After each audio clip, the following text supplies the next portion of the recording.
Chapter 938. Liaochen had no objection to this. He had long wanted to go to the sword hut and take revenge for the Shadow Division. It was definitely not to avoid the pursuit of that cow-nosed man. Right, where's my daughter-in-law? Xin Yuanqi suddenly asked. Liaochen was speechless. On the other side, Empress Dowager Zhuang also returned to the palace. She glanced at the old chancellor who had rubbed against her carriage for the umpteenth time. Her eyes were like daggers. The old chancellor said without changing his expression, "I suddenly remembered that I have an urgent matter to report to His Majesty." After a pause, under the cold gaze of Empress Dowager Zhuang, he said, "My carriage is broken." Empress Dowager Zhuang was too lazy to pay attention to him. She hugged her candied fruit jar and closed her eyes to rest. Today's candied fruit was personally made by Gu Jiao, and Empress Dowager Zhuang cherished it very much.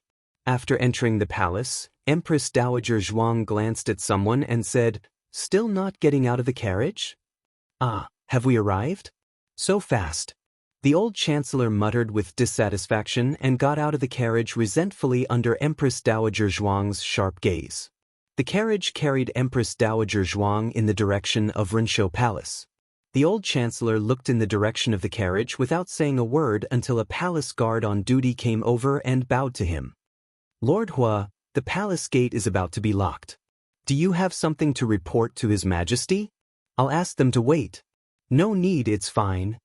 The old chancellor waved his wide sleeves, put his hands behind his back, and strode out of the palace. Only the palace guard was left behind. He scratched his head and looked confused. "You entered the palace in the middle of the night to admire the moon?" Xiao Heng and Gu Jiao returned to the princess residence. They first went to greet Princess Xinyang, but were told that the princess was not there. The maid reported, "Something happened in the barracks today. The Duke went to the barracks and didn't come back until night. Miss wanted her father and cried until she couldn't catch her breath. The princess had no choice but to take Miss out to see the lanterns." As she spoke, she looked around and whispered, "Actually, he went to look for the marquis." Everyone in the manor was well aware of this, but who would dare to expose Princess Xinyang? Did he not want to live anymore? Xiaoheng didn't know whether to laugh or cry. The princess of Xinyang, who had been the great empress of the household for so many years and who always kept her word, was actually being toyed around by a little kid one day. Not bad, she was more capable than her two brothers. The couple returned to the Lanting courtyard. Xiaoheng carried little Jing Kong back to the house and gave him a bath. Little Jing Kong was in a deep sleep and did not wake up even when his bad brother-in-law kept poking him. When Xiaoheng took the pajamas for him to change into, he suddenly realized that the cuffs and trousers were shorter. It was also at this moment that Xiaoheng truly realized that the little kid had grown up. Jing Kong was brought home by Gu Jiao when he was 3 years old. In the past 3.5 years, on the surface, Jing Kong was more attached to Gu Jiao. This was because he always said Jiao Jiao, Jiao Jiao, but in fact, he spent the most time with Xiaoheng. First of all, they slept in the same room, which took up 1/3 of their time. Secondly, Gu Jiao couldn't take him with her when she went to battle. But when he went to the Yan Kingdom to look for Gu Jiao, the little kid followed him closely. He had never raised a child before, so he had no experience in dealing with children. He accepted him because he was brought back by Gu Jiao. But after a difficult journey and a battle of wits and courage, the two of them became an inseparable part of each other's lives. Xiaoheng pinched the cuffs that were shorter and said, "He's starting to grow taller. It's time to make new clothes. You really don't save the cloth." Little Jing Kong mumbled in his sleep, as if he was complaining about his muttering. When Xiaoheng returned to the upper room, Gu Jiao had finished washing up. She was wearing cold silk pajamas and sitting at the table, sorting out the medicine in the small medicine box. When Xiaoheng saw her, he felt a sense of peace. He smiled and said softly, "I'm going to take a bath first." Okay. Gu Jiao continued to bury her head in sorting out the medicine. When Xiaoheng came out of the bath, she was still sorting out the medicine with a strange expression. "What's wrong?" He came to her side and asked. 1, 2, 3. Gu Jiao counted the anti-inflammatory medicine in the box and turned to Xiaoheng. "Did you notice that it seems to have become bigger? Is it a medicine box?" Xiaoheng looked at it carefully. Gu Jiao said, "In the past, this box could only fit 2 boxes side by side. Today, there are 3 boxes." Xiaoheng didn't have a deep memory of the internal structure of the small medicine box. He only knew that it looked small, but it was very big. In Gu Jiao's words, there was a different dimension inside.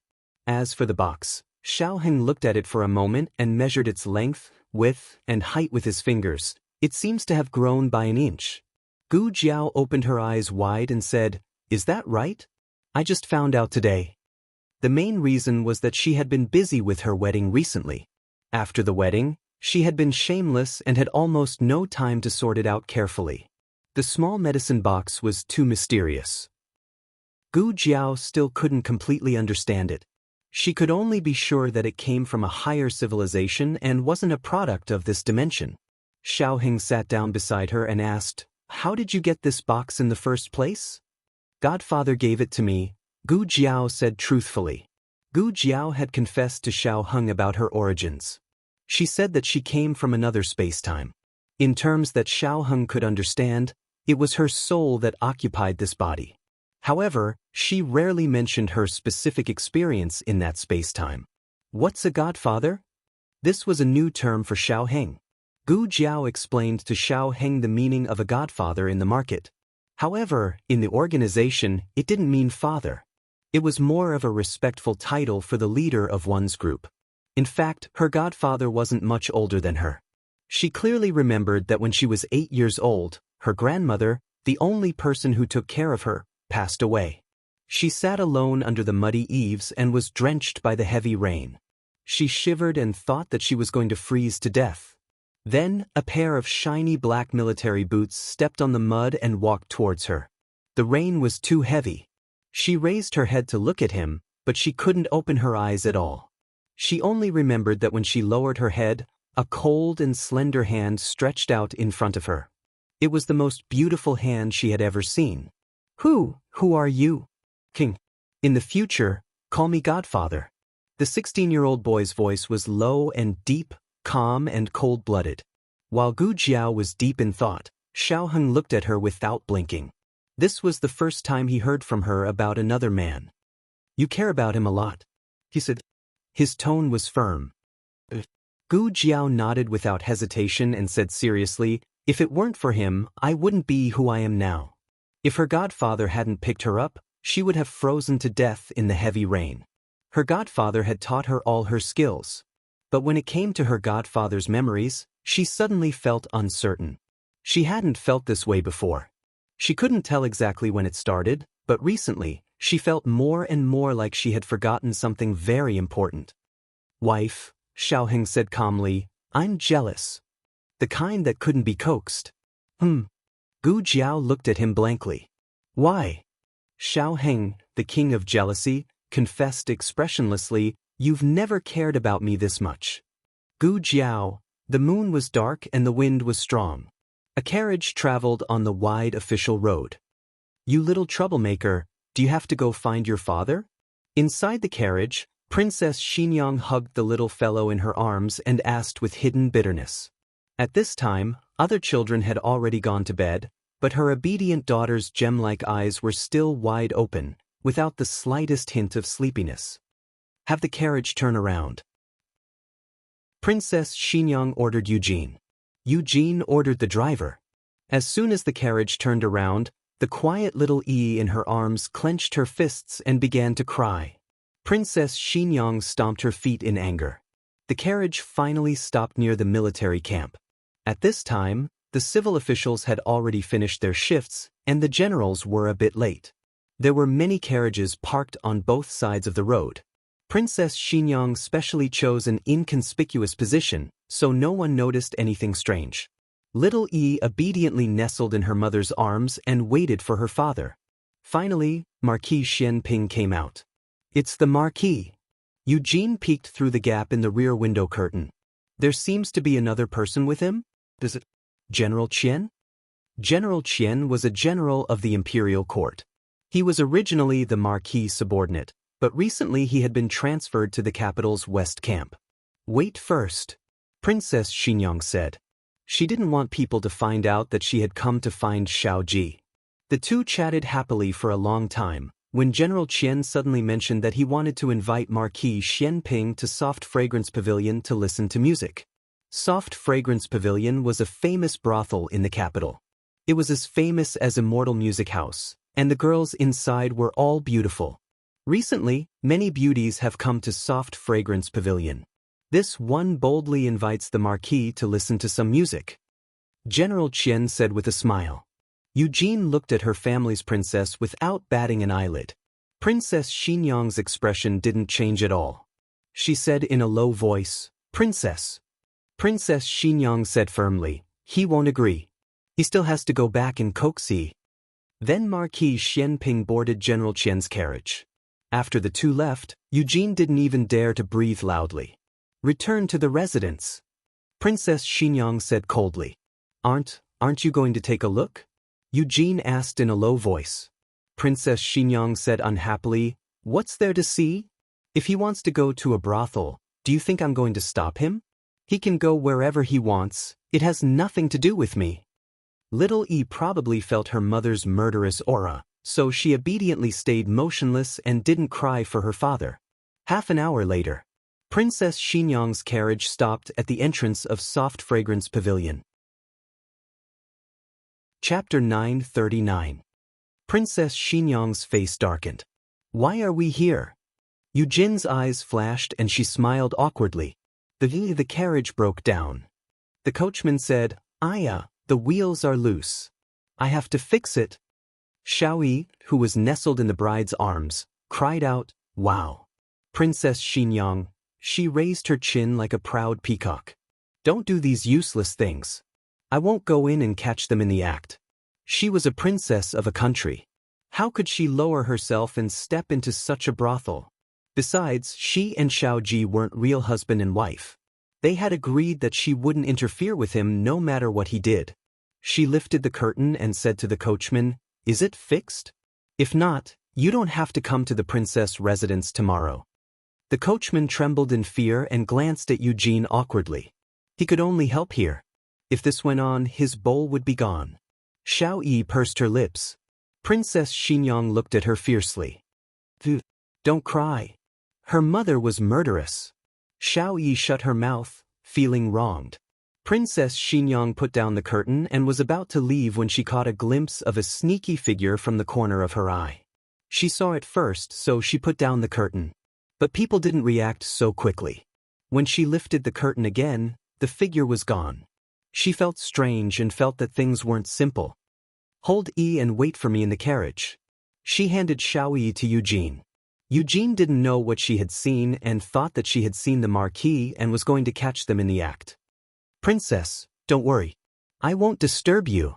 Princess Xinyang didn't explain to her and got out of the carriage.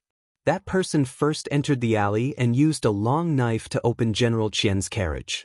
There was no one in the carriage, so he turned and entered Soft Fragrance Pavilion from the back door.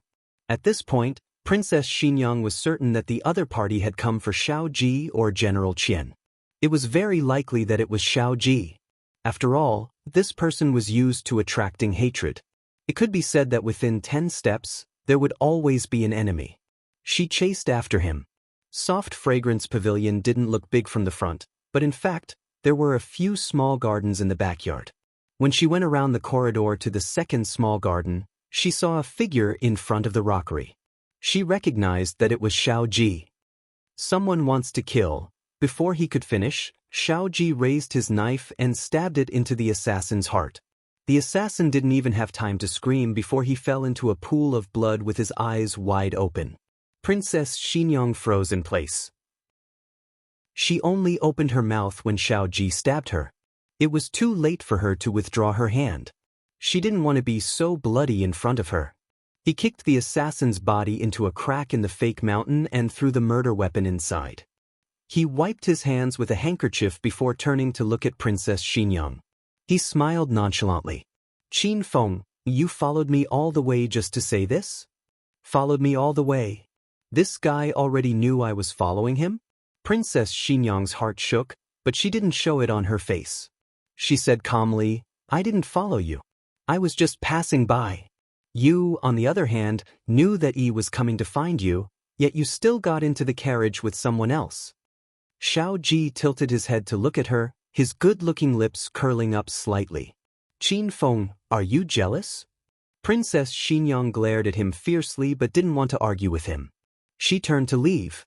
At this moment, General Qian came over from another small garden and walked in their direction. She couldn't let anyone find out that she was here. Not only would it lower her status, but the rumor that she caught Xiao Ji in the middle of the night visiting a brothel would spread throughout the capital the next day. She, Qin Fengwan, couldn't afford to lose face like this. She gritted her teeth and quickly walked toward the rockery, planning to hide behind it. But when she got there, she saw how terrifying the bloodstains on the ground were. She couldn't step over them. Marquis. General Qian smiled and greeted Xiao Ji. Qin Fengwan trembled all over. Xiao Ji glanced at her, pulled her over, and moved 2 steps to the side, pressing her against the other half of the rockery that wasn't splashed with blood. The grass under her feet was also clean. He used his broad body to block her, his arms on both sides of her. The two were so close that they were almost face to face. Their breaths intertwined. Princess Xinyang, who wasn't used to being so close to a man, felt her heart tighten.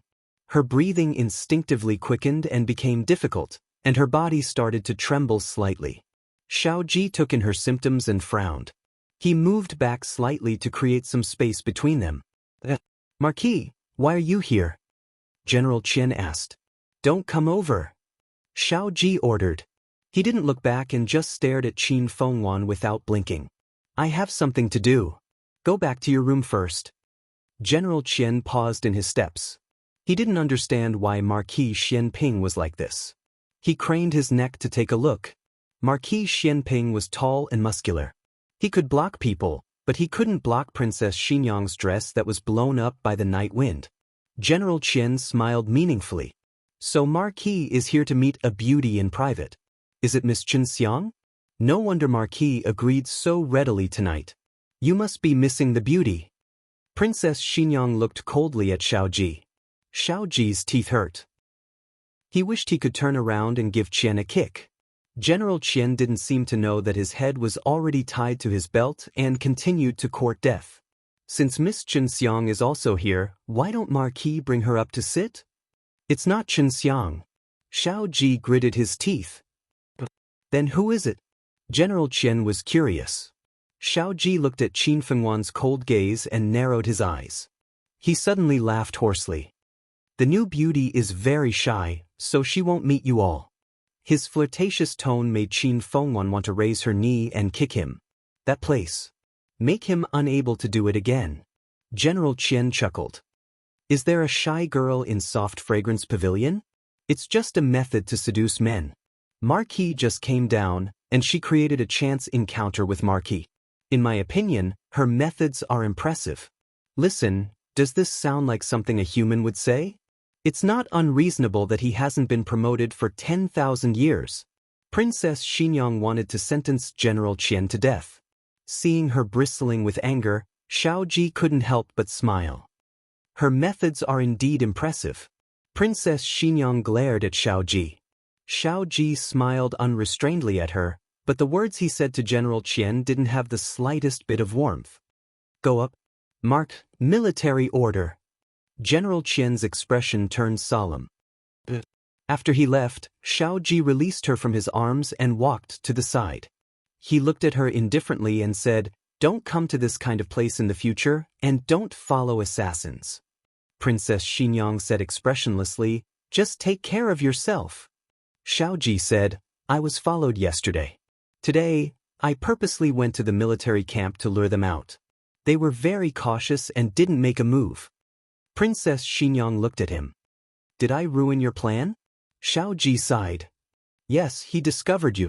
If I didn't kill him, you would have been in danger. If I killed him, I would have alerted the enemy, and his accomplices would have all run away. Princess Xinyang lowered her eyes. Xiao Ji looked at her and said with a faint smile, Qin Fengwan, you're suddenly so concerned about me. Don't tell me you've really fallen for me? The guilt in Princess Xinyang's heart disappeared in a second.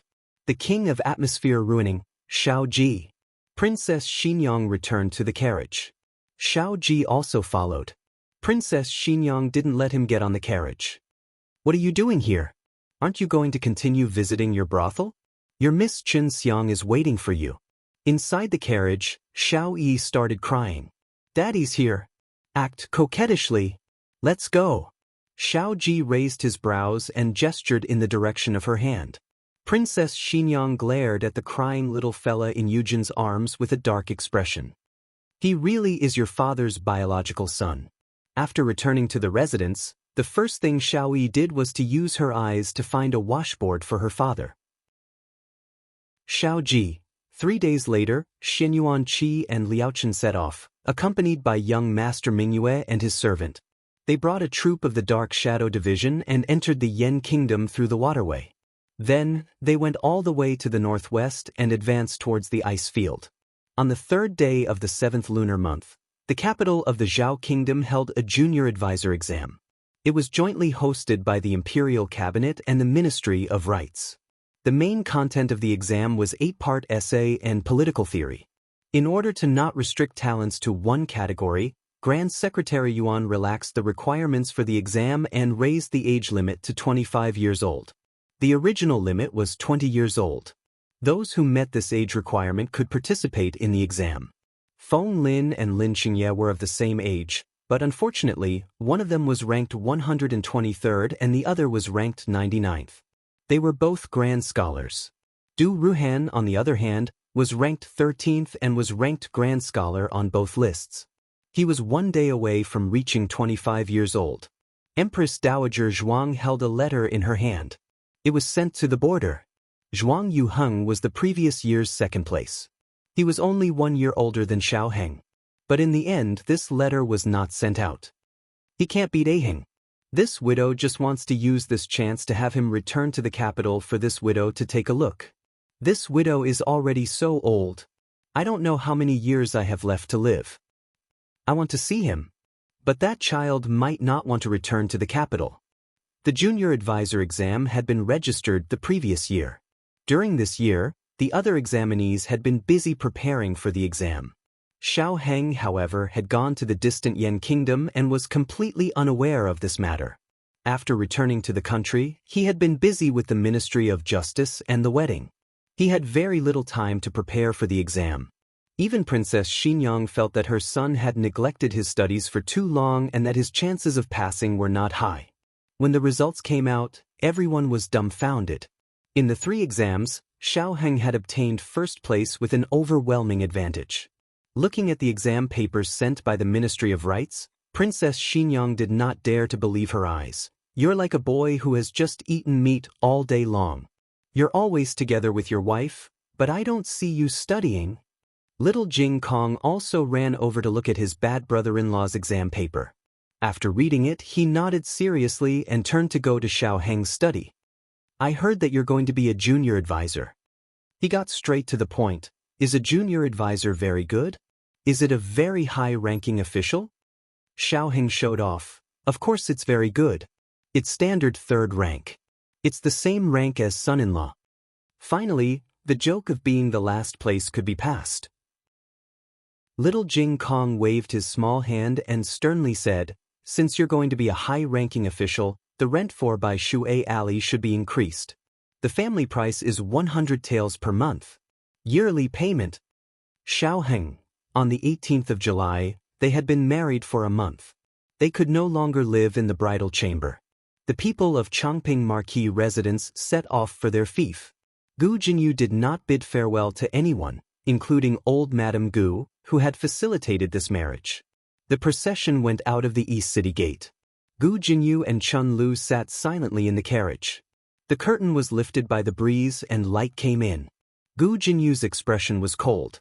She still wore a veil in the carriage, but it could not hide the bruise on her brow bone. On the 2nd day after Gu Jinyu left the capital, Xiao Heng and Gu Jiao discussed where to live in the future. They could move into the princess residence that her great-aunt gave to Gu Jiao at any time, but Lady Yao and her great-aunt were used to Bai Shui Alley.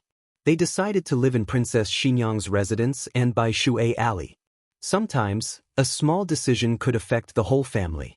Because the children were here, Princess Xinyang did not mention moving back to Zhuke Avenue. Sheng Guanqing was also preparing to leave. He had stayed in Zhao country long enough and needed to go back to accompany Shang Guanyen. But because the 2 new guns that Xiaoheng promised to give him were not ready yet, he had to wait for a few more days. In late July, a bolt of lightning flashed over the capital. The power was like 10 tons of gunpowder exploding. The windows of the princess' residence trembled. Xiao Yi, who was taking an afternoon nap, was woken up by the thunder. She was so scared that she cried loudly. Eugene and Princess Xinyang were in the flower room. The wet nurse was guarding the room. The wet nurse hurriedly picked up the little master. Xiao Yi screamed at the top of her lungs. Her loud and clear cries seemed to want to shake down the thunder. The wet nurse did not know whether she was noisier or the thunder. Who would have thought that as she cried and cried, she suddenly stopped crying. She opened her big teary eyes and looked unblinkingly at the door. She did not know when, but a handsome and cold youth in black clothes appeared there. The terrifying lightning circled above his head like a dragon, but it seemed to be blocked by him. Xiao Yi's little face was covered in tears as she stared at him blankly. The youth in black clothes walked in. He thought for a moment and took out the candied haws in his hand. He handed it to her and said, "Do you want to eat?" Xiao Yi. Chapter 940. There are novels with connotations that can't be found online here. This was the first time Xiao Yi met someone who wanted to give her hard candied haws. She didn't even have teeth. When Princess Xinyang and Eugene returned to their room from the greenhouse, Xiao Yi was being held in the arms of the young man in black. Her small hands were holding a string of shiny candied haws, and she was licking them. The wet nurse stood at the side, trembling with fear, not daring to even breathe loudly. She didn't know this person, but she couldn't snatch it away from him. Eugene looked at the young man who suddenly appeared and was shocked. Changjing. Marquis. In Marquis Xuanping's practice room, Xiao Ji was helping Sheng Guanqing get into the horse stance when Steward Lu rushed over. "What's the matter?" Xiao Ji glanced at him. Steward Lu raised his hand to wipe the sweat on his forehead and said with a smile while panting, "Changjing is back. He's with the princess." He said, "Come back, not come." In everyone's heart, Changjing had long been regarded as a member of the Marquis' household. Sheng Guanqing looked at his father. Changjing, the black-clothed young master? Xiao Ji's expression was very calm, but his following words revealed his urgency. He said to his son, "Get into the horse stance first. There's still an hour left today. Don't be lazy. I'll go over. Lu Huan watch him." Steward Lu hurriedly said, "Yes." Xiao Ji turned around and left.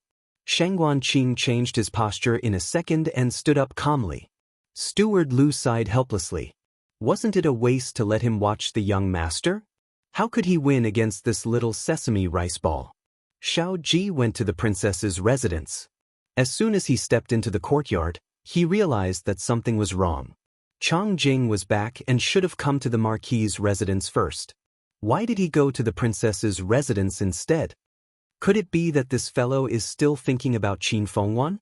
Changjing had been attracted to the princess' residence by Xiao Yi's cries, but Changjing's longing for Princess Xinyang was not fake. Princess Xinyang didn't like Xiao Ji, but she didn't dislike Changjing. Once, Changjing passed by a house on Vermilion Bird Avenue injured and was seen by Princess Xinyang. She called him into the house and personally bandaged his wound. Since then, he would often pass by that place when he was injured. After his wounds were bandaged, he would occasionally freeload a meal before returning to the Marquis' estate. Xiao Ji knew nothing about this. Changjing did not have a mother, only 7 older sisters. He felt the power of a mother from Princess Xinyang, and he liked Princess Xinyang very much. When Xiao Ji entered the house, Xiao Yi had already been snatched away by her mother. She had washed her hands and was lying obediently in the cradle. Changjing sat at the table and ate yangchun noodles. He was hungry, so he ate very fast. That was not the main point. The main point was that there were several exquisite dishes in front of him, all of which were his favorite. There were 2 possibilities. 1, he asked for it himself. 2, the princess residence prepared it for him. If it was the first possibility, he didn't treat himself as an outsider. If it was the second possibility, he really wasn't an outsider. The princess residents even knew what he liked. Xiao Ji suddenly felt that his status in the family had been affected. You guys chat. I still have something to do. Princess Xinyang saw him come over, so she took Yujin to the greenhouse to continue taking care of the newly bought peonies. The thunder had stopped, and the sky was dark. It looked like it would rain in the next second. Xiao Ji first looked at his youngest daughter. She was playing happily by herself. He sat down opposite Chang Jing. They hadn't seen each other for more than half a year, and Chang Jing had grown taller again. He had a heroic spirit between his eyebrows, but he was still a young man. Did you run away from home again? Xiao Ji asked indifferently. Chang Jing finished his noodles before replying, No. This time, I didn't. Not this time. Xiao Ji observed him. He hadn't noticed before, but today he noticed that his eating manners weren't bad. It was obvious that he had been restrained by Qin Fengwen. Chang Jing finished his bowl of noodles and drank the broth clean. He placed his bowl and chopsticks properly. Xiao Ji's mood became even more subtle. I came to find you. Chang Jing went back to the topic. I thought you were dead, so I brought people to collect your body. Xiao Ji choked. Thank you. Chang Jing continued. After we arrived at the border of the Yen Kingdom, we heard that you returned alive. Xiao Ji said indifferently, Then your father agreed to let you come all the way here to find me? Chang Jing said, No, he didn't agree. I couldn't leave the icy plains. Xiao Ji looked at him in amusement. Then why did you say you didn't run away from home? What's going on? Chang Jing said seriously, I told my father that you're my future father-in-law. You betrothed your daughter to me. He agreed to let me bring people to propose marriage. How can I have a daughter for you? Xiao Ji ate half of his noodles in disdain. His gaze turned and looked at Xiao Yi, who was playing with her feet in the cradle. He stood up and picked up the stool he had just sat on. How dare you have designs on my daughter? Chang Jing rushed to the door and explained, I didn't know you really had a daughter. I just said it casually. Chang Jing left the Zhao kingdom with Xiao Ji. The two of them didn't know that Princess Xinyang was pregnant. The ancient times weren't the information age, so the news of Princess Xinyang giving birth to a daughter couldn't spread to Dark Night Island. Chang Jing was purely looking for a strong excuse to fool his father and 7 sisters. Xiao Ji didn't care. He was angry, very angry. He grabbed the stool and chased Chang Jing out of the mansion. Half an hour later, the two of them stood in the garden, out of breath. They were about a dozen steps away from each other. Xiao Ji had an injury on his waist and couldn't chase him. Chang Jing's face was already bruised. Xiao Ji glared at him, panting. He threw the stool away and turned to go back to the study. Chang Jing pursed her lips in grievance and limped after him. Xiao Ji didn't sit well in the study. He got up and went to the princess's mansion. He picked up Xiao Yi from the cradle and said seriously, You can't get married until you're 80 years old. Do you hear me? Xiao Yi. Xiao Heng had just gone to take measurements. The imperial court wanted to make a junior assistant robe for him. After everything was ready, he would officially go to court to receive his title. The moment he returned to the mansion, he heard about Chang Jing's return and how she was beaten up by Xiao Ji. Coincidentally, Gu Jiao was free at the moment, so he went to the Marquis's mansion with Gu Jiao. They bumped into Xiao Ji, who came from the princess's mansion. Father. Xiao Heng greeted him. I heard that Chang Jing is back. His father missed Chang Jing and must be very happy. However, his father didn't look at him and snorted coldly. Xiao Heng, what kind of reaction is this? Is he angry at me? Xiao Heng asked Gu Jiao. Gu Jiao said, I think he's angry at Chang Jing. But Xiao Heng didn't understand. He had just returned from outside and didn't know the details. Gu Jiao pointed to the piles of gifts in the courtyard. Those are your sister's betrothal gifts. Xiao Heng? Chang Jing was joking, but Chang Kun took it seriously.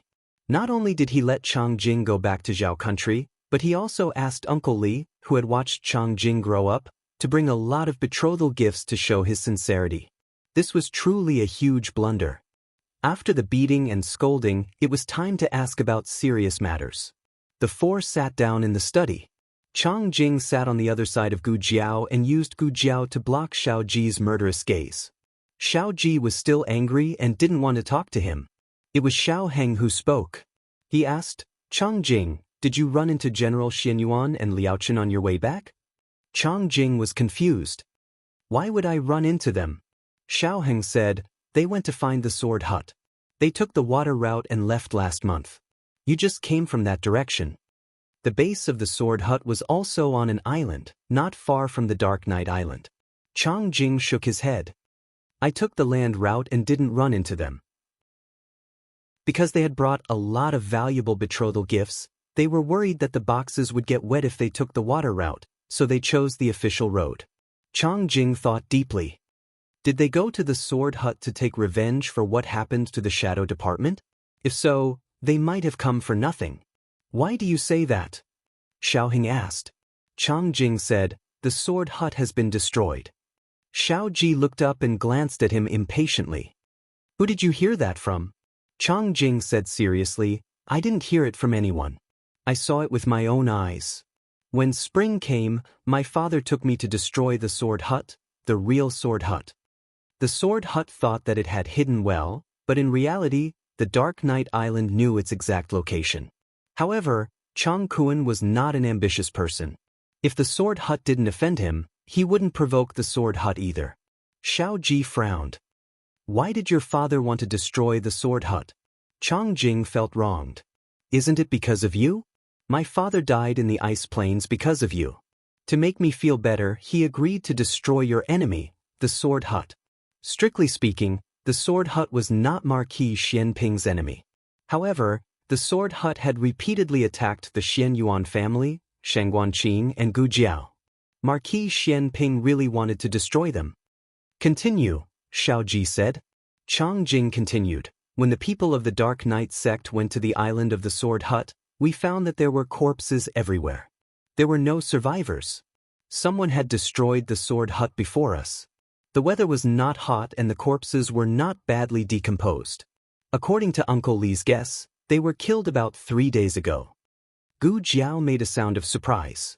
Who could be so powerful? The sword hut was arrogant. It was not strange for them to have enemies. But what kind of enemy could destroy the entire sword hut? Chang Jing said, the wounds on those people were all the same. My father and Uncle Li both thought that they died under the sword of the same person. Gu Jiao opened her eyes wide. You mean one person destroyed the entire sword hut? Xiao Ji and Xiao Heng were silent. A name flashed through the hearts of the father and son at the same time. Xiao Heng narrowed his eyes and said, Long Yi.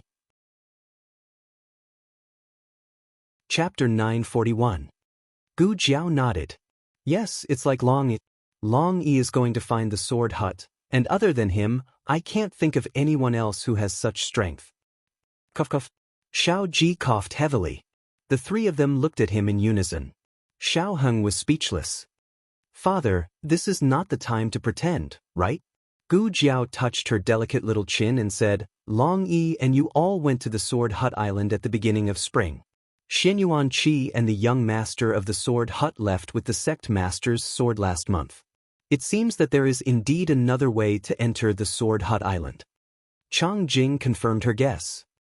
Yes, the entrance of the Sword Hut Island is full of mechanisms, but we know a secret passage. I don't know how Long Yi went up. Did he also go through that secret passage? Xiao Ji raised his eyebrows.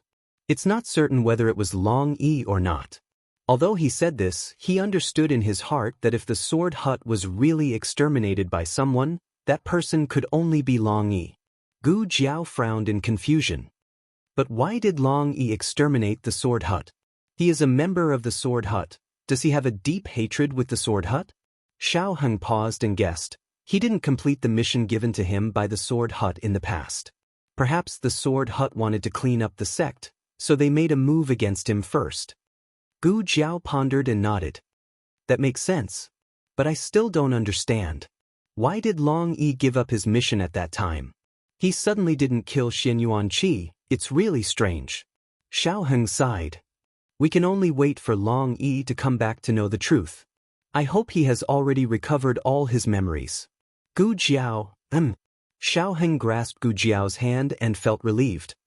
No matter what, since the sword hut has been destroyed, your danger has been resolved. What danger? Chang Jing was confused.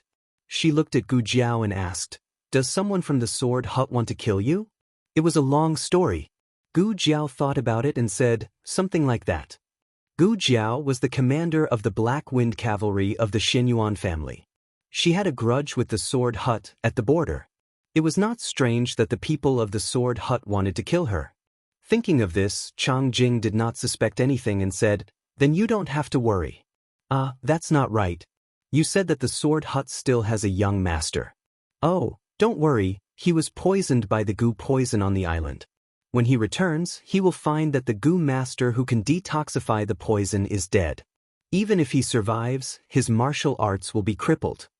Gu Jiao asked, I forgot to ask earlier. He is the young master, why was he poisoned? Xiao Heng analyzed. I guess it was an internal struggle. The island master's wife did not like this illegitimate son and wanted her nephew to be the young master. Thus, she played some tricks on him and lured him out of the island. But now, it seems that he has profited from this disaster and avoided dying under Long Yi's sword. Chang Jing nodded, right? The island master and his wife are dead. That whatever nephew is also dead. It seemed that everything in the dream had changed Long Yi.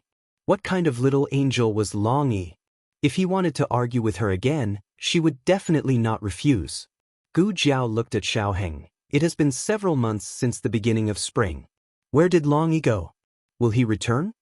Xiao Heng shook his head. I don't know. When Shi Tian regains his identity and memories, no one could guarantee what kind of life he would choose in the future. What did these years of being Long Yi mean to him?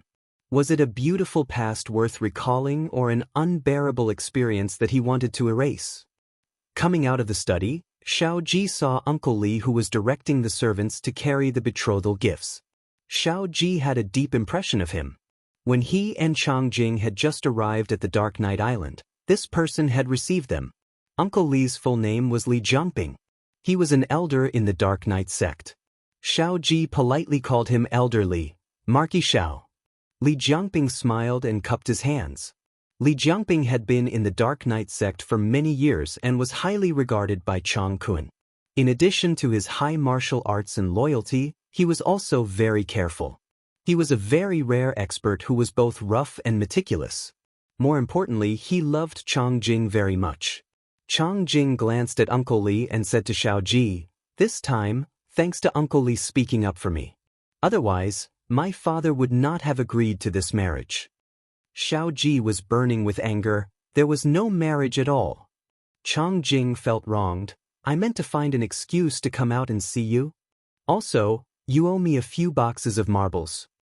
Xiao Ji's body trembled. This is your real purpose for leaving the island. He really didn't want to see this brat anymore.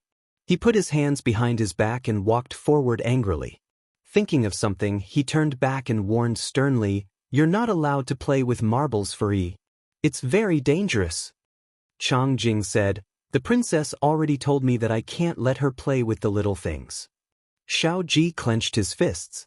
As expected, you're so familiar with Qin Fengwan. I think you want to go to heaven. Li Jiangping laughed dryly and looked at Xiao Ji. Marquis Xiao, you see, Xiao Ji said faintly, you know the truth.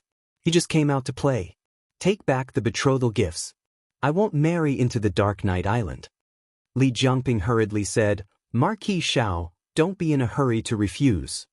Xiao Ji said coldly, what? My daughter is only 8 months old. Do you really want my daughter to marry over? Li Jiangping hurriedly waved his hand and said with a smile, no, that's not what I meant. It's like this. In order to come back to see you, the young master had no choice but to do this. In his heart, he respects you as his father. If the sect master finds out that he told such a big lie, he will definitely be heavily punished. I have a compromise. It won't make things difficult for the Marquis, and it can also let the young master avoid punishment. What is it? Xiao Ji asked. Li Jiangping said what he was thinking. The Marquis can choose a well-educated woman from the capital and adopt her as his adopted daughter. She will marry into the Dark Night Island. What do you think? Jiao Jiao was also Duke En's adopted daughter. She would marry Ah Heng as Duke En's daughter. Xiao Ji felt that this method was not bad. Do you agree? He asked Chang Jing. Chang Jing said, if you find someone I like, I will agree. Xiao Ji asked him, then what kind of person do you like? Chang Jing thought seriously for a moment, then said, someone like the princess. Xiao Ji punched down, and a large bump appeared on Chang Jing's head. Li Jiangping's method was not bad. Xiao Ji temporarily arranged for him and the disciples of the Dark Night Island to live in the Marquee Manor. The betrothal gifts were first placed in the storeroom, and the key was given to Li Jiangping for safekeeping. Xiao Ji's attitude was very clear. These things still belonged to the Dark Night Island. He would not take them. When Li Jiangping arranged for the disciples to move the betrothal gifts, a small accident occurred. His hand pressed against a rusty nail, nearly piercing through his palm. When the news reached the Princess Manor, the family was preparing to eat dinner. Gu Jiao stood up and said to Princess Xen Yang, Xiao Ji, Xiao Heng and Chang Jing, you eat first. I will go take a look. I will go with you. Xiao Heng also put down his chopsticks. Do you need a medicine box? Yes, Gu Jiao said. Wait for me here. Xiao Heng went to the Lanting courtyard to get the medicine box, and went to the Marquee Manor with Gu Jiao and Chang Jing. Outside the storeroom, Li Jiangping sat on a small stool. His injured left hand was wrapped in a handkerchief by a disciple of the Dark Night sect. Let me take a look, Gu Jiao said to him. Li Jiangping looked at Gu Jiao in shock, and then looked at Chang Jing. Chang Jing said, young madam is a doctor. Li Jiangping suddenly understood, ah, I see. But perhaps it was because of the difference between men and women. He smiled awkwardly and said with some embarrassment, Then I will have to trouble young madam. Xiao Heng had someone bring a table and put the medicine box on it. Gu Jiao opened the medicine box and took out saline to clean his wound. Let me see what kind of nail it is, he said to the disciple of the Dark Night sect. The disciple of the Dark Night sect walked forward and handed Gu Jiao a bloody nail wrapped in a clean handkerchief. Gu Jiao frowned. It really is a rusty nail. It seemed that he had to get tetanus. Gu Jiao looked inside. There was, but it was not an immune tetanus. It was the kind that required a skin test. Bear with it, Gu Jiao said to Li Jiangping. Li Jiangping looked curiously at Gu Jiao's medicine box and said in a daze, Okay. Speaking of which, young madam, what kind of treatment method is this? I have never seen it before. Gu Jiao said, it was created by my master, so it is not convenient to disclose it. Li Jiangping smiled and tactfully didn't pursue the matter. Instead, he said, I presume young madam's master is a hidden expert. The first island master of our Dark Night Island was also an expert. Chang Jing. Xiao Heng called out to Chang Jing. Chang Jing understood and said to the disciples of the Dark Night sect, you can leave first. I will call you later. Everyone left. Gu Jiao took out the needle and tested it. Li Jiangping was in so much pain that he made an emoji. After 15 minutes, there were no adverse reactions. Gu Jiao injected tetanus into his muscles. Li Jiangping contributed another wave of emojis. Chang Jing said to Li Jiangping, Uncle Li, it is enough that you know young madam's medical skills. Don't mention it to outsiders. Li Jiangping wiped the cold sweat on his forehead and said, An ordinary man is innocent, but treasuring a jade ring is a crime. I understand, don't worry. Chang Jing stayed behind to take care of Li Jiangping, and the young couple returned to the princess residence. Gu Jiao had just sat down when she found a bowl of medicine in front of her. Princess Xinyang said lightly, The medicine is ready. Drink it first. I have asked the imperial doctor. This prescription is more effective when taken before meals. Gu Jiao sighed for her secretly. Whatever prescription was useless. After all, Taotao was so powerful. Xiao Heng looked at the dark medicine. He could guess how bitter it was without tasting it. He leaned close to Gu Jiao and whispered, Don't drink it. It's okay. She drank the medicine and almost vomited. Today's medicine is so bitter. Princess Xinyang wondered, Is it bitter?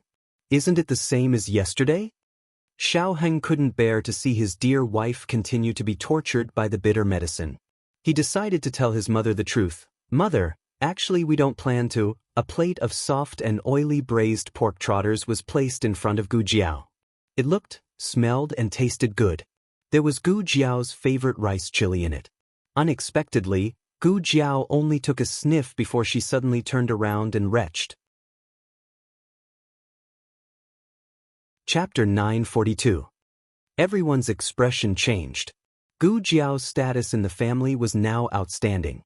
Even Xiaoyi was very willing to let her massage her little feet. Her slightest movement could cause a storm in the house. Xiao Heng was the first to react. He quickly stood up and came to her side. He gently stroked her back and bent down to ask her, "What's wrong? Are you feeling unwell?" Gu Jiao endured the discomfort in her stomach and said, "I suddenly feel a little nauseous." Princess Xinyang's eyes suddenly became bright. Xiao Ji's expression also gradually changed. One had given birth to him before, while the other had been given birth to by a woman for him. In short, they were both experienced people. They were much more sensitive to this kind of reaction than Xiao Heng, who was just starting out. Princess Xinyang said to Xiao Ji, "Leave us for a moment." She had something private to ask. Xiao Ji wasn't a blockhead like General Qian. He knew what to do. He asked, "Should I leave, or call for an imperial physician?" Princess Xinyang was stunned. She looked at him in surprise as if to say, "Is your brain so good?"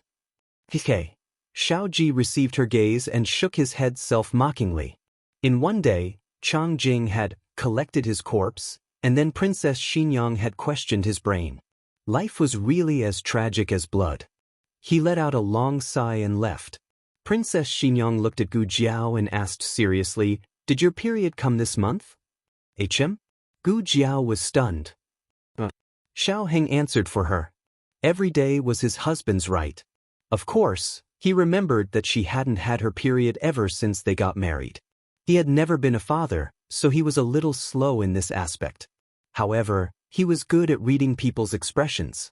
When his mother asked, he immediately understood. "Mother, you can't be," Princess Xinyang neither admitted nor denied. "My period didn't come. Didn't you suspect anything?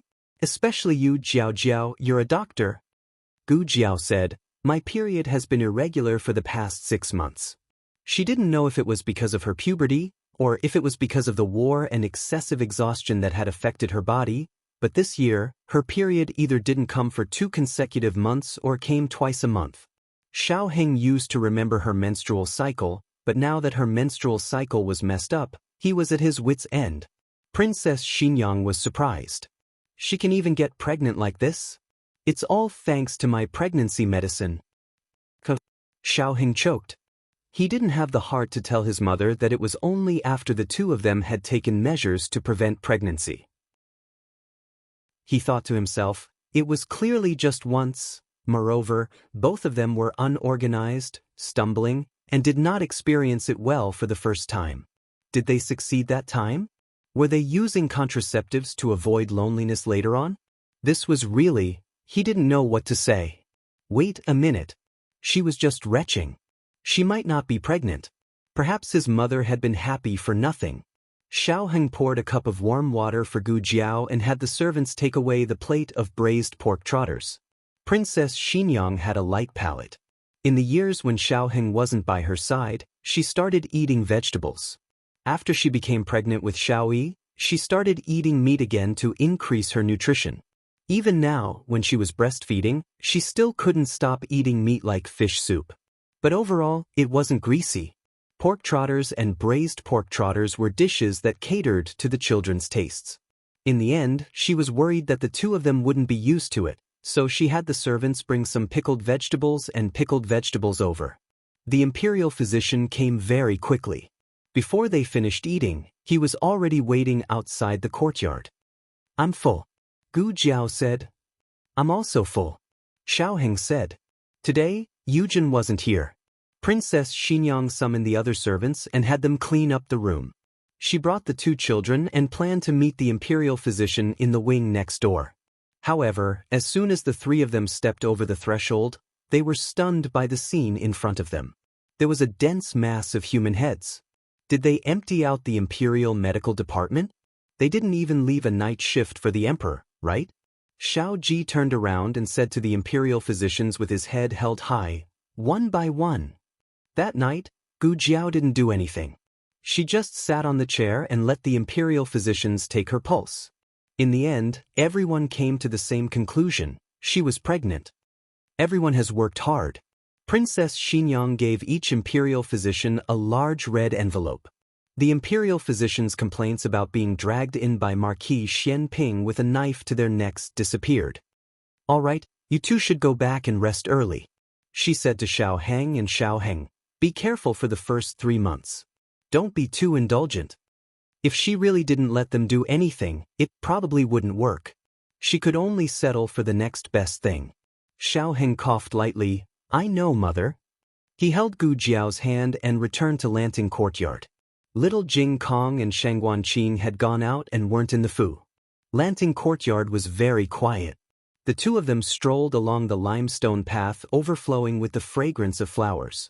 There were servants in front of them who wanted to salute the two of them.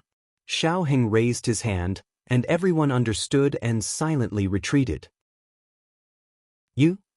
Came from the corridor with the clothes that had just been dried. Just as she was about to call out Miss, the mama beside her tugged at her sleeve. The mama shook her head at her. Oh. You wasn't stupid. She turned around and went back to her room. Just now, was it morning sickness? Xiao Heng asked. From the start of the meal until now, Gu Jiao had not said a word.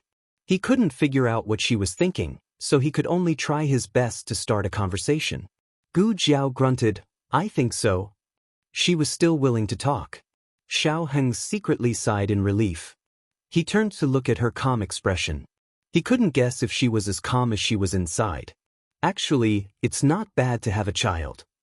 He said softly, if it's a son, it'll be like Jing Kong and Xiaobao. If it's a daughter, it'll be like E. Don't you think it's quite cute? Gu Jiao looked at him in surprise. You actually praised Jing Kong for being cute. Xiao Heng was stunned. Did I praise him wrongly? He's not cute? If he's not cute, how did you fall into his trap in the first place? You even didn't find it annoying that he stuck to you all the time. Gu Jiao said, he's cute. It's just that it's strange to hear it from you. The two of them had been fighting since the first day they met. They had been fighting with wits and courage. She knew that they had used all kinds of martial arts skills. The window paper was broken just like that. Xiao Heng showed a decent smile. The scenery of the princess residence was pleasant. Its style and layout were among the top 3 in the entire capital. The cool breeze and the fragrance of flowers made people feel relaxed and happy. The two of them walked forward for a while. Actually, Gu Jiao opened her mouth. Xiao Heng's heart suddenly tightened. He seemed to be afraid of hearing something he didn't want to hear from her, so he decided to make the decision himself. Actually, we're still young. I've just started my career. I really don't have the energy to take care of a child. When he said this, his breathing became tight. It was too uncomfortable. He couldn't say it out loud. Gu Jiao stopped. The two of them were holding hands, so he stopped as well. Gu Jiao looked at him steadily. You don't want this child? That's not what I meant. Xiao Heng instinctively refuted. How could he not want it? Wait, she was asking him? He looked at her with a hint of nervousness. Jiao Jiao, why do you ask? Do you want it? Gu Jiao looked down at her flat belly and nodded. Xiao Heng's eyes flashed with a hint of ecstasy. Jiao Jiao, why do you have such an expression? Do you think I don't want it? Xiao Heng smiled awkwardly and didn't answer the question directly. Instead, he said, then why didn't you say anything just now? I thought you were unhappy. I just haven't recovered yet. She looked at her belly seriously. How did I get a baby? She had become a curious baby. Xiao Heng's heart melted. How could there be such a wonderful Jiao Jiao in the world? He patted her head and couldn't help but ask, why did you suddenly change your mind? Gu Jiao said honestly, it wasn't sudden. After I met Tang Yueshan that time, my state of mind seemed to have changed a lot. That was because Tang Ming was not a perfect son. He could not even be considered a good son. He had too many personality flaws, but Tang Yueshan's love for him had never weakened. He had never given up on this son of his.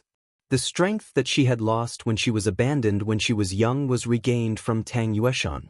Xiaoheng really didn't expect that the person who changed her state of mind was Tang Yueshan.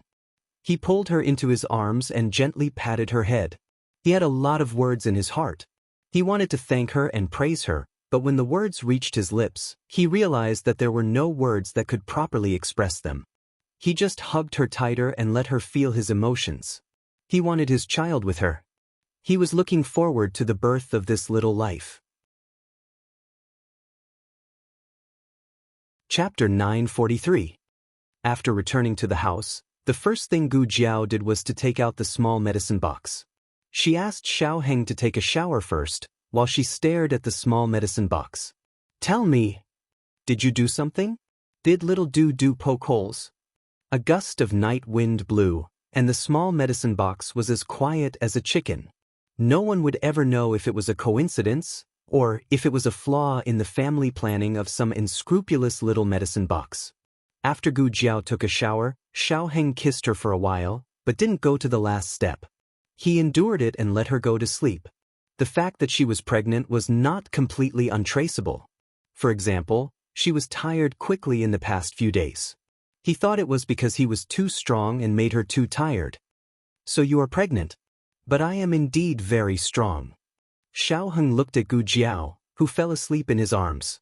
He raised his eyebrows, stroked her cheeks, kissed her, and then pulled a thin silk cloth to cover her. The sound of quarreling came from outside the courtyard. It was little Jingkong and Sheng Guanqing who had returned. Xiaoheng glanced at Gu Jiao, got out of bed quietly, opened the door, and said to little Jingkong, "Jiao Jiao is asleep. You go take a shower first." Hearing that Jiao Jiao was asleep, little Jingkong immediately turned on the silent mode, waved at Sheng Guanqing, and said silently, "Brother Qing, goodbye." Sheng Guanqing leaned on the pillar, exhausted. He didn't even have the strength to twitch the corner of his mouth. "Ha, it's best if we don't meet again." Little Jingkong was so energetic that it was scary. The two of them went out together, shopping, watching lanterns, and going to the lake. They did exactly the same things. He was 6 years old now, so he didn't need Sheng Guanqing to carry him all the time. Sheng Guanqing was exhausted, but little Jingkong was still bouncing around. He jumped onto the steps, waved at his bad brother-in-law, and went into the house to visit Gu Jiao. Seeing that she had indeed fallen asleep, he secretly nodded his head. Bad brother-in-law did not lie to him. "You're so sweaty. Hurry up and take a shower."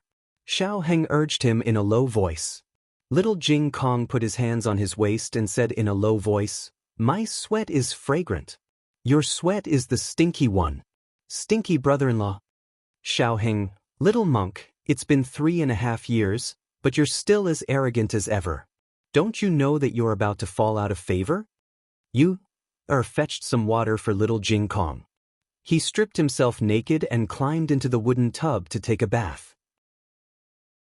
He was very happy today, not only because he had gone shopping with Brother Qing, but also because Jiao Jiao had promised to take him on a trip to the Imperial College tomorrow. The kind that won't lead brother-in-law astray. As he bathed, he started singing again in his small bathhouse. The door was closed, so he was not worried that he would disturb Gu Jiao. However, the maidservants on duty outside the door overheard him. At first, there were only 2 of them, but gradually, 3 or 4 of them came. By the time Xiaoheng came over to check on his bath, all the servants in the courtyard had gathered here.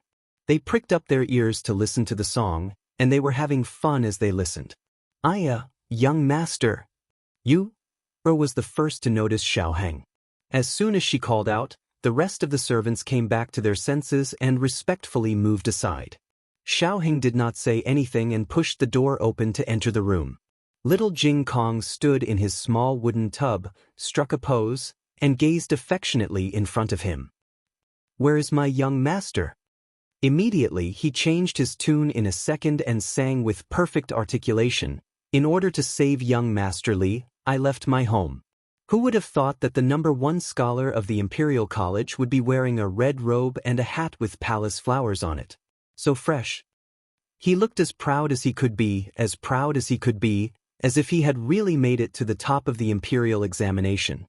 Xiao Heng's mouth twitched, and he said ruthlessly, Jiao Jiao won't be able to go on an excursion with you tomorrow. The unruffled singing stopped abruptly. Why?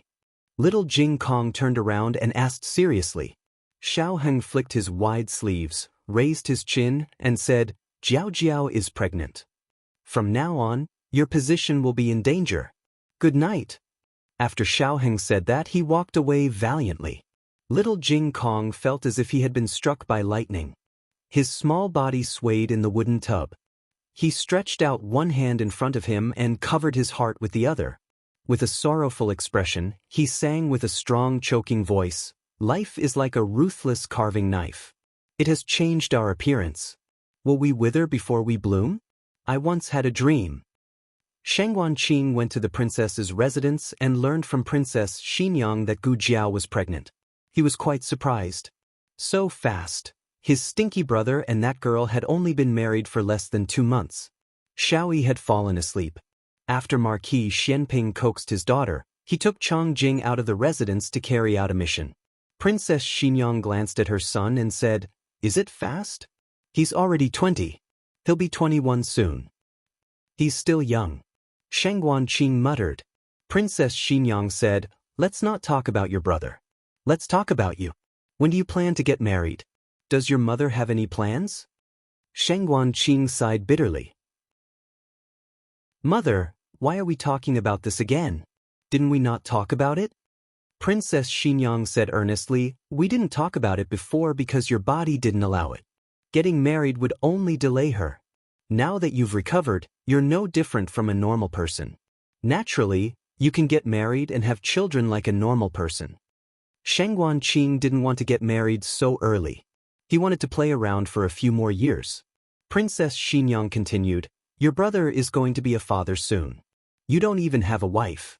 Chang Jing is 2 or 3 years younger than you, but she knows to bring betrothal gifts to the capital to find a suitable marriage. I'm not asking you to get married immediately. If you agree, I'll take a look for you first. His mother's will was so firm. It looked like it would be hard to refuse. Sheng Wanqing put on an act and said, But mother, I have high standards. How high? Princess Xinyang asked. Sheng Wanqing's eyes flashed. First, she has to be as beautiful as you and mother. Then, she has to be as gentle as you and as humorous as mother. She also has to be educated and reasonable, literate, poetry and songs, proficient in everything. He racked his brains. Martial arts. She has to know martial arts. Her martial arts can't be worse than sister-in-law's. Otherwise, how can she protect me? Princess Xinyang was speechless. It was late at night. The bright moon hung high in the sky, and the stars shone brightly.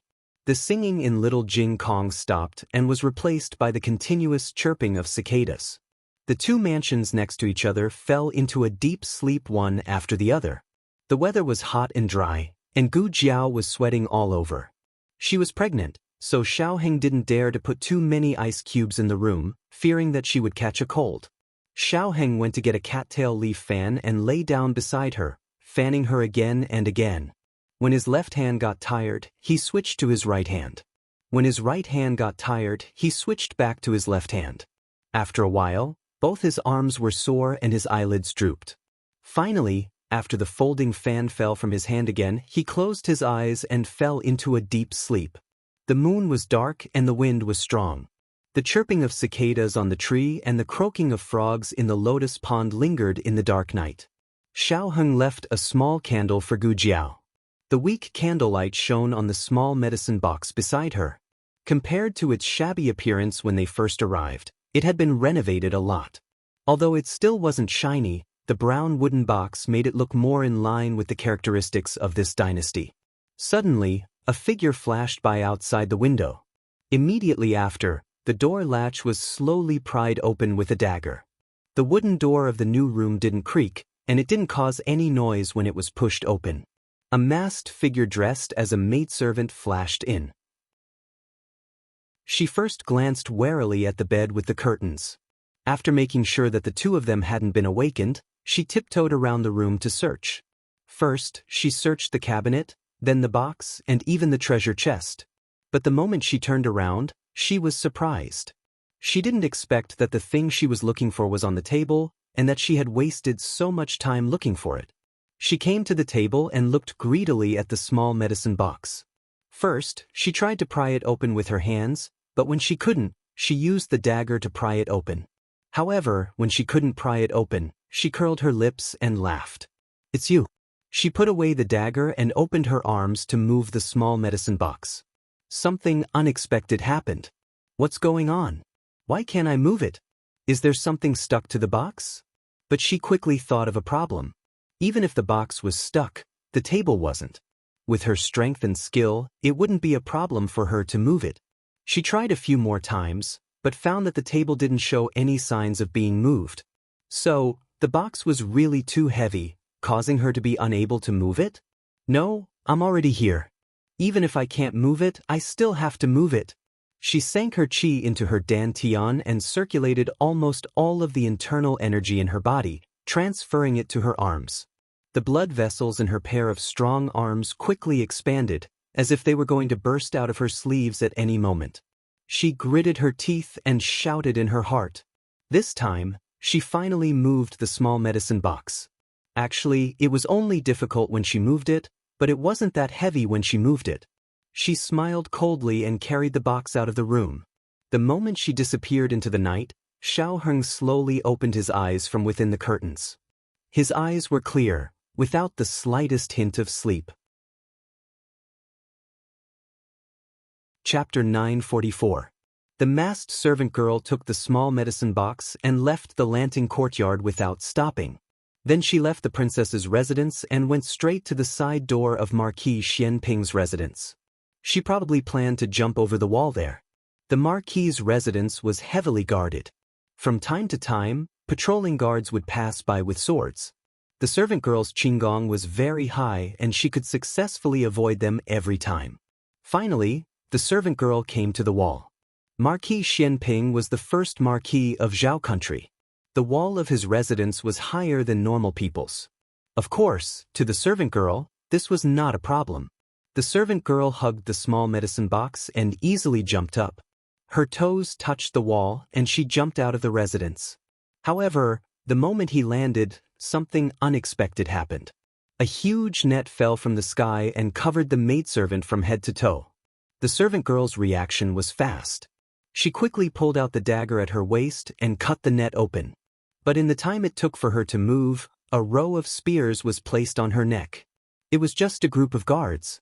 The servant girl did not think much of them. But in the next second, the servant girl did not dare to act rashly. Because outside, more than 100 archers had drawn their longbows and aimed their cold arrows at him. This was not a one-on-one or one-on-many fight. This was an absolute tactical suppression. No expert could easily escape. The maidservant held a dagger in one hand and a small medicine box in the other. Her eyes were cold as she thought about how to deal with the situation. Behind the archers, a man in a crescent-white robe came forward, surrounded by a dozen shadow guards holding torches. The archers opened up a path in an orderly manner, and when the man and his group entered the encirclement, they quickly closed up their formation. The light of the fire shone on the young man's face. The servant girl recognized him and her eyes trembled. Xiao Heng stopped about 10 steps away from the maidservant. He looked at her coldly and said indifferently, "You really didn't disappoint me." "You?" The servant girl was about to say something but immediately covered her mouth. Xiao Heng smiled faintly. "There's no need to pretend. I've already recognized you, elderly." The servant girl's body stiffened at the mention of elderly. She subconsciously raised her hand to touch her face. Xiao Heng calmly said, "The human skin mask didn't fall off." The maidservant went to touch her chest again. Xiao Heng said, "It didn't drop either." The maidservant was only short of going to scout the birds. Xiao Heng's face darkened. "Stop." The maid. "No, to be precise, it was Li Jiangping." He frowned and looked at Xiao Heng in shock. Xiao Heng's expression was calm, without a trace of doubt. From this, it could be seen that he was certain of his identity. There was no point in denying it. He asked in a low voice, "How did you guess?" Xiao Heng said coldly, "It's very simple. You revealed a flaw from the very beginning." Li Jiangping frowned. I don't understand. Xiao Heng raised his finger, and an accompanying secret guard took out a handkerchief from his bosom. He opened it and handed it to Xiao Heng. Xiao Heng picked up the iron nail that had long dried blood and said, "You were injured because your palm was accidentally pierced by a nail when you were carrying the betrothal gifts. You did put on a show and nailed the nail into the box. However, this is where the problem lies. These betrothal gifts are very precious. In order to prevent moisture, you gave up on taking the waterway. This measure was clearly effective. The other nails were all dry and intact, but this one was rusty. Moreover, its hole was new. It could be seen that it was just nailed in. Perhaps you will say that I'm just mending a nail, but I think that no one will mend a rusty nail." Li Jiangping never expected that he would make such a mistake. No, this was not a mistake. This was flawless. It was just that this guy was too abnormal, and his thoughts were too meticulous. Even such a tiny clue couldn't escape his eyes. Li Jiangping gritted his teeth. Just based on a rusty nail? More than that. Xiao Heng said, "When Chang Jing told you not to spread Gu Jiao's medical skills, do you remember what you said? An ordinary man is innocent, but treasuring a jade ring is a crime. I understand, don't worry." At that time, the words flashed through his mind. Li Jiangping did not understand where his flaw was. "What's wrong with this sentence?" Xiao Heng said indifferently, "You didn't notice it yourself, right? Before you said this, you glanced at the small medicine box on the table while wiping your sweat. Therefore, I'm very sure that what you said about treasuring a jade ring is referring to my wife's box. You deliberately got injured to test the medicine box in my wife's hands. Was this fellow a judge?" His eyes were so sharp. Li Jiangping originally wanted to deny it, but it seemed impossible now. This was definitely the first time he had exposed himself so quickly. What the hell? He was clearly a guy who did not know martial arts, but for some reason his eyes and aura were enough to make people's hearts jump. All of this happened too quickly. Li Jiangping was stunned, and there was too little time for him to react and make a decision. He could only rely on his many years of martial arts practice to rush toward Xiao Heng, the only one who did not know martial arts at the scene. Xiao Heng's appearance happened to block the line of sight of a wave of archers for him. As long as he was fast enough, he could catch Xiao Heng and force these people to let him go. As for the secret guards by Xiao Heng's side, they were no match for him at all with their mediocre skills. Li Jiangping was an expert of Dark Knight Island, and there was no doubt about his skills. His internal strength shook off those secret guards, and his hand fiercely grabbed Xiao Heng's neck. But just as he was about to succeed, a certain someone who had been hibernating on the tree for a long time curled his lips disdainfully, aimed at him, and pulled the trigger. With a loud bang, Li Jiangping was sent flying.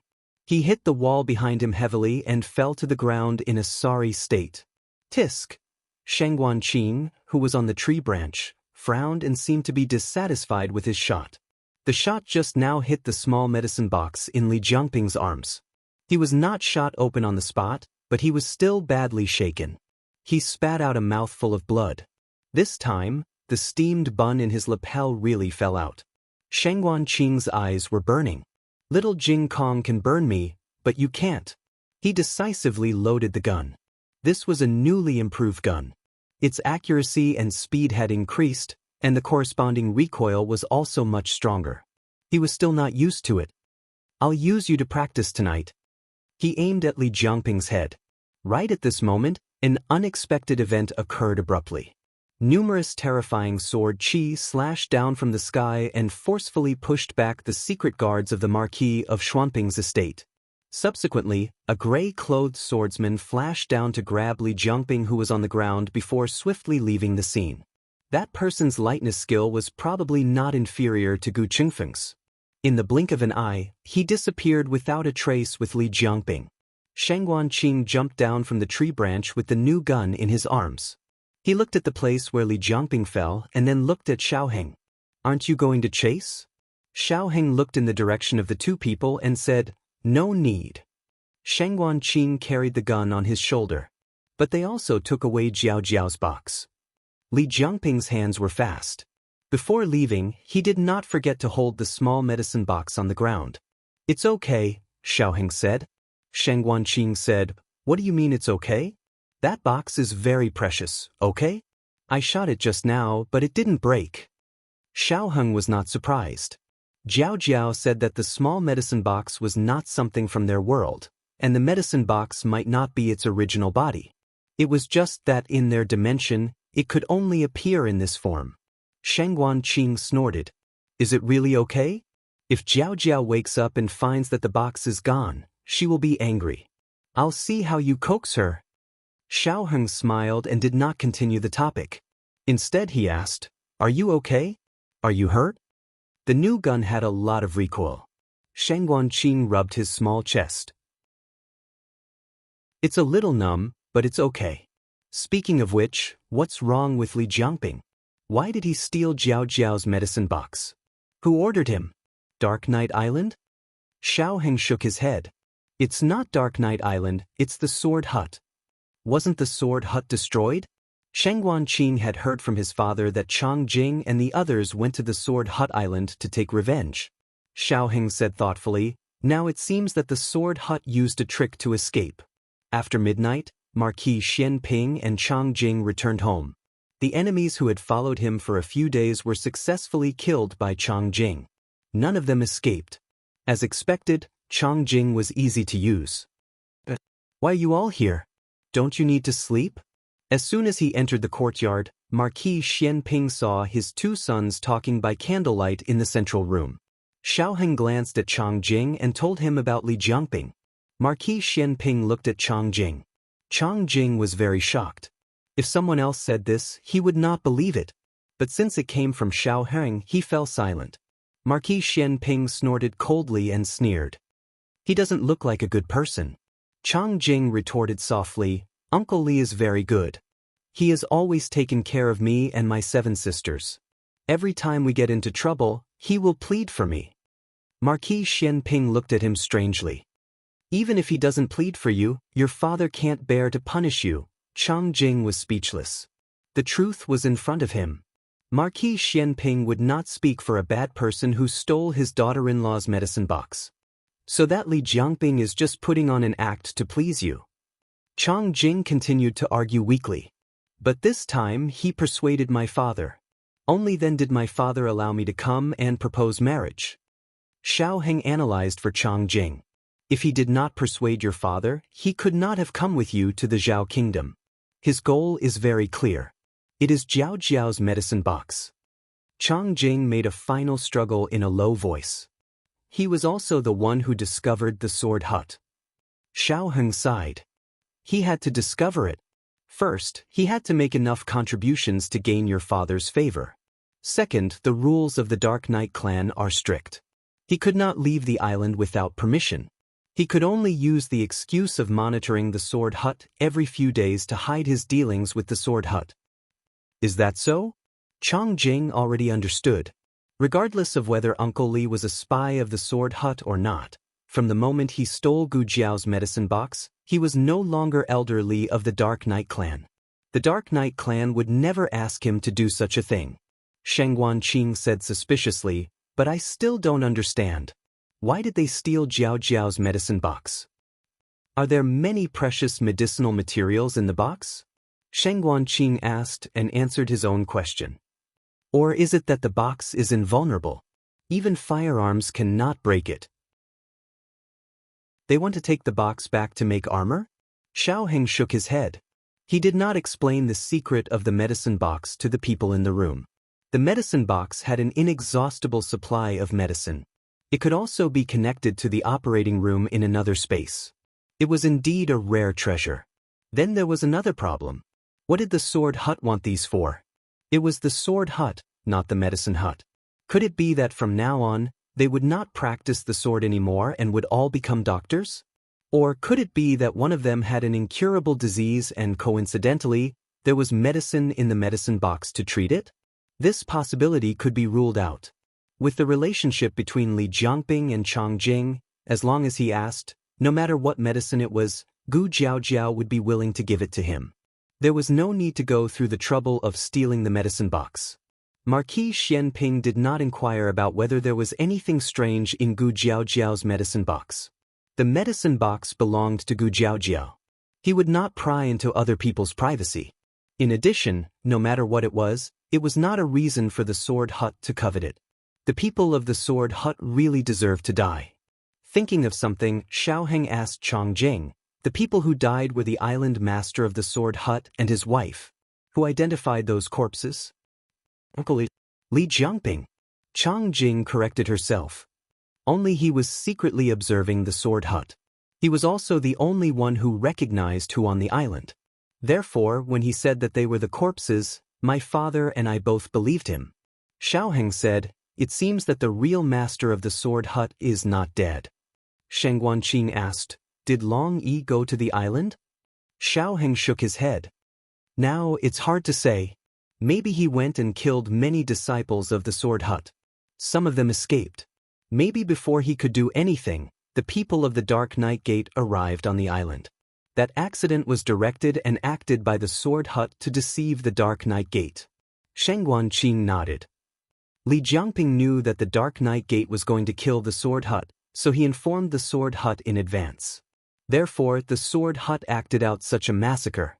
It seems reasonable. Xiaoheng thought for a bit and said, "The possibility of Long Yi going there is very high. Otherwise, with the strength of the Sword Hut, they would not have to avoid the Dark Night Gate like this." Chang Jing said seriously, "Our Dark Night Gate is very powerful." Xiaoheng said, "Of course you are powerful. However, with Li Jiangping as a spy, it is not difficult for the Sword Hut to set up an ambush on the island." Chang Jing did not say anything. Indeed, they trusted Uncle Li too much. When they went to the island, Uncle Li had always led the way. If Uncle Li had deliberately led them to a place with traps, they would have suffered heavy casualties. Chang Jing still did not understand. "But Uncle Li, why didn't Li Jiangping make a move? Even if we had some casualties on the Sword Hut Island, we would not have suspected him. He could have used this opportunity to weaken the strength of the Dark Night Island." Xiaoheng looked at him seriously. "What if he hurt you? You can't come to Zhao country to propose marriage, so he can't get close to Jiaojiao." Chang Jing said, "Oh." At this point, the last trace of hope in the bottom of Chang Jing's heart was extinguished. Li Jiangping was a spy through and through. In fact, there were still some doubts. Xiaoheng wanted to go back and slowly sort out his thoughts. Is that box really okay? Sheng Guanqing was still thinking about the small medicine box. After all, it was something that could not be broken even by a gun. It should be known that even the armor on Gu Jiao's body could not withstand the power of a gun. Xiaoheng said with certainty, "It's okay. They can't steal it." On the quiet long street, a carriage was moving quickly. After Li Jiangping got on the carriage, he immediately put the small medicine box under the seat and covered it with his feet to prevent it from falling out of the carriage due to the bumps. The swordsman who saved him gave him an elixir for internal injuries. He raised his head and swallowed it. After circulating his qi for a small cycle, he took a deep breath and said with relief, "It was too dangerous just now. What weapon did that guy have in his hand? It almost killed me." "It's called a gun," the swordsman said. He hesitated and said, "But in Ghost Mountain, the gun was not so powerful." The swordsman did not participate in the Battle of Ghost Mountain, but Elder Lu and the others sent letters back to the Sword Hut. Li Jiangping sighed and said, "My identity has been exposed. I can't go back to the Dark Knight sect in the future." Speaking of this, Li Jiangping became angry. He had been hiding for 20 years and deceived the entire island. But in the end, he was defeated by a young man who was still wet behind the ears.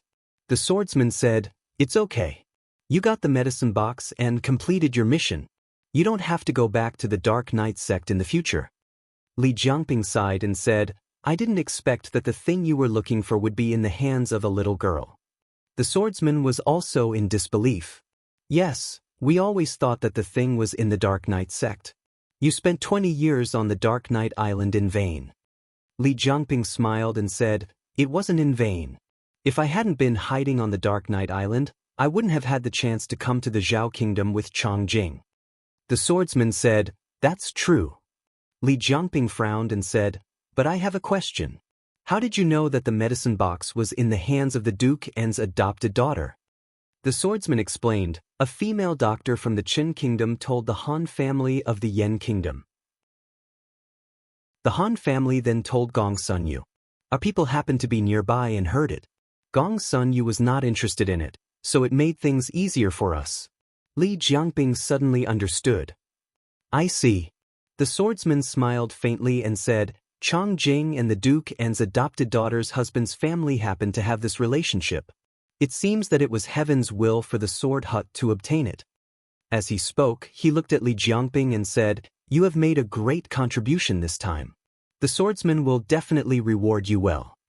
Li Jiangping couldn't hide his smile. He lowered his head to pick up the medicine box on the ground. Then, something unbelievable happened.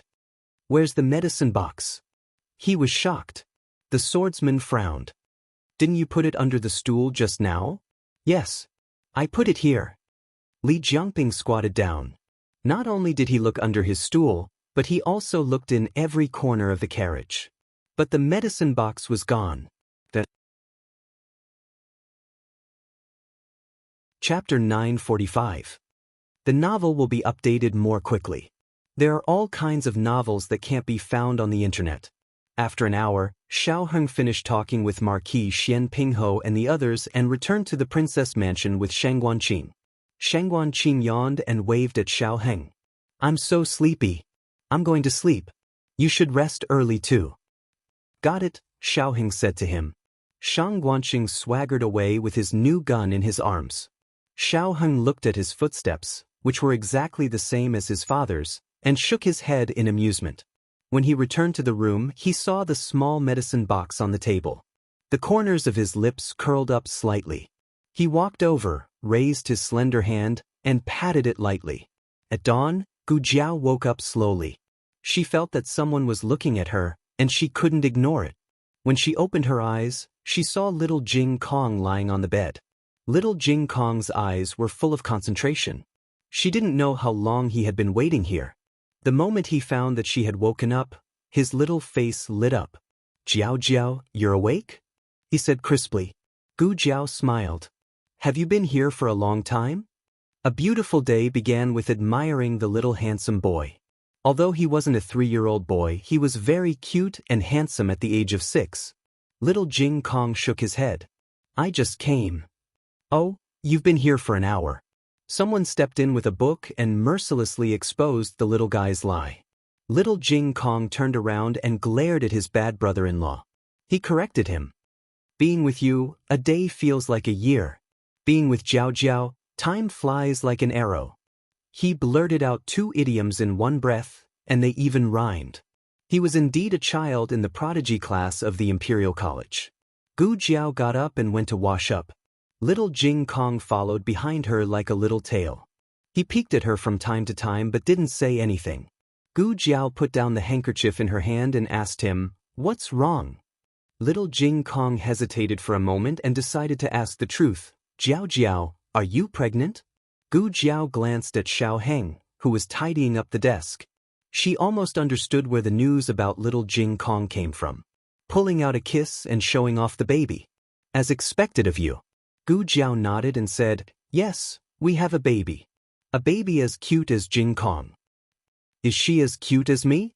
Her words were so pleasing to the ears that little Jing Kong became excited all of a sudden. He even started to look forward to the baby in Gu Jiao's belly.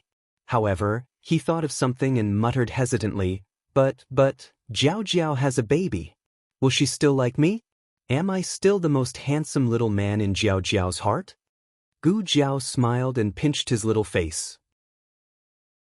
She bent down and looked at him at eye level.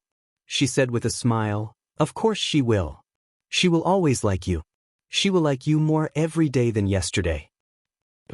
Little Jing Kong was so shy that his cheeks turned red. He turned around and covered his hot cheeks. I'll go and get breakfast for Jiao Jiao first. After that he ran out shyly. When he reached the corridor outside, he suddenly stopped and looked at Xiao Heng, who was tidying up the desk in front of the window. He puffed out his chest and said proudly, Jiao Jiao likes me. I'm the most handsome. Little Jing Kong, who had turned the tables, left valiantly. Xiao Heng had a toothache. While little Jing Kong went to get breakfast, Xiao Heng and Gu Jiao talked about what happened last night. Gu Jiao was not too surprised by Li Jiangping's betrayal, but the point that aroused her suspicion was different from Xiao Heng's. She recalled, when they gave me the nail, they wrapped it in a clean handkerchief. I've seen too many people with such injuries at the border. Most people would not keep the nail. They would throw it away immediately to prevent a second person from getting hurt. Even if they kept it, they would just put it aside casually. They wrapped it in a handkerchief as if they were afraid of destroying the blood and rust on it. Xiao Heng looked at her with admiration. Jiao Jiao is so smart. Gu Jiao nodded seriously. Yes, I'm very smart. Xiao Heng smiled. Gu Jiao thought of something and asked, but how did you know it would come back by itself? I don't know. You don't know? Xiao Heng was surprised. He thought she knew her small medicine box like the back of her hand. Gu Jiao shook her head. Xiao Heng helped her recall. Do you remember that time you were crushed in a collapsed wine cellar? Gu Jiao said, I remember. You jumped down and looked for me. She was almost out of breath with the boulder on her chest. She thought she was going to die. In the darkness, he grabbed her hand. Xiao Heng said, later, we were all rescued. Your medicine box fell in the ruins. The scene was too dangerous at that time, so there was no way to dig it out. But when I went back, I found it in your small basket.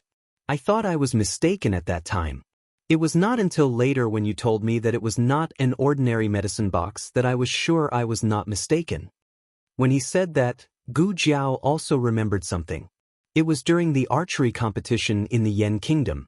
She remembered that she did not bring the small medicine box, but it was in her basket. She thought that it was Gu Shaoshun and Gu Yen who put the small medicine box in her basket. In addition, when she first transmigrated here, the small medicine box was not with her. It only appeared when she urgently needed it. Gu Jiao looked at the small medicine box on the table bitterly. If I had known it would be like this, I would not have taken so much effort to bring it with me. It was tiring to move it around. Gu Jiao pointed at the small medicine box. Can't you be more obvious? Sometimes, if I didn't bring you, wouldn't I have found out if you appeared a few more times? Did you do it on purpose? Do I have to hug you every day to be happy? A gust of morning wind blew, and the small medicine box was as quiet as a chicken. Xiao Heng sorted out what happened last night. There were 3 questions that he had no clue about. First, how did the Sword Hut know about the small medicine box? Second, why did the Sword Hut want the small medicine box? Third, what was the purpose of Li Jiangping lurking in the Dark Knight Gang? If it was to deal with the Dark Knight Gang, it did not make sense that he could not find a suitable opportunity to take action in 20 years. Gu Jiao had no clue about the first 2 points. As for the third point, she had her own opinion. The Sword Hut let Li Jiangping lurk in the Dark Knight Gang for many years. Other than sending messages to the Sword Hut, the only big thing he did was to steal the small medicine box. Xiao Heng stared.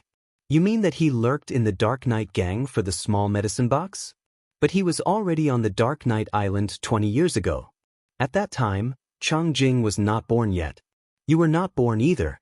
Could they be like the state preceptor, who could predict the future? Gu Jiao paused. What if they thought that the small medicine box was on the Dark Knight Island?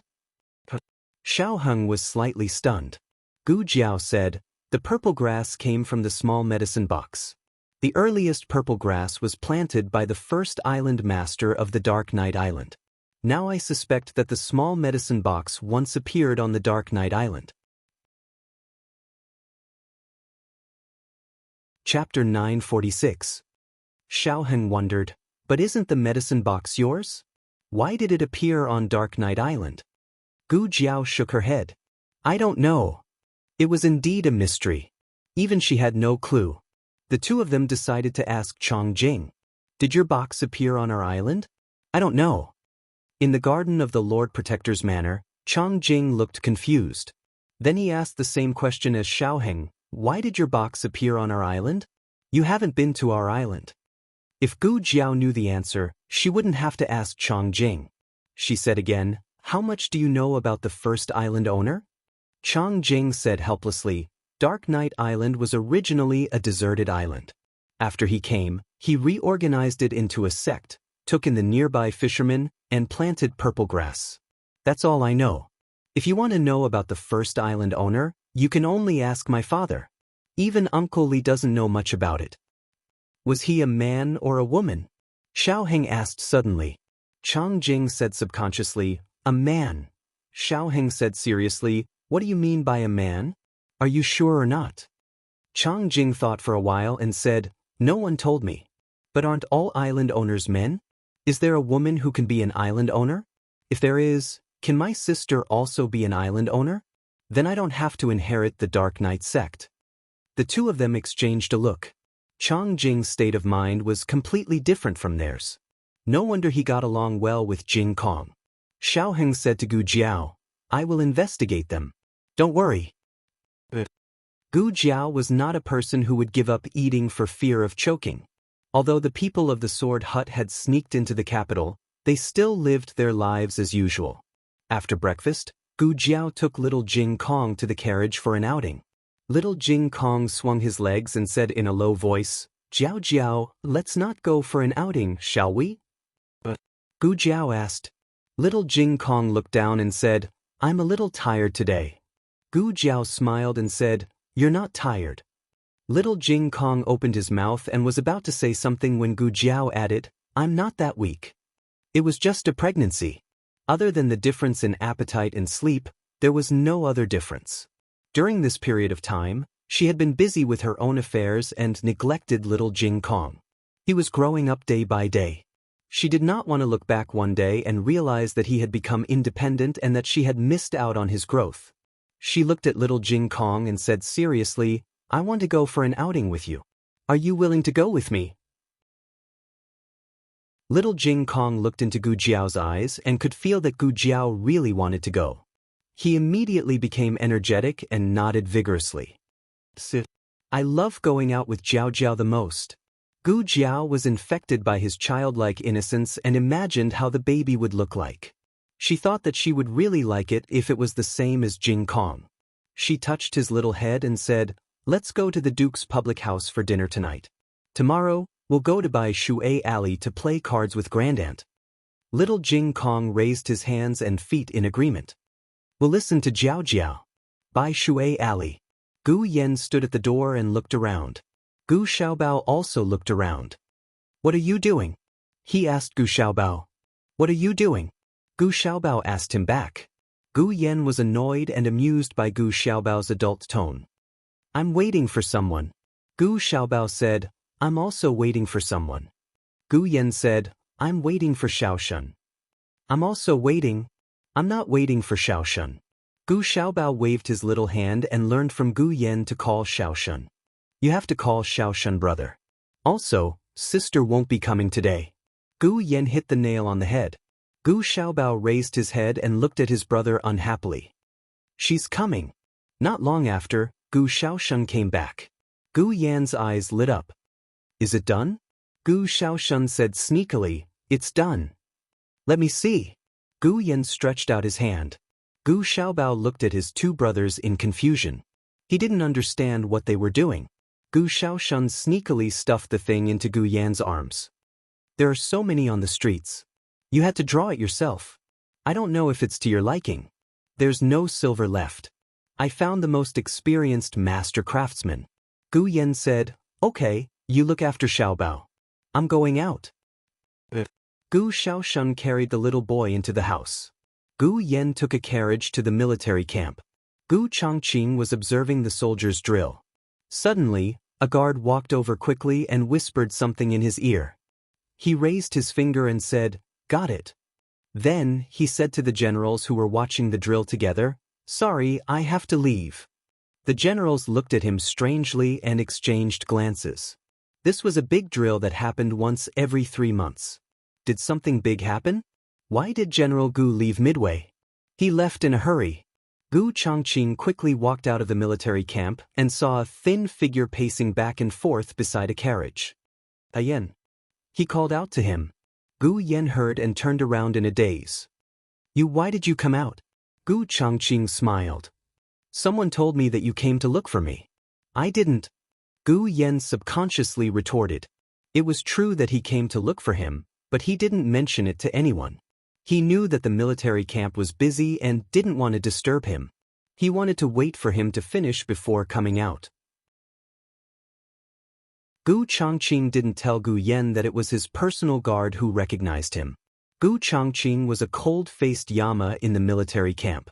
However, in front of Gu Yen and Gu Jiao, he was always a doting brother. He saw that Gu Yan's cheeks were red from the sun and quickly brought him to his tent. "Bring some ice," he ordered the guard. The guard was shocked. "Didn't you say that you didn't use these things?" "Yes." The guard glanced at the pampered young master and understood. He went to bring over 2 large basins of ice cubes and placed them on both sides of Gu Yen. Gu Yen felt a chill run down her spine.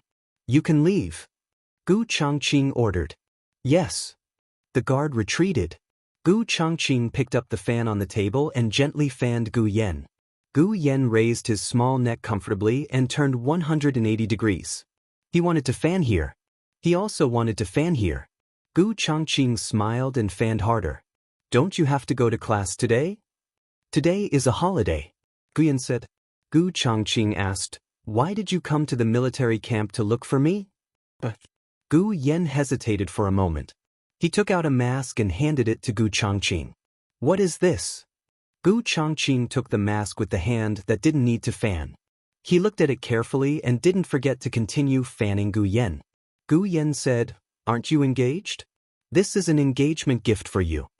It was a silver half-face mask. It was very light and exquisite. The design was also new. Gu Changqing had never seen it on the market. He looked at Gu Yen. "Did you specially find someone to make it?" Gu Yen pulled his small ears and admitted with some embarrassment. It seemed that he had put a lot of thought into it. Gu Changqing's heart softened. "Why did you think of giving me a mask?" Gu Yen pursed his lips. "Aren't you an expert in the underground martial arts arena? I heard that the people there all wear masks. If you don't like it, I like it very much." Gu Changqing smiled and said to him, "I will wear it when I go to the underground martial arts arena in the future. I will also bring you. This way, you will be able to recognize who I am at a glance." Gu Yan's eyes moved. He did his best to suppress the joy in his heart and nodded coldly. "If you insist on bringing me, then that's fine too." Gu Changqing smiled warmly, his eyes full of pampering. Marquis Xianping's estate. Xiao Heng went to court today and accepted the title of junior assistant. From today onwards, he would be the first junior assistant under the emperor's rule. When he left court, he was surrounded by civil and military officials. Everyone congratulated him one after another. All of this happened suddenly, but when he thought about it carefully, he felt that it was logical. At the age of 13, he became the young chancellor of the directorate. If it wasn't for the unforeseen event, he would have already become Zhao country's junior assistant. He lost some of his noble youthfulness and gained some steadiness and calmness. If it was said that the young chancellor relied somewhat on his birth, then the 3 Yuan imperial examinations, the Zhuiyuan parade, and the junior assistant were all the results of his own hard work. Congratulations to Grand Secretary Yuan. You have a successor. There were also officials congratulating Grand Secretary Yuan. Grand Secretary Yuan stroked his beard with a smile. Another official said, "I think Grand Secretary Yuan is blessed with double happiness. You have a proud student, as well as a son-in-law and a grandson-in-law." Grand Secretary Yuan's smile deepened. That's right. The 2 matters that had been troubling him for a long time had been settled. Next was Bao Lin and Gu Changqing's wedding. He had to ask the imperial astronomer if they had calculated the auspicious day. Xiao Heng finally escaped from the encirclement of the officials with great difficulty. His entire body was covered in sweat. He returned to the princess manor. As soon as he entered the room, he saw that Shang Guanqing was also there.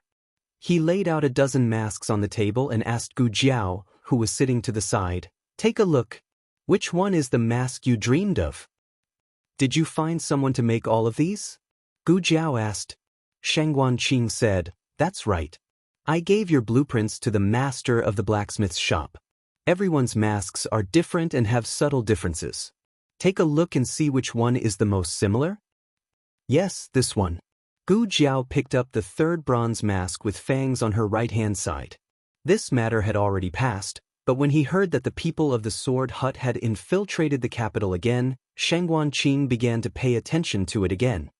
Aren't you going back to the Yen Kingdom? Gu Jiao asked him. Shang Guanqing said calmly, I can go back a few days later. He wanted to kill all the bastards of the Sword Hut first. He took out the mask Gu Jiao had picked out and glanced at his stinky younger brother. He hurriedly said, You came at the right time. Draw this mask again and make it look more similar. This way, it'll be easier to make a copy and distribute it. Have the guards find it. Okay. Xiao Heng agreed. Gu Jiao had seen it a long time ago. She wore the dark red official robes of the junior secretary, which made her devastatingly beautiful and elegant like jade. The young couple stared at each other. Even the air was sweet. Shang Guanqing wanted to roll his eyes again. Am I here to eat dog food? That's enough. Xiao Heng entered the room and sat down. He picked up a brush and paper and began to draw the mask. He did not just draw a single mask. He also combined the attire of the disciples of the Sword Hut with the Xianyue sword. My stinky younger brother is good. Shang Guanqing looked at him in amazement and said, This is much easier to recognize. Speaking of which, how did you get the box back? The two looked at each other. Xiao Heng said calmly, It's a secret. Tiske, Shang Guanqing snorted. If you don't want to say it, then forget it. However, if they didn't succeed the first time, they will definitely come a second time. Guess, will they come tonight? Without waiting for the two to speak, suddenly walked in hurriedly. Miss Son-in-law, Steward Jing is here. Steward Jing was Duke N's confidant. His visit must have something to do with Duken. The two hurriedly let bring Steward Jing in. Steward Jing stumbled into the room. When he came in front of Gu Jiao, his legs gave way. Gu Jiao held his arm in time. Steward Jing, what happened? Let's talk nicely. Steward Jing broke down and cried, Duke? Duke went out to buy a shop for Miss today, but someone came out of nowhere and took Duke away. Duke N always brought his men of sacrifice with him when he went out. Their martial arts were not bad. To be able to take Duke N away from them, it was obvious that the other party was not an ordinary master. The three of them exchanged glances and had the same guess in their hearts. The Sword Hut. Gu Jiao asked, Did they leave any messages? Steward Jing cried and shook his head. No, there was nothing. They left after taking him away. Gu Jiao asked seriously, Where did it happen? Steward Jing choked with sobs. The East River of Lake Li. I saw them go in the direction of the West City Gate. Xiao Heng's eyes turned cold. The West City Gate. Do they want to take Duke N back to the Sword Hut? Yes, Jiao Jiao was Duke N's adopted daughter. With Duke N in their hands, were they afraid that they could not control Jiao Jiao? They wanted to lure Jiao Jiao to the Sword Hut because they realized that to take away the medicine chest, they had to take away Jiao Jiao. I'm going out. Wait for me at home. Before Xiao Heng could finish speaking, Gu Jiao had already tied up her long hair without hesitation. At dusk, a seemingly inconspicuous carriage drove out of the North City Gate of the capital. The coachman drove the carriage vigilantly, followed by 4 attendants on horses. Inside the carriage, 2 men sat facing each other. One of them was the kidnapped Duke N, and the other was the swordsman who had saved Li Jiangping last night. The swordsman wore a silver mask that distorted his original appearance. However, from the skin on his neck and hands, one could tell that he was not old. When he spoke, he confirmed Duke N's guess. At most, he was around 30. Duke N, we have no ill intentions. Please calm down. He smiled and said to Duke N was very calm from beginning to end. He did not make any unnecessary calls for help. Hearing the other's words, he said calmly, Where do you plan on taking me? The swordsman smiled coldly. You don't need to know. Just cooperate obediently. Otherwise, I don't mind making you suffer. Duke N was not frightened by his threat. He said calmly, You are from the Sword Hut. A glimmer of shock flashed through the swordsman's eyes.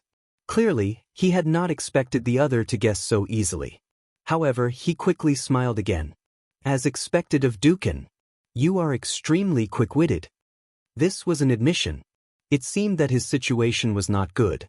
After all, only the dead could keep secrets. They did not plan on letting him leave alive. It did not matter if he died. He was only worried that he would implicate Jiao Jiao. The swordsman smiled coldly. Why aren't you speaking? Are you thinking of how to escape? Don't waste your time. You can't escape. Don't count on anyone coming to save you. They all think that we are going to the western city gate. By the time they react, we will have already boarded the ship. Dukan looked at him calmly. Who are you trying to threaten by capturing me? The Duke and estate, the Xinyuan family, or the Yen royal family? None of them. The swordsman smiled. We only hope to invite your adopted daughter to the island as a guest. As expected, they had come for Jiao Jiao. Murderous intent flashed through Dukan's eyes. The swordsman saw the murderous intent and said mockingly, Oh, you want to kill me? What can a cripple like you do? I can crush you to death with my fingers. However, don't worry. Your body is so weak. I am afraid that I will not control my strength. If I kill you, I will not be able to invite your adopted daughter. Dukan asked calmly, Jiao Jiao has no enmity with you. Why do you want to attack her? The swordsman laughed. There is enmity. After all, she killed so many disciples of the Sword Hut at the border. Of course, they were all outer sect disciples. The enmity is not great. As long as she is willing to obediently hand over what we want, we may consider letting her go. Letting Jiao Jiao go was fake. What they wanted from Jiao Jiao was real. And Guogong said, What do you want? I'll buy it for you. Do you want her armor or her weapon? The swordsman said meaningfully, It is much more precious than those things. You would not understand even if I told you. After speaking, he lifted the curtain and asked the driver, How long until we reach the ferry? 6 hours, the driver said. Is there no shortcut? The swordsman asked. There is. Then let's go. The shortcut will take us through a forest. We may encounter wild beasts. Are we afraid of wild beasts? Take the shortcut. Since the swordsman had spoken, the driver could only follow. Fortunately, their luck was good. They did not encounter any danger in the forest. 2 hours later, they were on the official road of Jadewater Town. The ferry is ahead. Sir, are you sure there is a boat? The driver asked. This is not something you should worry about. The swordsman was not as patient with the driver as he was with Dukan. Yes. The driver angrily closed his mouth. Of course there was a boat. Everything had been prepared. They would enter the Yen Kingdom by water and return to the Sword Hut from the Yen Kingdom. He had left a steward behind to inform the girl. As long as the girl was not an idiot, she would be able to guess that they had to go to the Sword Hut to find someone. Girl, see you at the Sword Hut. The carriage stopped at the ferry. A large boat with a black awning slowly approached. Li Jiangping stood on the boat and waved in their direction. The swordsman saw through the window. He nodded, lowered the curtain, and jumped off the carriage. Just as he was about to move Dukan and his wheelchair down, an eagle's cry suddenly came from the silent roof. The entire night sky seemed to have been torn open by this eagle's cry, and a majestic murderous aura surged out like a tsunami. The swordsman and Li Jiangping's hearts shook. An ominous premonition swept through their hearts. The sound of heavy horse hooves approached. The two turned their heads to look. In the dark night, Gu Jiao rode over with a red-tasseled spear on her back. She carried a killing intent that could trample mountains and rivers. Her red battle clothes were blown by the night wind. Her black armor reflected a cold light under the moonlight. The swordsman was shocked. Li Jiangping had seen Gu Jiao before. But the Gu Jiao in the manner and the person on the horse emitting the fury of a killing god were like two different people. He did not dare to recognize her for a moment. Get on the boat. He finally came to his senses. Gu Jiao rode on the Black Wind King's strong horse. She coldly pulled back the bow in her hand and shot him into the water with an arrow. Chapter 947. Novels with content that can't be found online can be found here. Li Jiangping was an elder of the Dark Knight Island, but he was sent flying by an arrow. What kind of terrifying strength was that? The swordsman frowned and said to his 4 subordinates, "Go!" The 4 of them drew their swords and flew towards Gu Jiao with their lightness skills. Gu Jiao fired 3 arrows at the same time. Their speed was unbelievably fast, and they tore through the air with unstoppable force, directly hitting the hearts of the 3 swordsmen. The 3 of them didn't even have time to fight back before they screamed and fell. The last swordsman saw that his 3 companions were killed and couldn't help but stop. In this short moment, the Black Wind King had already arrived under him. Gu Jiao pulled out the red-tasseled spear from her back and nailed him to a tree not far away. Blood flowed from the corner of his mouth. His head tilted and he stopped breathing. The swordsman's eyebrows twitched. He couldn't believe it. In a flash, an image appeared in his mind. "I know who you are. You are Duke En's adopted daughter, the commander of the Black Wind Cavalry. Should I call you Xiao Lulang or young madam?" To be honest, when he heard that the commander of the Black Wind Cavalry who killed Gong Sun Yu was a woman, he was more shocked than if he had seen a ghost. Other than the Master of Shadows, he didn't expect there to be a second woman who was so powerful. That's right, the first Master of Shadows was a woman. Perhaps even the members of the Shadow Division didn't know this secret, but the head of the Sword Hut had interacted with her before. The Black Wind King stopped 10 steps away from him. If Duken wasn't still in the carriage, it would have rammed into him. Gu Jiao held the reins with one hand and pointed the red-tasseled spear at him coldly. "Let go of my adopted father and I'll leave you with a whole corpse." The swordsman laughed mockingly. "Only a whole corpse? Girl, you sure talk big."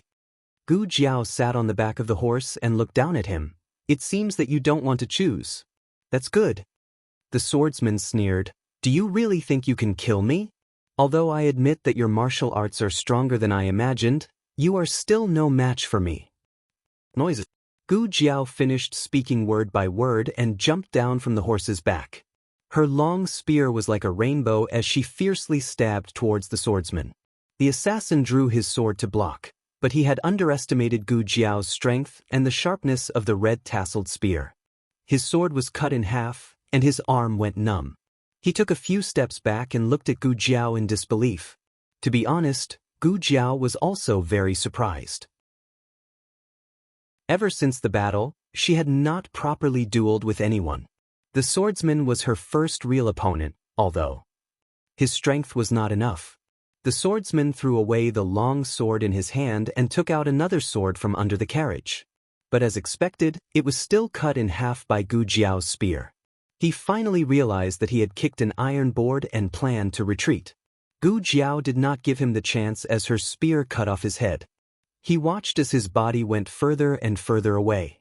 The world spun and dust entered his mouth and nose. Then there was no more then. Adoptive father. Gu Jiao quickly opened the curtain of the carriage. Who would have thought that she would find nothing? There was not a single person inside. She looked carefully and found that when she was dueling with the swordsman, another expert had taken advantage of the situation and taken away Nguagong from the back door of the carriage. She looked at the sky. Little Nine. Little Nine flapped its wings and chased after her. Gu Jiao also got on the horse and chased after Little Nine's eagle cry, running into the night. There was no horse faster than the Black Wind King in the world. When Xiao Heng and Shang Guanqing arrived at the ferry, there was no trace of Gu Jiao and Nguagong. There were only a few corpses on the ground and one of them was a headless corpse. Shang Guanqing frowned. "After chasing them for so long, did we still lose them?" Xiao Heng's eyes swept over and said cautiously, "There is someone in the water." The accompanying secret guard went into the water and pulled Li Jiangping out of the water. Li Jiangping still had one breath left. "Who is this guy?" Shang Guanqing asked. When Li Jiangping came to the house, he happened to take Jing Kong out and did not see Li Jiangping face to face. Xiao Heng said, "Li Jiangping. He is the traitor of the Dark Knight sect?" Shang Guanqing squatted down and checked the arrow in his chest. "It is Jiao Jiao's arrow." Xiao Heng walked forward and looked coldly at the dying Li Jiangping. "Where did Jiao Jiao and Nguagong go?" Li Jiangping did not want to say at first, but Xiao Heng had someone cut off his fingers. Shang Guanqing clicked his tongue. "No way, my little brother is so cruel?" Xiao Heng said expressionlessly, "If you don't say it, I will cut off your ears, nose, and mouth and feed them to you." Shang Guanqing thought, "Damn. Today was the day that my little brother refreshed his knowledge." Li Jiangping could not withstand the torture in the end. Go east, 3 miles, there is a Cangjin villa. The people of the Sword Hut should be there. The Cangjin villa was a small sect near Zhaodu. The Sword Hut needed a place to hide when they came here, so they robbed the Cangjin villa. According to the plan, Li Jiangping and the swordsman would bring in Guogong to board the boat first, and the people of the Sword Hut would follow behind to ensure that no masters could catch up to them. But now that something like this had happened, the plan was disrupted. He did not know if the people of the Sword Hut would choose to board the boat from another ferry. "How many people are there in total?" Xiao Heng asked. Li Jiangping said weakly, "Sect leader, 4 venerables, 8 protectors, and some disciples. I don't know the exact number." Xiao Heng paused and said, "How is their strength compared to Sky Splitter?" Li Jiangping recalled, "Sky Splitter. I have never seen it before." Xiao Heng thought for a moment and changed the name, then Enhan. Li Jiangping said, "Enhan is the direct disciple of the sect leader. His strength is comparable to a protector, 8 protectors and 8 Enhan." Xiao Heng could not help but clench his fists. The situation was not optimistic. "What about the venerables?" he asked again. Li Jiangping said, "The strength of the venerables is above that of the protectors." Shang Guanqing's expression also became solemn. With so many experts, if Jiao Jiao really broke through, it would be disastrous. Xiao Heng quickened his pace. "Why did you capture Dukan?" Li Jiangping said, For that box." Xiao Heng said, "What treasure is in that box? Why does the Sword Hut want to obtain it?" Li Jiangping exhaled more than he inhaled. "I don't know. It's the sect leader's orders." Shang Guanqing leaned closer to his stinky brother and asked, "Is what he said true?" "It should be true." Xiao Heng said with a serious gaze, "Young Master Mingyue is the son of the sect leader. He knows nothing about the small medicine box. It can be seen that this matter is indeed a secret. Very few people know about it." Shang Guanqing glanced at Li Jiangping. "Then what about him? Kill him or," Xiao Heng said calmly, "leave him for Chang Jing." Shang Guanqing looked at Li Jiangping's finger that had been cut off at the base and was bleeding profusely. He felt that his finger was in pain. Although this scene was very cruel, what should he do when he was a little taken aback by his stinky brother's handsomeness? The person who captured Duke and was an expert with top-notch Qinggong. Coupled with his familiarity with the terrain, almost no one could catch up to him. However, the one chasing after him was the overlord of the sky, Hai Dongqing. Even if he grew a pair of wings, he could not fly away from him.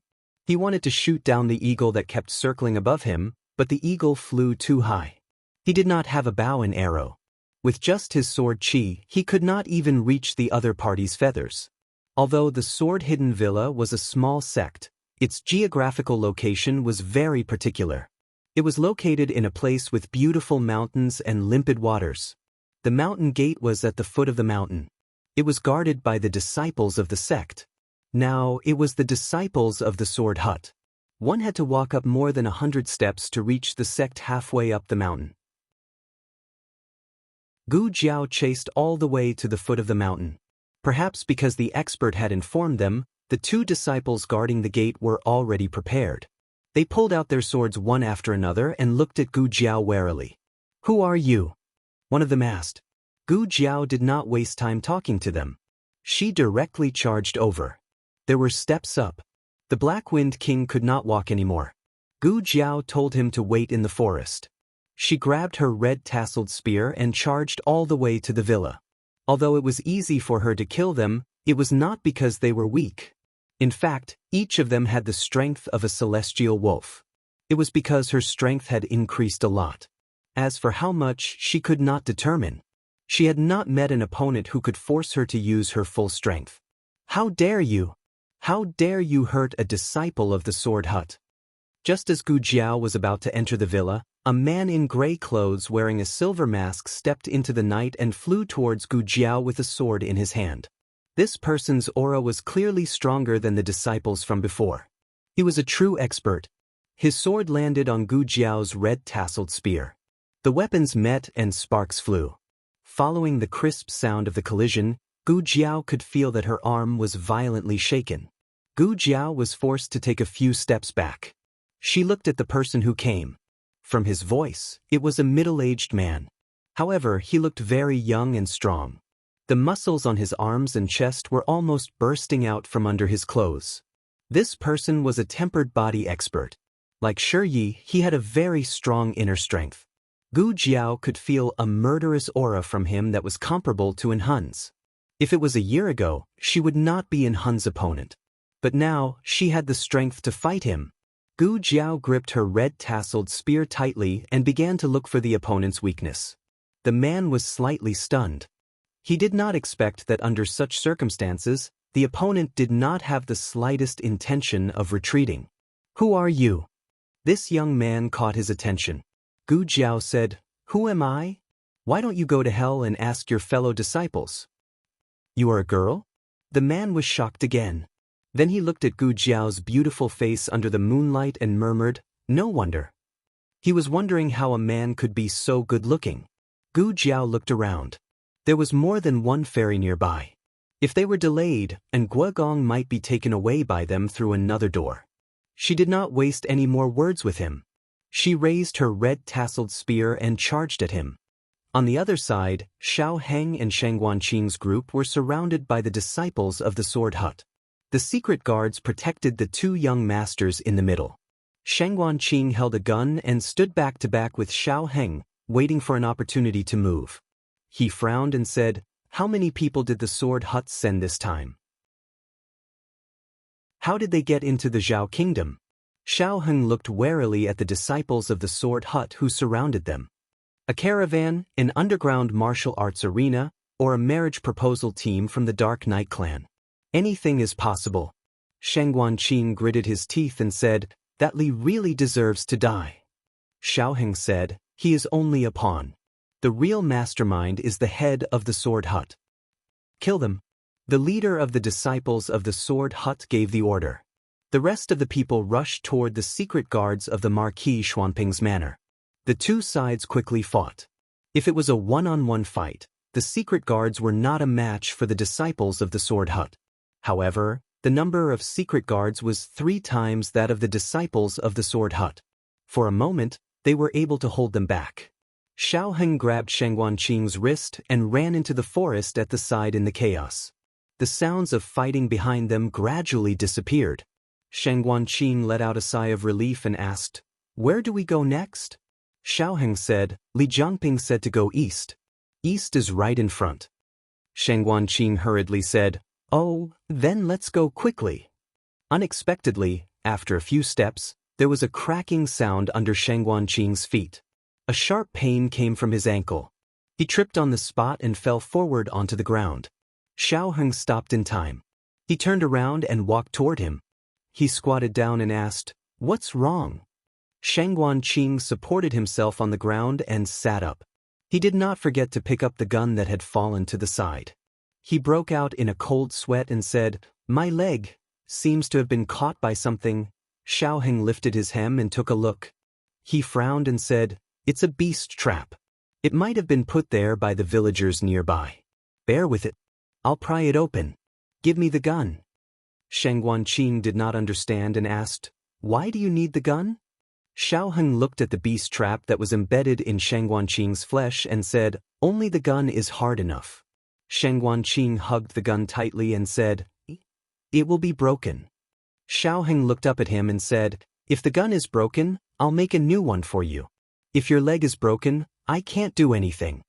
Shang Guanqing painfully handed the gun to his brother and said reluctantly, "Then be gentle, not to me, but to her. She is my wife.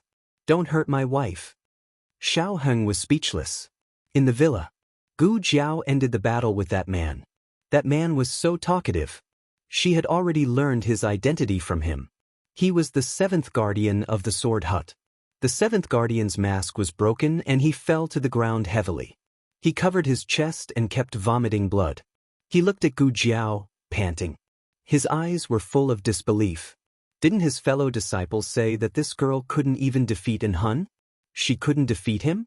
This was a fucking beatdown. His skills were on par with En Hun's, but during the fight just now, other than his surprise attack which forced the girl to retreat, he had not been able to win against her since she took the initiative to attack him. The first 10 moves were a draw. From the 11th move onwards, he had no power to fight back. Why was it like this? Gu Jiao stepped on his chest.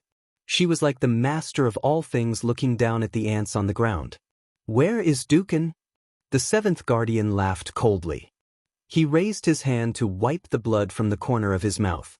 Do you think I will tell you? I'm warning you. This is the territory of the Sword Hut. If you dare to act recklessly. His gaze was very determined. He could not reveal any information to Gu Jiao. Gu Jiao did not want to waste time on him. She withdrew her foot. Under the gaze of the disciples of the Sword Hut who did not dare to go forward, she walked into the villa with the blood-dripping red-tasseled spear like a shura. The 7th guardian struggled to stand up. He looked coldly at Gu Jiao's back. He grabbed with his 5 fingers and gathered enough inner energy. He was about to hit Gu Jiao's back fiercely. Gu Jiao happened to pass by the corpse of a disciple of the Sword Hut. She stomped her foot fiercely and the long sword on the ground flipped up. She hit the hilt of the sword with her palm. The long sword flew towards the 7th guardian behind her. The 7th guardian did not even have time to react before his chest was pierced fiercely. During the entire process, Gu Jiao did not turn her head. Her red-tasseled spear touched the ground. Following her footsteps, the cold, glinting tip of the spear drew a slow and ear-piercing sound on the limestone floor. Occasionally, a string of sparks would fly. There were disciples charging towards her. Every single one of them fell under her red-tasseled spear. The disciples of the Sword Hut were frightened by her killing. A disciple trembled and said, "Quick, quick, go and report to the headmaster." The Sword Hut had 2 peaks. The headmaster, the various venerables, and the guardians were at the rear peak.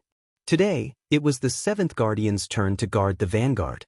Gu Jiao found Dukan, who had been tied up by 4 disciples at the back door of the vanguard.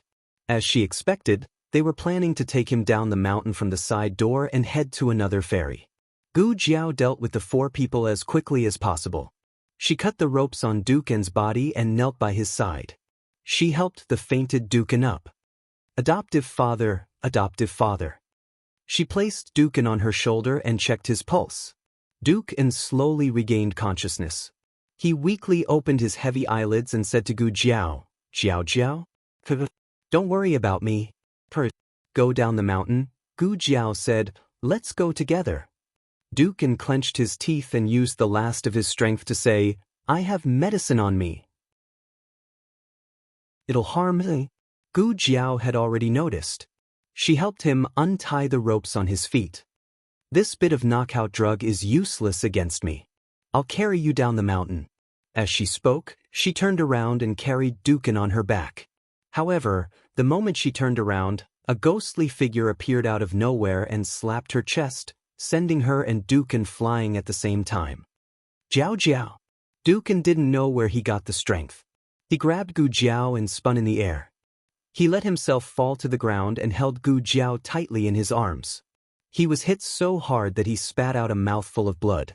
The 2 of them hit a rock on the side. He used his hands to protect Gu Jiao's head. Gu Jiao's head was saved, but the huge impact still knocked Gu Jiao out of his arms. There was a cliff in front of them. He rushed over to grab Gu Jiao, but it was too late. Gu Jiao was thrown out.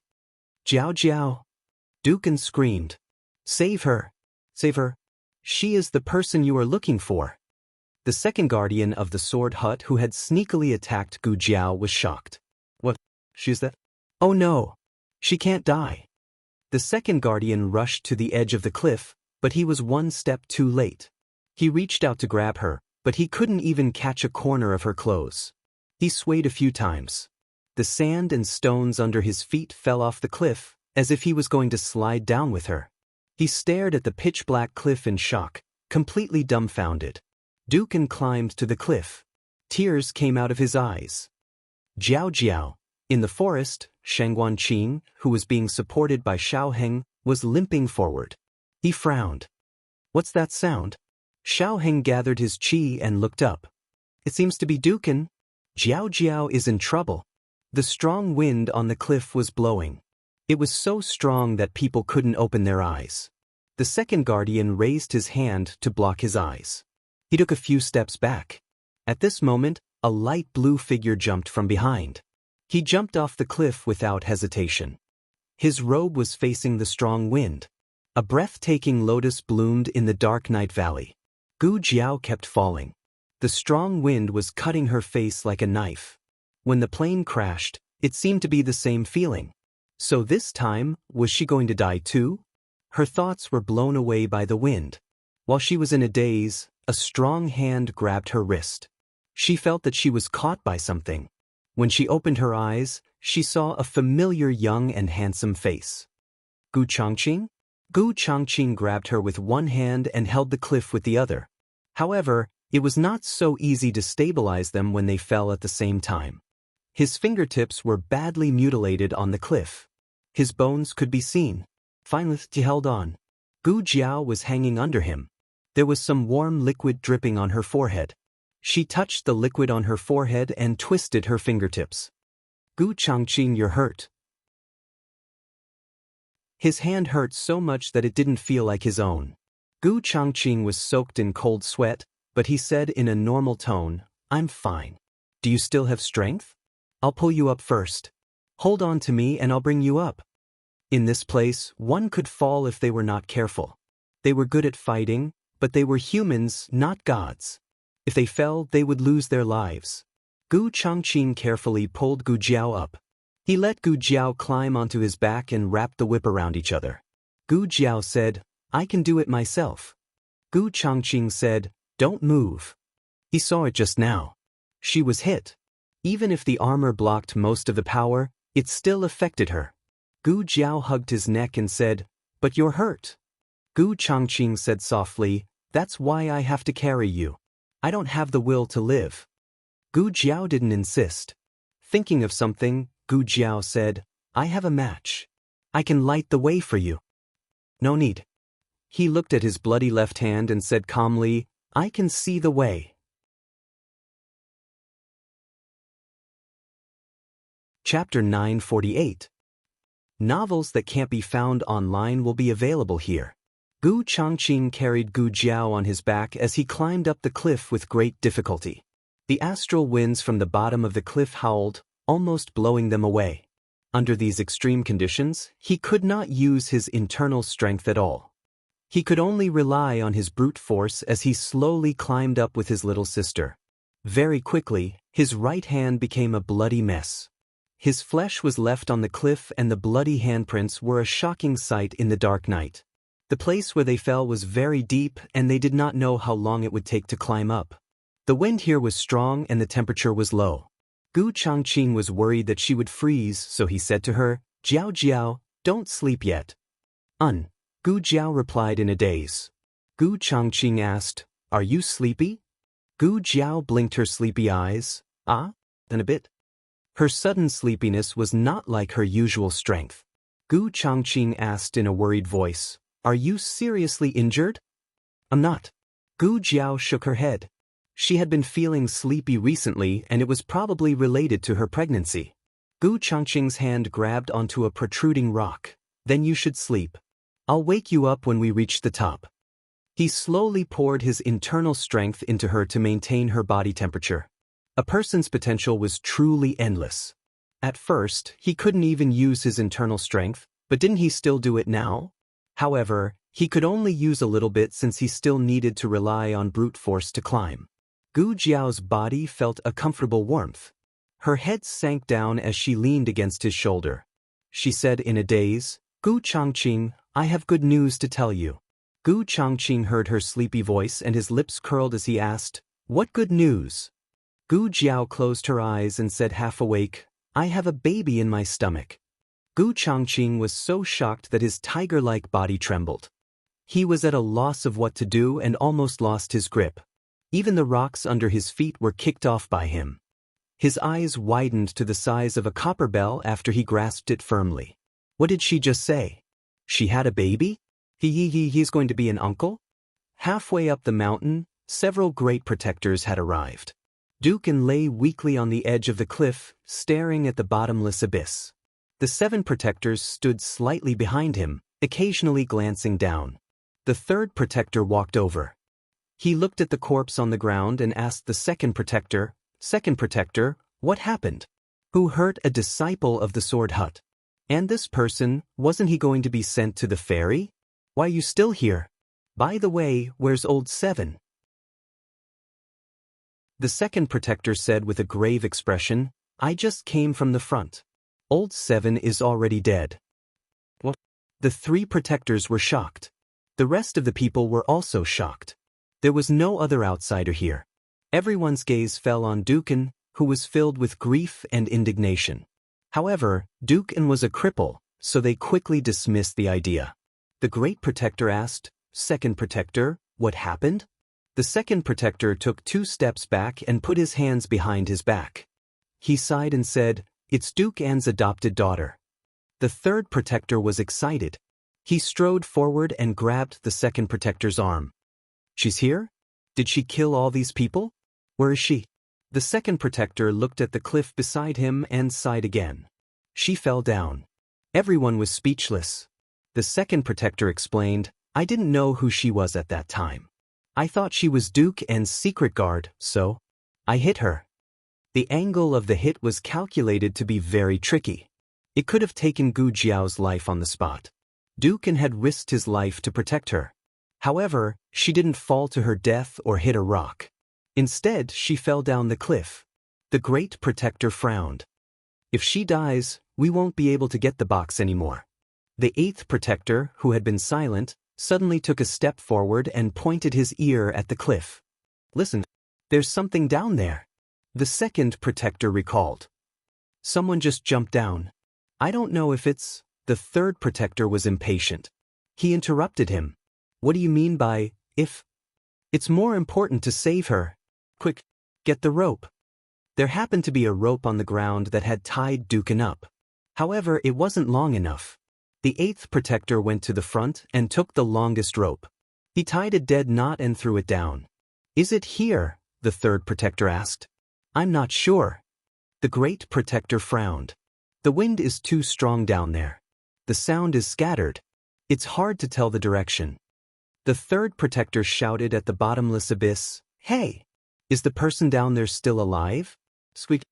Gu Changqing heard the sound coming from above his head. However, the wind around him had changed.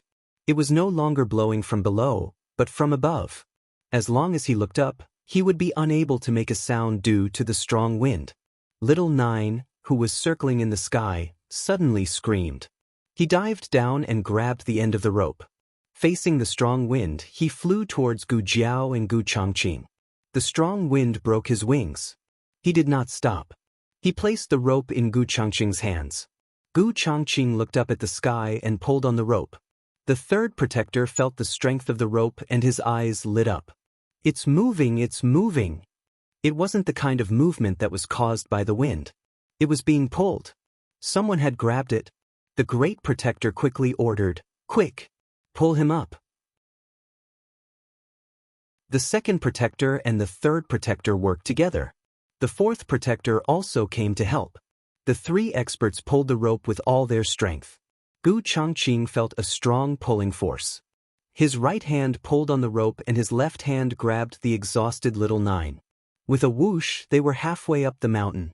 The 2 people safely came up. Gu Changqing was lying on the ground. Gu Jiao was lying on his back. The 2nd protector was the first to rush over. He checked Gu Jiao's breathing. Seeing that Gu Jiao was still alive, he let out a long sigh of relief. After all, he was the one who had pushed her down the cliff. If something really happened, he would be responsible. As for the other person, he didn't care if he lived or died. And Guogong put his elbow on the ground and slowly moved over. "Changqing, how are you? How is Jiao Jiao?" Gu Changqing took a breath and said, "Jiao Jiao is fine. She's asleep." And Guogong touched Gu Jiao's face and hands. Her face was cold, but her hands were warm. "Jiao Jiao is fine. She's fine." And Guogong's heart dropped. His eyes were slightly red because of Gu Jiao's survival. Suddenly, his eyes fell onto Gu Changqing's hands. His heart suddenly trembled. Changqing, I'm fine, don't worry. Gu Changqing moved his hands away and stood up with Gu Jiao on his back. Gu Jiao was sleeping very peacefully on his back. This knowledge made him feel very happy. It meant that in her heart she could completely trust him. He thought of what she had said to him at the bottom of the cliff and his eyes slightly trembled. He didn't know that she was already pregnant. But even though she was pregnant, she still risked her life to protect the people by her side. He tilted his head slightly and said softly to her sleeping body, "Brother will take you down the mountain." He turned his head and said to Nguigong, "Nguigong, please go behind the rock first." Nguigong nodded and sat behind the rock with Gu Changqing's help. Then, Gu Changqing gently put Gu Jiao down and let her rest on Nguigong's shoulder. This matter had arisen because of the second elder. The second elder stepped forward and said to Gu Changqing, "Brat, you can't leave. Put her down and I can let you suffer less." Gu Changqing walked out from behind the rock and pulled out the long sword at his waist. He looked coldly at the people and said, "No one can take my sister away. Don't waste words. Take this." The second elder raised his sword and attacked Gu Changqing. The sword hut was famous for their swordsmanship. This brat dared to use a sword in front of him. This was showing off in front of an expert. The weapons clashed. Every move was filled with killing intent. Neither side gave the other a way out. Gu Changqing was a junior and from a lower country. The protectors of the sword hut did not think much of him. Letting the second protector deal with him was already giving him face. The others naturally would not interfere. However, as they watched the battle from the side, their expressions became strange. The third protector said, "It's been 20 moves. Why hasn't the second elder taken him down yet?" The fourth protector said, "This brat can fight too well." The fifth protector said, "There's nothing special about his moves. It's just that there's a ruthlessness. He's a master who uses his willpower to stimulate his potential." The eighth protector said, "This person is very suitable to enter the sword hut. If he receives our guidance, in time, he may become another master in our sect." The third elder said, "Does the eighth elder mean not to kill him? To recruit him?" Just as he finished speaking, Gu Changqing purposely revealed a flaw and led the second elder to attack. In the end, he used his hand to clamp down on the second elder's sword. Then, he stabbed the second elder's abdomen. The second elder hit Gu Changqing's shoulder with his palm and used the force to break free from Gu Changqing's grip. At the same time, his body was separated from Gu Changqing's long sword. He retreated a few steps. His long sword touched the ground and supported his body that was about to fall. Second protector. The expressions of the people changed. Obviously, they did not expect that the sword hut protector would lose to a young brat. "I'll fight you." The eighth protector flew up. The first protector said, "Sixth elder, fifth elder, the two of you attack together. At this time, there's no need to talk about righteousness. Quickly kill him and get down to business." The three of them surrounded Gu Changqing. The three of them were as powerful as an Hun. When they attacked together, Gu Changqing was suppressed. His hands were injured at the bottom of the cliff and he carried Gu Jiao on his back for a long time. His physical strength and inner strength were severely depleted. If he were to fight with the three in Hun, he would have no chance of winning. His back was cut by the fifth protector. His brocade clothes were torn and fresh blood splattered out. Gu Jiao, who was sleeping soundly, frowned. Gu Changqing told himself that he could not fall. He still had to bring his sister home. "Are you still not going to surrender? You're really stubborn." Fifth elder, "Don't talk nonsense with him. Kill him." Eighth elder, "Cut off his escape route." Gu Changqing was attacked from the front and back. The sixth protector took the opportunity to jump up and stab the sword in his hand towards his back. Puchi, the sharp sword pierced through his chest from his back. The sixth protector lowered his head in disbelief and looked at the tip of the spear that pierced through his chest. He spat out a mouthful of blood. Sixth younger brother. Sixth protector. The fifth protector and the eighth protector shouted in unison. Under the moonlight, Gu Jiao, who had woken up unknowingly, was standing behind the sixth protector with a red-tasseled spear in her hand. This scene happened too quickly. Even the senior protector and the others who were watching did not react in time. They all thought that the sixth protector's sword would definitely pierce through Gu Changqing. Who would have thought that the sixth protector's back would be pierced by someone else? Gu Jiao pulled out the red-tasseled spear and fresh blood splattered onto her cold little face. The strong wind from the bottom of the cliff blew up and her red battle robe fluttered. The battle robe was like fire, as if it had drunk the enemy's blood. On the ground where the sand and stones were flying, a safety amulet that was still warm was lying alone. Gu Jiao stepped on it and looked at everyone present with a murderous gaze. Everyone was shocked by her murderous aura. It was different from her aura when she came.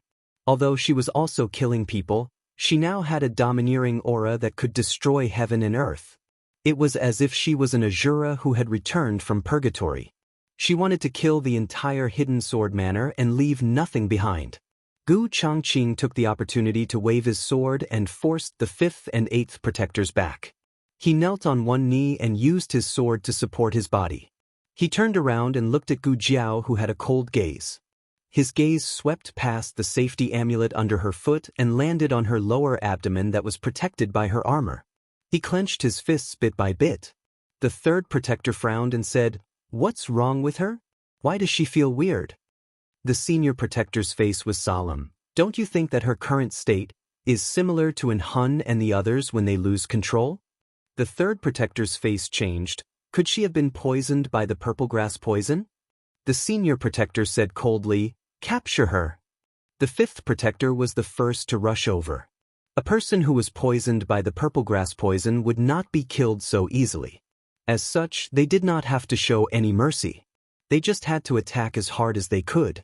She only had herself to blame for injuring and crippling her. Something shocking happened. Gu Jiao broke the fifth protector's sword with one strike. She then did a somersault in the air and kicked the fifth protector's head, causing him to kneel on the ground. Fifth protector. Everyone's faces changed. What kind of speed was this? What kind of terrifying strength was this? The eighth protector launched a sneak attack at Gu Jiao. Gu Jiao did not even turn her head. Instead, she turned around and stabbed the eighth protector's shoulder with her spear. Then, Gu Jiao used the red-tasseled spear to jump backwards. The tip of her foot hooked the fifth protector's chin and ruthlessly kicked him off the cliff. The senior protector was furious. Attack together.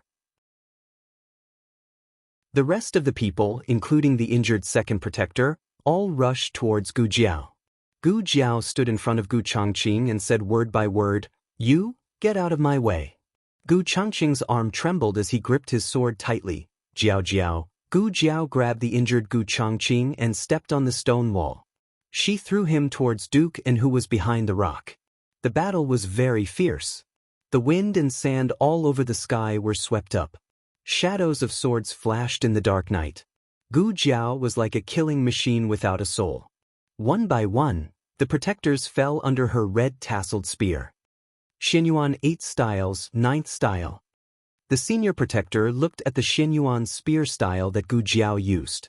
His eyes trembled fiercely. "You are..." Pucci. Gu Jiao's red-tasseled spear pierced through his internal organs. The senior protector fell to the ground with his eyes wide open. Even in death, he did not shout out that name.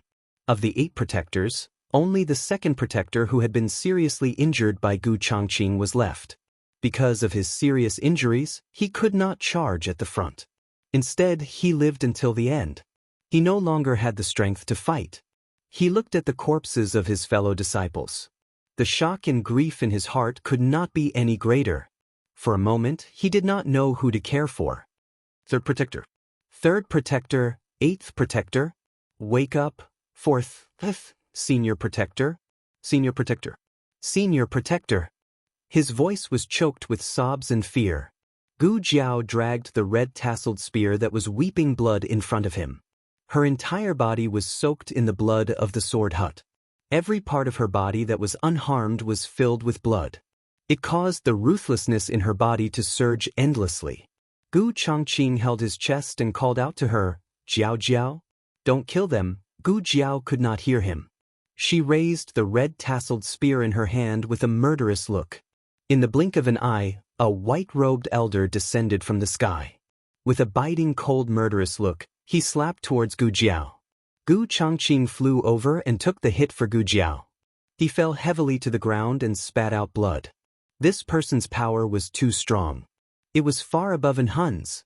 The second protector seemed to have seen his last life-saving straw before he drowned.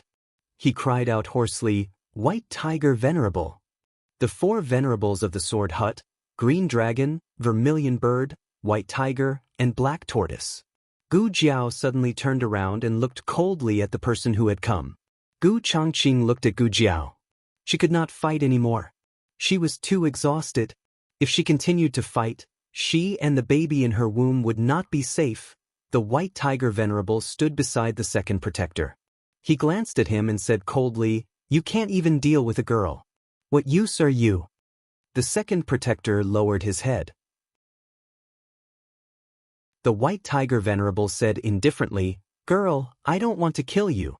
As long as you follow me obediently, I can let them go." Gu Jiao said coldly, "Die."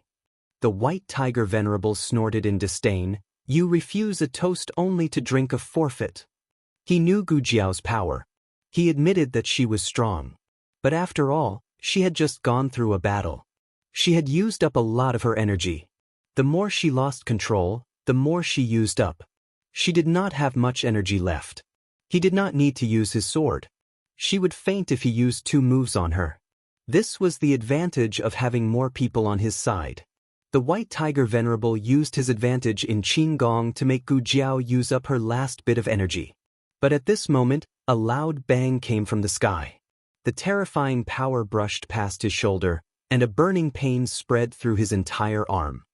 He landed beside a big tree not far away and looked at his injured shoulder. It was not a cut wound, but an open wound. It looked bloody and horrifying. "Tisk, it's just a scratch. What a pity." Accompanied by a cynical sigh, Shangguan Qing swaggered over with a gun on his shoulder. He was obviously alone, but the aura he exuded was like a magnificent army. This was probably inherited from his father. "Can you make way?" Behind him, Xiao Heng, who was completely blocked, said indifferently, "Oh." Shangguan Qing decisively made way for his stinky younger brother. Xiao Heng glanced around and quickly walked toward Gu Jiao.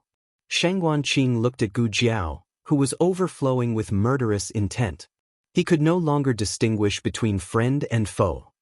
He said loudly to his stinky younger brother, "Hey! Danger!" Xiao Heng rushed to Gu Jiao's side and held Gu Jiao's hand that was holding the red-tasseled spear. "Jiao Jiao!" Gu Jiao's hand was trembling. The white-clothed elder looked at the two with a dangerous gaze. Shangguan Qing raised his gun and pointed it at him. "Don't move, otherwise, I'll shoot you." Xiao Heng raised his hand and touched her face. "Jiao Jiao, it's me." Shangguan Qing gritted his teeth and said, "Come here first. She doesn't recognize anyone right now. She will hurt you." Xiao Heng looked deeply at Gu Jiao and pulled the completely out of control Gu Jiao into his embrace. Shangguan Qing's expression changed. "You're crazy." Gu Jiao raised the red-tasseled spear in her hand. The tip of the spear flashed coldly under the moonlight, reflecting her bloodthirsty eyes. Shangguan Qing shouted, "Younger brother." The spear fell and stabbed the second law protector behind Xiao Heng, who was trying to sneak attack him. Gu Jiao's last bit of strength was used up.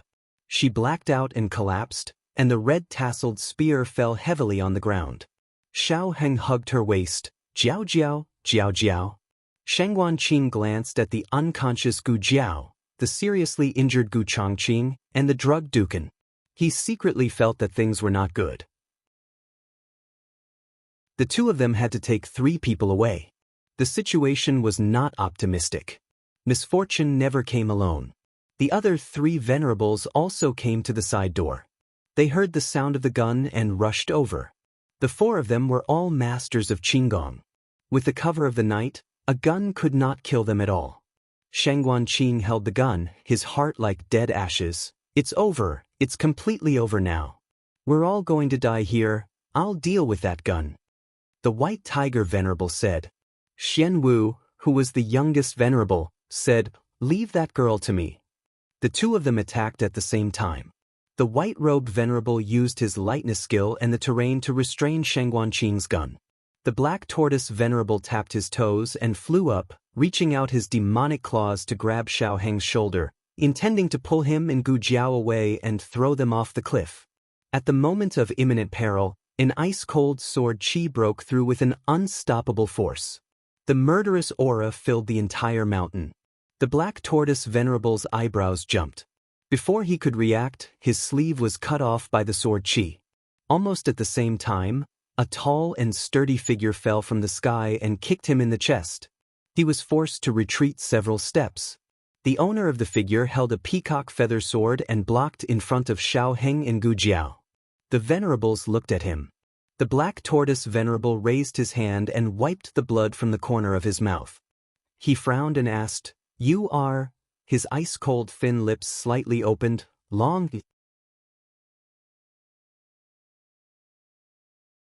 Chapter 949. The moment Xiao Heng heard this name, his eyes suddenly turned sour and swollen. He was back. He was still Long. Long Yi, have you found your memories and the answer you want? Are you here to hunt down the sword hut or go home? Will you always stay by my side in the future? Xiao Heng had too many things he wanted to ask Long Yi, but unfortunately, now was not the time to talk about this. The sword hut had sent out 4 experts. Even if he didn't practice martial arts, it was not difficult to feel that they were more powerful than the dead swordsmen. They were probably the 4 venerables that Li Jiangping had mentioned. Long Yi, have to be careful. It's Shirtian. The venerable white tiger exclaimed. The other 3 also recognized him. There were many unexpected things in this world, but the most shocking thing was definitely the scene in front of them.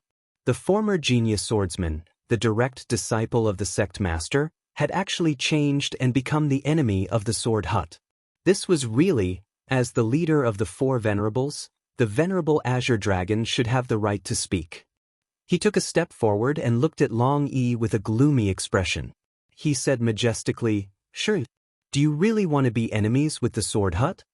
His gaze swept past Xiao Heng and the others and landed on Long Yi's masked face again. Don't be fooled by this group of people. You are not Long Yi at all. You are a disciple of the sword hut. The sect master is your master. You were raised by the sect master. To the sect master, you are half his son. When you went missing, the sect master did his best to find out about your whereabouts. When he found out that you didn't complete the mission, he didn't take his anger out on you. He only hoped to find you safely. I didn't expect you to be kidnapped and have your memories erased. You forgot everything about the sword hut. And Hun had already reported to the sword hut about Long Yi's memory loss. As for how he lost his memory, they didn't know, but it must have been done by someone. The purpose was to make Shirtian into a killing tool. And the culprit was this group of people who took Long Yi for themselves. Venerable Azure Dragon. Long Yi spoke. His voice was monotonous and cold, just like his aura. What was going on? How did he know who he was? Could it be that? And Hun's information was false? He didn't lose his memory? The venerable Azure Dragon looked at Long Yi in shock. He carefully sized Long Yi up from head to toe. Soon after, his pupils shrunk. Mystic Moon Sword. What? The eyes of venerable vermilion bird beside him also widened as he stared at the sword in Long Yi's hand. It is indeed the profound moon sword. Strange, wasn't the mystic moon sword lost by the young master? How could it be in Shirtian's hands? As soon as the 2 of them spoke, Xiao Heng also looked towards Long Yi's sword. He was very close to Long Yi, so compared to other people, he could clearly see that it was the profound moon sword. It was indeed strange because the Xianyuan sword was clearly in the hands of Xianyuan Qi and Liaochen. They had brought the sword and Sir Mingyue to the sword hut. So how did this sword end up in Long Yi's hands? Shangguan Qing took advantage of the confrontation between the big bosses and ran over with a gun. He was the only one present who hadn't met Long Yi face to face. Long Yi felt an unfamiliar aura and moved his sword. Xiao Heng pressed on the hilt of his sword. It's my brother. Long Yi's killing intent faded. Shangguan Qing knelt down beside his younger brother. Jiao Jiao, are you okay? She fainted. Xiao Heng hugged Gu Jiao tightly and said with heartache. What's going on? Is this Long Yi the shadow dragon guard you mentioned? Yes. But Xiao Heng also didn't know the specific situation. He had 3 doubts in his heart. First, how did Long Yi get the profound moon sword? It was impossible for Xianyuan Qi to lose the sword, so there were only 2 possibilities. Either Xianyuan Qi took the initiative to give it to Long Yi, or Long Yi snatched it away. But no matter which possibility, Long Yi had seen Xianyuan Qi. Then, the question was, where did Xianyuan Qi and the others go? The third doubt was, this venerable azure dragon kept saying that Long Yi was half a son of the Sword Hut sect leader, but how could a son recover his memories and destroy his father's sect? There must be a secret between the Sword Hut sect leader and Long Yi. And this secret, perhaps even the 4 venerables didn't know. However, regardless of whether they knew it or not, their actions and helping the tyrant could not be forgiven. The venerable white tiger snorted coldly. Venerable azure dragon, Shirtian has already betrayed the Sword Hut. There's no need to waste your breath with him. Just help the sect leader clean up the sect. The venerable azure dragon frowned and said to Long, Shirun, I'll give you one last chance. When you return to the Sword Hut, I'll plead with the sect leader and say that you were deceived by these people, so you did something unfavorable to the Sword Hut. Long Yi swept his sword, and the vast sword Qi rolled up the long swords of the protectors, surrounding Xiao Heng and the others, and stabbed them into the ground. With the sword as the boundary, trespassers will die. Shangguan Qing looked at the long sword surrounding them and couldn't help but open his eyes wide. Wow, no way, so powerful.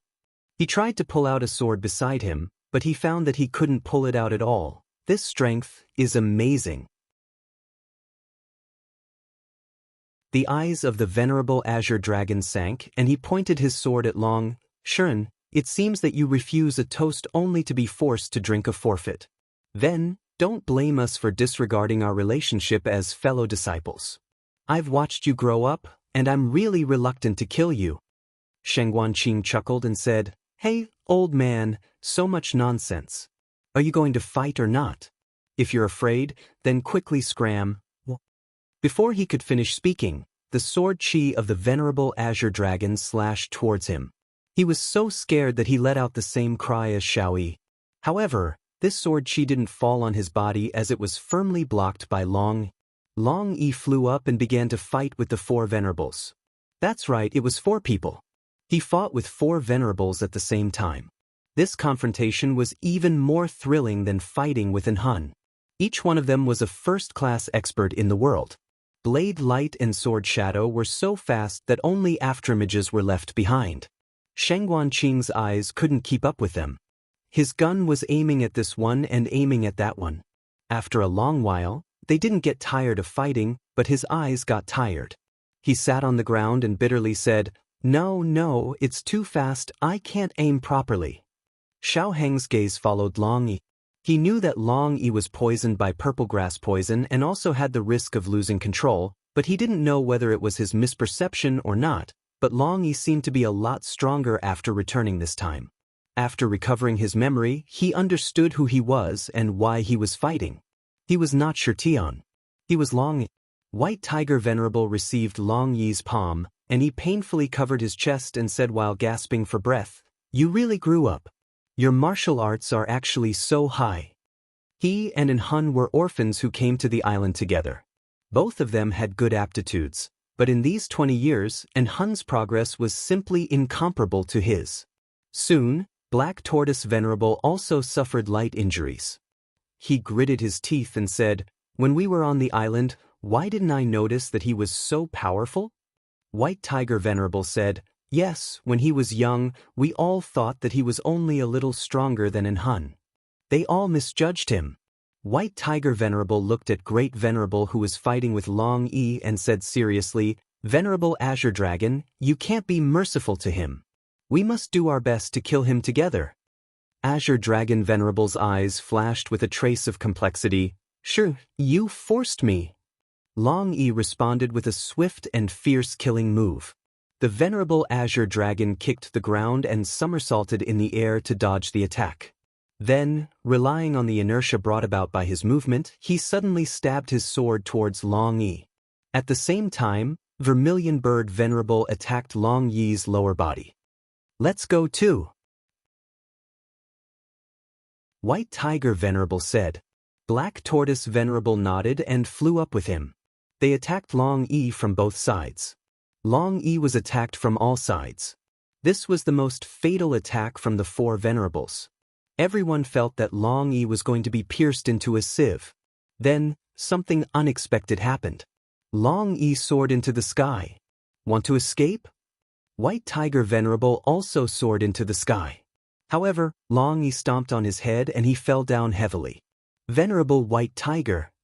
Black Tortoise Venerable was aghast. Long Yi's stomp directly crushed White Tiger Venerable's head with internal force. He fell to the ground and died on the spot. The other three were furious. Venerable Azure Dragon and Black Tortoise Venerable attacked Long Yi from both sides. Venerable Vermilion Bird Venerable took the opportunity to attack Xiao Heng and Shangguan Qing, who were behind Long Yi. Long Yi gave up on fighting and turned to Venerable Vermilion Bird. Venerable Azure Dragon shouted, "Vermilion Bird! Be careful!" Venerable Vermilion Bird turned around and raised his sword to stab at Long Yi. However, before he could completely use his sword chi, Long Yi grabbed his throat. Long Yi grabbed him and slammed him forward, ruthlessly slamming him into the ice-cold hard mountain. The mountain rocks were shaken and smashed down together with the flying sand. Long Yi didn't dodge, just looked at him with torch-like eyes, then with a ka sound he broke his neck. He turned around with a murderous look in his eyes. Then, he tossed the Vermilion Bird Venerable onto the ground as if he was throwing a chick. Vermilion Bird! Venerable Vermilion Bird! 2 of the 4 venerables were dead. But Shangguan Qing didn't know how many times he exclaimed tonight. He looked at Long Yi, who killed gods, and murmured, "He's even more arrogant than father." "Sky Splitter! I'll kill you!" Venerable Black Tortoise threw away the sword in his hand and raised his internal force to the extreme. He rushed towards Long. He didn't care whether Sky Splitter would stab him or not. It didn't matter because he wanted to die together with Sky Splitter. Shangguan Qing gasped. Hey, be careful of that guy." Xiao Heng frowned. "Long Yi." Venerable Black Tortoise rushed towards Long Yi without fear of death, but Long Yi dodged perfectly. Venerable Black Tortoise wouldn't give up. He raised his Qinggong to the extreme and chased after Long Yi like a shadow. Long Yi looked at him and used his Qinggong to jump again. He arrived at the edge of the cliff and pointed his sword at Venerable Black Tortoise. Venerable Black Tortoise rushed over as if he didn't care about his life. Long Yi held his head and squatted down. "Venerable Black Tortoise? Damn you! You said you would stab me." "I'm not reconciled." Along with a crazy roar, Venerable Black Tortoise flew down the cliff. Shangguan Qing was stunned. You can do this?" Xiao Heng let out a long breath. It was still the familiar Long Yi. There was only Venerable Azure Dragon left. He was the strongest Venerable Black Tortoise, but at this time, he had the intention to retreat. He didn't want to fight with Long Yi. He retreated far away. At this distance, it was very difficult to catch up. Long Yi rolled his eyes and his cold aura disappeared in a second. He lay on the ground and spread himself out. Seeing that Venerable Azure Dragon still didn't come over, he simply crooked his mouth, stuck out his tongue and rolled his eyes.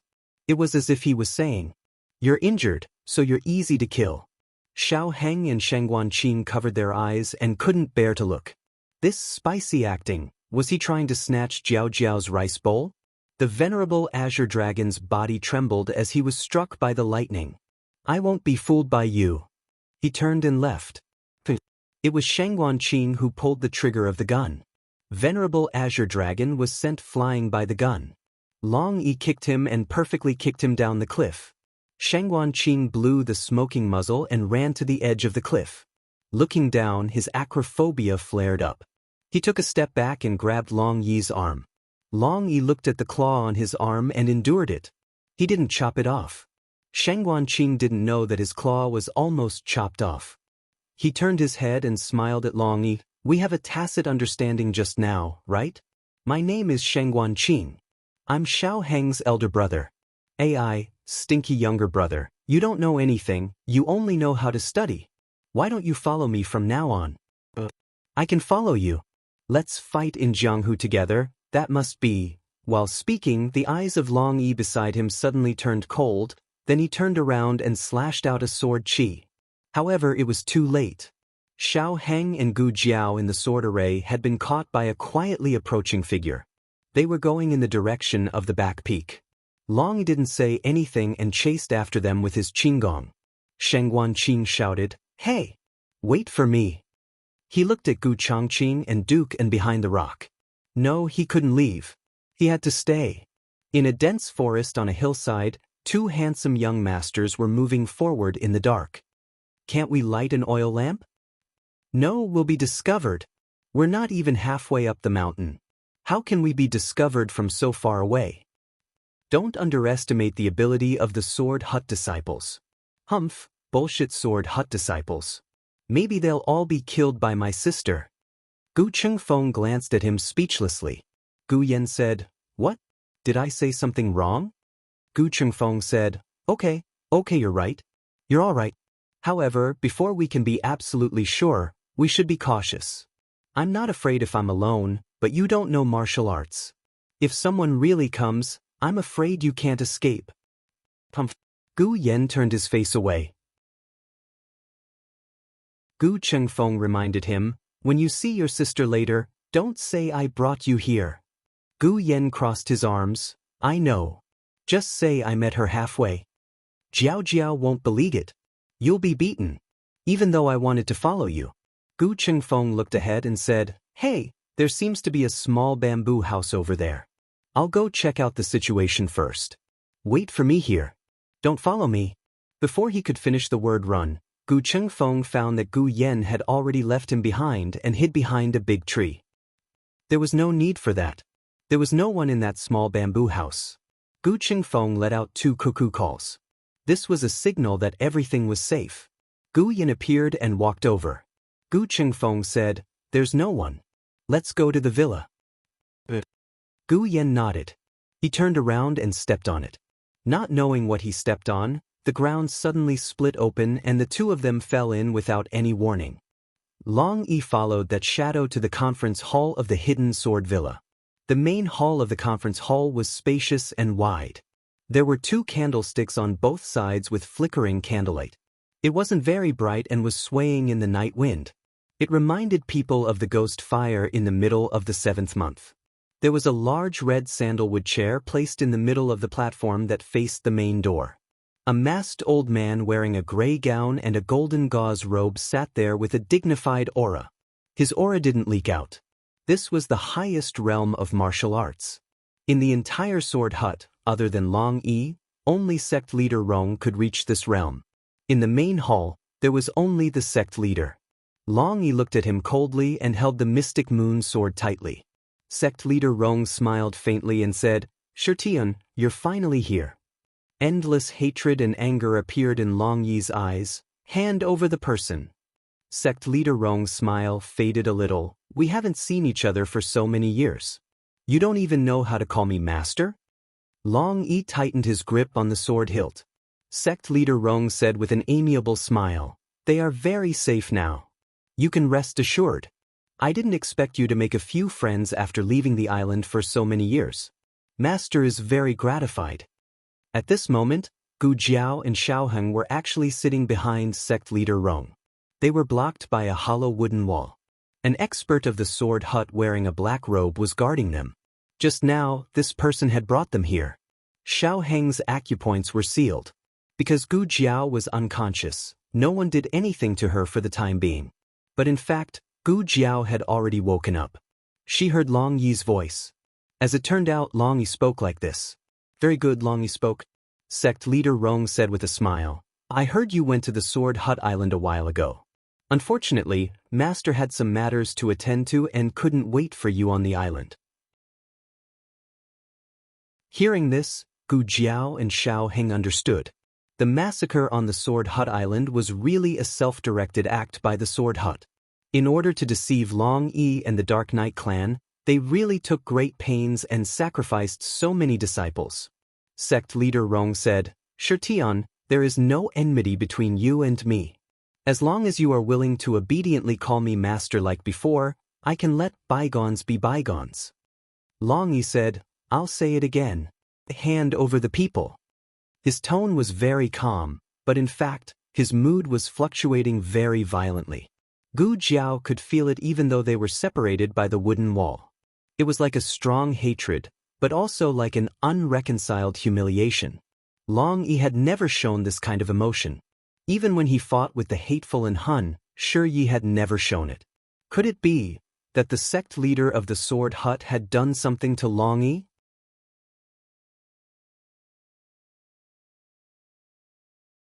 Chapter 950. Under the bright moonlight, a black awning boat was docked beside a rock in a canyon. The towering cliffs of the canyon blocked the boundless night sky. Even the surface of the water did not reflect the slightest bit of light. At a glance, it was like a bottomless black pool. Xianyuan Qi sat alone on the deck, holding the wolf-tooth jade pendant that he had taken off from his neck. Liao Chen walked out from the canopy and sat down beside his father. He looked at his father and said, "Father, are you still thinking about the heaven splitter?" Xianyuan Qi sighed. "I didn't expect that I would meet the sky splitter on my trip to the Sword Hut." Liao Chen said, "I met him once in Xingdu. His name is Long Yi. He is a friend of Aheng and Jiao. I have not fought with him, nor have I spoken to him. Is his martial arts still as powerful as 20 years ago?" Xianyuan Qi said, "He's much more powerful than 20 years ago." Liao Chen looked at him worriedly. "Father, are you hurt?" Xianyuan Qi puffed up his chest. "Me too. I'm very powerful." Liao Chen, "How is Rong Yu?" Xianyuan Qi asked. Liao Chen said, "He's really lucky. Even after taking Long Yi's palm, he's still half dead." This time, encountering Long Yi was truly unexpected. Long Yi seemed to be chasing after the people of Sword Hut. Rong Yu was young noble Ming Yu. Although he had never seen Long Yi, he had the profound moon sword on his body and used the moves of Sword Hut. His father promptly intervened and saved Rong Yu from the hands of Long Yi. Long Yi was enraged and fiercely fought with his father, but halfway through, Long Yi stopped. Why did he suddenly stop? Liao Chen had been too far away to see what had happened. Because of this, Xianyuan Qiliang pointed at the jade pendant in his hand. This? Liao Chen didn't understand. Xianyuan Qi said, 21 years ago he was ordered by the Sword Hut to hunt down and kill the Lord of Shadows. At that time he already had the upper hand. Just like today, he suddenly stopped. In the past, I didn't understand. Now that I think about it, it's probably because of this Wolf Fang jade pendant. Father said that this was a gift from the Lord of Shadows, Liao Chen said. Xianyuan Qi said, "That's right. She gave it to me on my birthday. She first got to know eldest brother, and they fought together. Later on she got to know me. She was closer to eldest brother." Liao Chen, why do I feel like you sound a little jealous? Xianyuan Qi said proudly, "But, big brother, there is no such thing." Liao Chen, you're showing off now? Liao Chen returned to the topic at hand, but why didn't Long Yi kill father after seeing it? Could it be that Long Yi knew it? You know the First Lord of Shadows? Regarding this point, Xianyuan Qi was also not very sure. However, Long Yi had left without saying anything. Xianyuan Qi had no choice but to go to Sword Hut Island to find the answer. Long Yi had snatched away the profound moon sword, but the mechanism to enter the island had already been destroyed by Long Yi, so he didn't have to worry about not being able to enter the island. The next day, they arrived at the Sword Hut Island. The island was littered with corpses, and the air was filled with the stench of decay and dried blood. Rong Yu saw the corpse wearing the sect master's robe and rushed over to call him father. Only then did she realize that it wasn't her father. Liao Chen held his breath. "You can recognize him?" Rong Yu said, "Although his appearance is rotten, my father isn't that short." Liao Chen sneered, "It seems that your father escaped." Xianyuan Qi's goal was to find the truth of the matter. He searched the entire island, and finally found a secret room in the sect master's study with the help of Rongyu. I've never been to this secret room. Father didn't allow me to enter his study. Rongyu said. Let's go in and take a look. Liaochen said. There were some strange pills in the secret room, as well as a large number of things that Rongyu had never seen before. Liaochen opened the box and took out a rusty weapon. It's a gun. Strange, the gun was made by the Lord of Shadows. Why does the Sword Hut Island have it? The three continued to search. Other than the gun, they also found many things that only the Shadow Division had. Liaochen frowned. Did this guy steal from the Shadow Division? Xinyuanqi said, it's possible. In those years, all the big branches of the Shadow Division were destroyed by the Sword Hut. The things inside were also gone. Liaochen carelessly touched a switch, and a brocade box popped out from the wall. Liaochen opened the box and took out a yellowed book. There is a notebook here. Xinyuanqi read the notebook and suddenly realized, Shirtian actually came from the Dark Night Island. He is the child of the first island master. In the conference hall of the Hidden Sword Villa, Long Yi and Sect Master Rong were fighting. Sect Master Rong coldly snorted and said, Your martial arts were taught by me. Do you think that with the mysterious moon sword, you are my opponent? Mysterious moon sword? Was it in the hands of Long Yi? Gu Jiao woke up after entering the conference hall, so she didn't see the sword in the hands of Long Yi. A doubt flashed in her heart. The mysterious moon sword disappeared together with the sect master's son. Since the sect master recognized the sword, he unexpectedly didn't ask about the situation of his son. It seemed that the sect master of the sword hut didn't have any feelings for his son. Thinking about it, if he had feelings, he wouldn't have allowed his son to suffer the persecution of his legal mother.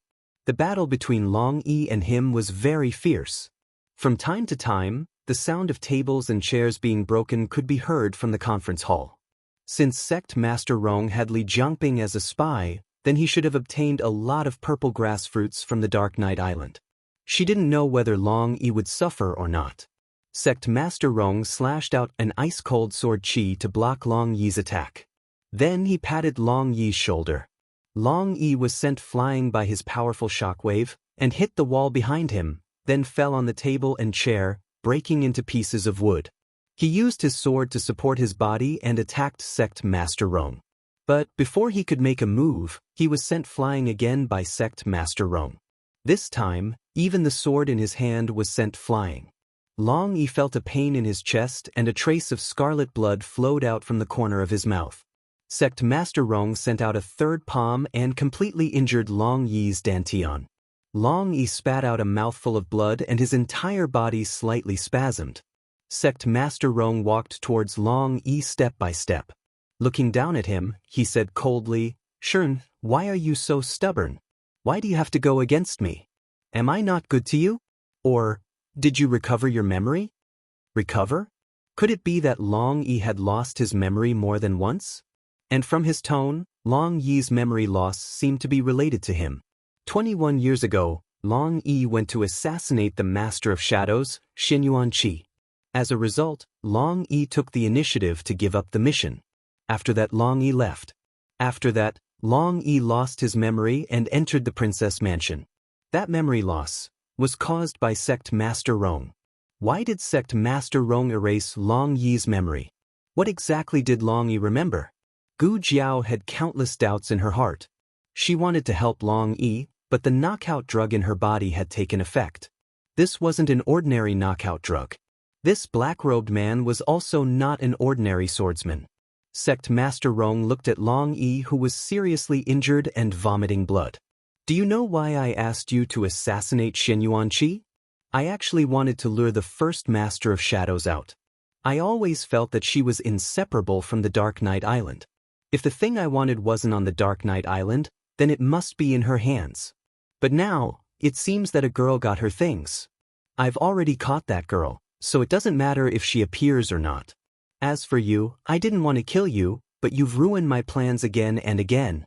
Don't blame me for not caring about our master and disciple relationship. He raised the long sword in his hand and suddenly stabbed towards Long Yi's heart. Shio! Long Yi grabbed the long sword with his bare hands. The sharp blade of the sword cut open the palm of Long Yi, and warm blood flowed out. Sect Master Rong was shocked. He obviously didn't expect that Long Yi, who was on the verge of death, could still have such strength. Long Yi's aura was soaring. With a flip of his hand, he broke Sect Leader Rong's long sword. Then, with a speed as fast as lightning, he jumped up and stabbed the broken sword into Sect Leader Rong's chest without hesitation. Sect Master Rong was stunned. How could? Long Yi looked at him coldly. You shouldn't take me away from him. After saying that, he suddenly stabbed the sword into Sect Master Rong's chest. The mask on Sect Master Rong's face cracked, and he fell to the ground with a cracked expression. Long Yi slapped with his big palm, and a powerful internal force shook the broken sword on the ground and stabbed it into Sect Master Rong's chest. After being stabbed twice in a row, even if he ate purple grass fruit, he couldn't take it anymore. Sect Master Rong violently vomited blood. In a battle between experts, every move was a matter of life and death. It wasn't strange to lose quickly, but it shouldn't have been him who lost. His martial arts were above Shirtion, and Shirtion didn't lose control. How could he explode with such terrifying power? Long Yi waved his big palm, and the mystic moon sword that was sent flying returned to his hand. He mercilessly stabbed the sword for the third time. Sect Master Rong's body stiffened, and he didn't have any strength left to fight back. Long Yi raised his sword and planned to dig out his heart with the fourth stab. But at that moment, something unexpected happened. The entire conference hall suddenly shook as if there was an earthquake. Long Yi's body swayed, and behind the wooden wall, Xiao Heng and Gu Jiao's chairs were thrown forward. Gu Jiao gritted her teeth and defeated the feeling of weakness in her body. She hugged Xiao Heng. The two of them rolled on the ground twice before coming to a stop. That black-robed man lost his balance and knocked into the wooden wall behind him. The wooden wall collapsed, and he rolled onto the floor of the conference hall. He looked at Sect Master Rong, who was lying in a pool of blood, and his expression changed. He quickly grabbed him and left. The shaking continued. Long Yi saw Xiao Heng and Gu Jiao behind the conference hall, and he flew up. He couldn't hold the sword with the two of them. He threw away the mystic moon sword and rushed out with Xiao Heng and Gu Jiao, one in each hand. Unexpectedly, the floor suddenly cracked and the three of them fell. In a dark tunnel, Gu Yen and Gu Qingfeng were swaying left and right. Gu Qingfeng's head heavily knocked against the wall. Gu Yen benefited from watching the wrestling little dumpling in Jing Kong and learned a perfect wrestling technique. He didn't hurt. What's the situation? Did the earth dragon turn over? Gu Qingfeng asked frantically. Gu Yen didn't speak. He hugged his head and chest and maintained a self-protecting posture. Finally, the shaking stopped. Gu Qingfeng supported himself against the wall and stood up. At this moment, the two of them were already disheveled. He was more miserable and didn't know where his crown was. Are you okay? He went to help Gu Yen. I'm fine. Gu Yen grabbed his hand and stood up. He looked around and asked, Where are we? Gu Qingfeng held his dizzy head and panted while touching his chest. I'm not sure. Do you have a match on you? Mine seems to have fallen off. Gu Yen took out a match from his chest. Yes. Gu Qingfeng took it and blew on the match. He walked out of the tunnel step by step with the help of the burning fire. After they fell from the courtyard of the small bamboo house, they entered a strange passageway. They followed the passageway and kept walking forward, and for some reason, the accident just now happened.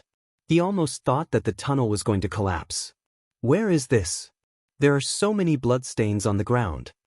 Gu Qingfeng entered the meeting hall. He squatted down and touched the bloodstains with his fingertips. It's fresh. There was a fight here. He looked around and found a peacock feather sword shining with cold light in the ruins. He picked up the sword and looked at it carefully. He exclaimed, Wow, a black iron sword. It's mine. Gu Yen found a mask on the side. Gu Yen picked up the mask and smelled it. He said, It smells like my sister's body. My sister came here before. In the dark secret room, Long used his body as a shield to catch Gu Jiao and Xiao Heng. The two hurriedly stood up. Gu Jiao felt Long Yi's pulse and Xiao Heng blew on the match. Are you all okay? He asked. Gu Jiao said, I'm fine. Long Yi is injured.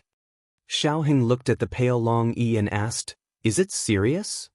Gu Jiao pulled back her hand. It's serious. But his body is special. It shouldn't be life-threatening. She said and felt for the first aid kit. The first aid kit fell off. The mask also fell off. The mask was made by Shangguan Qing. Manager Zheng suddenly came to the residence and said something happened to Ongwa Gong. She stuffed the mask into the first aid kit. Xiaoheng looked around. There's a passage in front. Let's leave here first. Gu Jiao nodded her head and helped Long Yi up together with Xiaoheng. Soon after, she sighed with emotion and said, A small hidden sword villa actually built a secret passage. It truly doesn't reveal the mountain nor the water. Xiaoheng frowned and looked at the cold walls. He felt that this place was very dangerous. Let's go. Gu Jiao suddenly looked at Long Yi's handsome face and said, That's right, Long. Who was that man wearing a black robe just now? Gu Master. Long Yi said. Gu Jiao smiled and her eyes shone. You really know how to talk. Long Yi. In another passage, Gu Yen carefully searched for traces of Gu Jiao. He could not see any clues, but based on the senses of the twins, he felt that she should be nearby. Should we call out? Gu Yen turned around and asked Gu Qingfeng, but he was frightened by a terrifying bronze mask with fangs. What are you doing? Wearing a mask, Gu Qingfeng grinned and said, Are you scared? Gu Yen was still in shock. He rubbed his wildly beating heart and said angrily, Childish. You're not allowed to walk behind me. Gu Qingfeng snorted. I don't have the twins' connection with your sister. How would I know where to go? Gu Yen said angrily, Go forward. Gu Qingfeng held the mask on his face and touched the peacock-feathered dark iron treasure sword on his waist. He said to Gu Yen, Give me the match.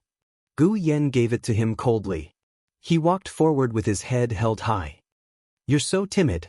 I told you not to follow me. You and your sister came from the same mother's womb. Why are your temperaments so different? That's right. She's not you, cough cough. I mean, she didn't grow up with you. Hey, I said so much. You should at least say something. Gu Qingfeng turned around in puzzlement, but Gu Yan's figure was nowhere to be seen. Gu Yan. His expression changed and he walked back. Just as he turned a corner, a black shadow came up to him and knocked him out. Long Yi, are Gu masters powerful? In the passage, Gu Jiao continued the topic. Long Yi thought for a while and said seriously, They're not powerful in fighting. They're powerful in using Gu. Gu masters raised Gu. Generally speaking, their bodies were very weak. They were good at using Gu to increase their strength. They gave people the impression that they were experts, but it was actually the effect of Gu. Gu Jiao understood, so if that guy fought in close combat, he had no chance of winning. Long Yi paused and said with lowered eyes, But Gu masters can control people. Gu Jiao asked, Your memory was erased by that Gu master? Long Yi, yes. Not only did he erase his memory, he also turned him into a tool to kill people. He killed people he shouldn't have killed and destroyed things he should have protected. There's someone. Xiaoheng said. At the end of the passage, a stone door slowly opened. There was a weak light coming out from inside. Long Yi walked forward and protected the two behind him. He walked towards the stone door with a cold gaze. When he reached the door, he found that it was a spacious secret room. There was someone waiting in the secret room for a long time. Sect leader Rong was sitting on a chair. He was playing with a bronze Fong mask in his hand. Standing beside him was the black-robed Gu master, as well as Gu Yen and Gu Qingfeng who were in the Gu master's hands. Sect leader Rong's weapon had already been taken away. His wound looked simple, but it was still bleeding. He was very weak and would die if he didn't undergo surgery. Gu Jiao and Xiaoheng walked out from behind Long Yi. The two looked at the unconscious Gu Qingfeng and Gu Yen, then looked at the Gu master and sect leader Rong. What do you want? Xiaoheng asked. Sect leader Rong was weak, but his aura was not weak. He looked at Xiaoheng and said, You are Great Yan's imperial grandson? I have seen your portrait. I know your and Shangguan Qing's background. I also know that Shirtian had always been by your side all these years when he was missing. Back then, I was careless and let you take advantage of me. Xiaoheng said seriously, 21 years ago, Long Yi gave up on the mission to assassinate Xian Yuanqi. After that, Long Yi lost his memory. Was it your doing? Sect leader Rong laughed mockingly. He dared to betray me, of course he had to pay the price. Unfortunately, even though his memory was erased, he still ran away. Long Yi must have used his obsession to escape from sect leader Rong, but he didn't expect to enter the princess residence by accident. Xiaoheng looked at sect leader Rong. Why did you do this? Sect leader Rong said, I did it for his own good. What is there to be unhappy about being the Sword Hut's direct disciple? Alright, let's not talk about the past. As he spoke, he glanced at Gu Chengfeng and smiled faintly. These two are your friends, right? If you want to save him, ask this girl to hand over the elixir of immortality. Xiaoheng frowned. What immortality medicine? Sect leader Rong said sternly, the immortality medicine. Gu Jiao was dumbfounded. Do I have an elixir of immortality? Why don't I know about it? Sect leader Rong was dying. If he didn't get the immortality medicine soon, he would die. His expression sank. I will say it one last time, hand over the immortality medicine. Otherwise, I will make all of you accompany me in death. Gu Jiao said seriously, I really don't have the immortality medicine. If I did, I would have eaten it already. Sect leader Rong was furious. You? Xiaoheng asked Gu Jiao softly, does he think you have the immortality medicine in your medicine box? Gu Jiao said, but I don't have it in my medicine box. She looked at sect leader Rong. Who told you there was the immortality medicine in your medicine box? Sect leader Rong used his inner strength to protect his heart, but it was useless. His life was rapidly slipping away. He became anxious. I saw it with my own eyes. It must be in your medicine box. Take it out. Take it out. This person was crazy. He was like those emperors who were obsessed with refining pills to obtain immortality. But how could there be immortality in this world? Where was the immortality medicine? Sect leader Rong lost his patience and said to the Gu master, kill him. Gu Jiao stretched out her hand. Okay, I will give it to you. Xiaoheng immediately got into character, grabbing her wrist and turning around, using his body to block her unsightly acting. You are crazy. You only have one. If you give it to him, what will happen to you? His acting had reached perfection. In Gu Jiao's previous life, he would have been an Oscar winner. No one doubted that he was telling the truth. Gu Jiao sighed with a pained expression, but I can't let him kill my brother and Gu Chengfeng. I don't have the elixir of immortality. At most, I'll be like you guys. There's nothing bad about being born, old, sick and dead. Xiaoheng said solemnly, Jiao Jiao. Say no more. Gu Jiao raised her other hand and made a stop gesture, taking out a small porcelain bottle from her bosom. Xiaoheng snatched the bottle and turned to look at sect leader Rong. His eyes were filled with unwillingness, anger, helplessness and complex emotions. Hand over the person and hand over the medicine. I will count to 3, you push the person over and I will throw the medicine to you. Sect leader Rong's eyes flashed with greed. Okay. 1, 2, 3. Xiaoheng had just finished speaking when the Gu master pushed the person over, and Xiaoheng also threw the medicine out. Long Yi flew up and caught Gu Chengfeng, while Gu Jiao also walked up and caught Gu Yen. At this moment, the originally unconscious Gu Yen suddenly opened his eyes and took out the peacock feather sword on his back. His cold eyes flashed and the sword pierced someone's heart. The Gu master lowered his head and looked at the mystic moon sword that had pierced through his chest. He turned around in disbelief. You, Gu Yen wiped away the blood that had splashed on his face, his eyes clear. You want me to hurt my sister? Dream on. The Gu master fell into a pool of blood. Sect leader Rong's large palm sucked and the medicine bottle flew into his hand. Gu Yen lost all strength and fell on his butt. Gu Jiao knelt on one knee and hugged him. Ah Yen. Gu Yen trembled as he took out a small porcelain bottle from his bosom and said in a trembling voice, Fortunately, Master's wife gave me the poison. Sister, stay away from me. I still want to kill you. Long Yi pulled out the sword on the Gu master's back and chopped off his head. Gu Yan's vision turned black and he fainted in Gu Jiao's bosom.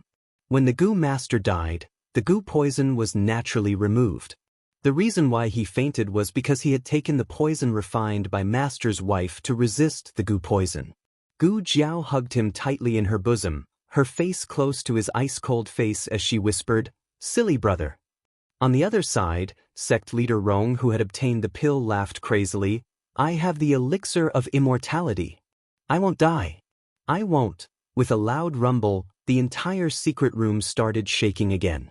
Sand fell from the cracks between the roof and walls, and the dust in the secret room flew into the air. Xiaoheng looked around and said with a serious gaze, "It seems like someone has activated the underground mechanism. This place is going to collapse. Let's leave quickly." He held Gu Jiao's hand. Long Yi held one on each side, with Gu Chengfeng on his left and Gu Yen on his right, covering their retreat. Right at this moment, the secret room's stone door fell. Long Yi saw that the situation was bad and threw out Gu Chengfeng and Gu Yen, then sent out Gu Jiao and Xiaoheng with 2 palms. The stone door fell very quickly, and after doing all this, he could not rush out in time. Gu Jiao shouted, "Long Yi." Seeing that the secret room was about to close completely, a small medicine box appeared under the heavy stone door with a click, firmly holding it back. Gu Jiao and Xiaoheng lay down and looked through the gap of the stone door. Xiaoheng said, "Long Yi, come quickly." Long Yi rolled on the ground and left the secret room through the gap of less than a foot. Sect leader Rong had just taken the elixir of immortality. He could live forever like the first island lord of Dark Knight Island, but he could not waste the rest of his life here. He had to go out and rebuild the sword hut. He entered the gap under the stone door. The small medicine box did not move. But just as sect leader Rong was halfway up, something unexpected happened. The medicine chest suddenly disappeared, and the heavy stone door fell down heavily. No! Sect leader Rong was crushed into 2 under the stone door. He opened his eyes and saw the small medicine box in front of him. He spat out blood and stretched out his hand. "With the medicine, with the medicine? Give me the medicine." But until he died, he did not touch the box that was within reach. August, the golden autumn season. Gu Jiao and Long Yi were recuperating in the princess residence. Little Jiao's wings were wrapped in gauze and he valiantly hid in the courtyard, showing off his injuries to his new little brothers. Gu Yen was fine. He had already gone to school with Gu Xiaoshun. Xiaoheng came out of Long Yi's room with an empty bowl in his hand. Gu Jiao looked at the bowl and said, "You drank it all? So obedient." Xiaoheng smiled and took out a box of charcoal. "I said you promised him." Gu Jiao's face darkened. At the end of August, Xin Yuan Qi returned. Chang Kuan and Yi Qing also came with him to Zhao country. Gu Jiao thought Chang Kuan came to find Chang Jing, but who would have thought that was not the case? He came to see Long Yi. In the courtyard, Gu Jiao was bitterly arguing with Long Yi. Chang Kuan walked over. He was very excited. He wanted to approach Long Yi, but he was afraid to startle Long Yi. He stood not far away and looked at Long Yi without blinking. He's that child? Even his eyes were red. Chang Jing looked at her father in confusion. Xiaoheng said, "If you are talking about the child abducted by the Sword Hut's sect leader, yes. Long Yi was abducted by the Sword Hut's sect leader when he was 5 years old. The Sword Hut's sect leader let a Gu master erase his memory and cultivated him into a killing tool." Xiaoheng looked at Long Yi, who was playing with Gu Jiao with a lame arm, and said to Chang Kuan, "Long Yi was still young when he left. He only remembers that he came from Dark Knight Island and his father was the island master. He doesn't know anything else. But I heard from Chang Jing that you didn't give birth to a son as old as Long Yi." Chang Kuan smiled bitterly. "The island master he is talking about is not me, but the first island master. He is the child of the first island master, not the island master himself. He should have been brought back from outside." "What do you mean by should have been?" Xiaoheng asked. Chang Kuan said, "The first island master was a strange person. He had many secrets that ordinary people could not understand. This child is one of them. I always feel that he is not an ordinary child." Long Yi was indeed not an ordinary person. Chang Kuan sighed. Before the island master died, he entrusted this child to me and asked me to take good care of him. I didn't expect that the people of Sword Hut would abduct him and feed him purple grass poison, turning him into a death warrior. I am ashamed to face the island master. After the child disappeared, he also looked for him carefully. But he couldn't find him, so he thought he was already dead. Xiaoheng asked, "Does your island master have a medicine chest?" Chang Kuan was surprised. "Yes, how did you know?" After Gu Jiao finished today's task, Chang Kuan went to find Long Yi. He was not sure if Long Yi still remembered him. Gu Jiao and Xianyuan Qi went to the study room. Xianyuan Qi handed a brocade box to Gu Jiao. "I went to Sword Hut Island first and found that Long Yi was related to Dark Knight Island. Thus, I went to Dark Knight Island again. This is the personal record of the Sword Hut Sect Master." Gu Jiao first looked at Sect Master Rong's personal record. As it turned out, when he was 8 years old, he followed his father out of the island. His senior brother was injured and fortunately, a godly doctor came to his rescue. There were all kinds of strange knives and medicines in the medicine chest of the godly doctor. When he was 20 years old, he met the same godly doctor again. The godly doctor's appearance did not change. When he was 30 years old, it was the same. He felt that the godly doctor must have taken the elixir of immortality, and that elixir was hidden in his medicine chest. He followed the godly doctor to Dark Knight Island and found that he was the island master of Dark Knight Island. Then he found a portrait in the study room of the godly doctor.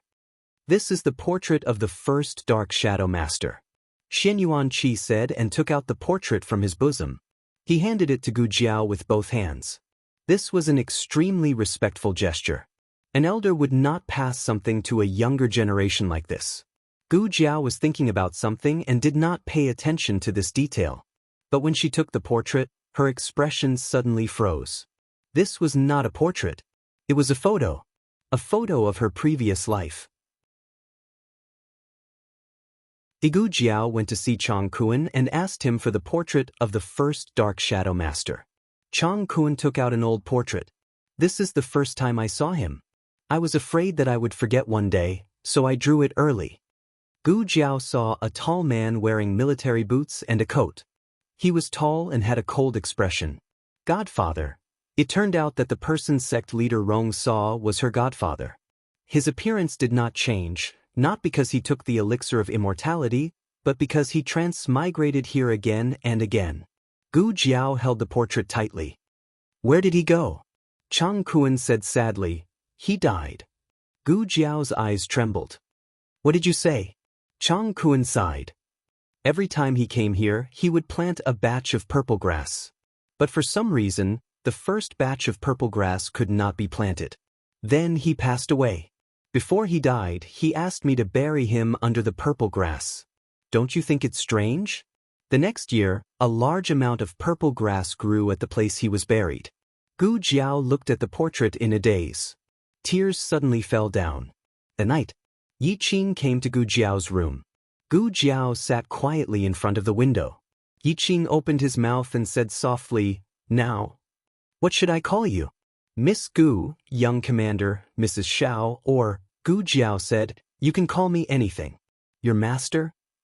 Yi Qing came in front of her, looked down, took a deep breath, suppressed the choking in his throat, and said in a normal tone, "My master went to travel the world.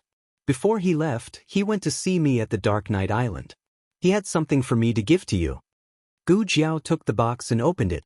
It was the 3 clay figurines sitting under the peach tree, and the portrait of the general who did not have a face. Now, the face had been added by the state preceptor. It was her face from her previous life. The Lord of Shadows was her, and she was the Lord of Shadows. Yi Qing turned and raised his hand, wiped the tears in his eyes without leaving a trace, and said calmly, "Master has a story, and I must tell it to you." Gu Jiao said, "Say it." Yi Qing considered the words and slowly opened his mouth.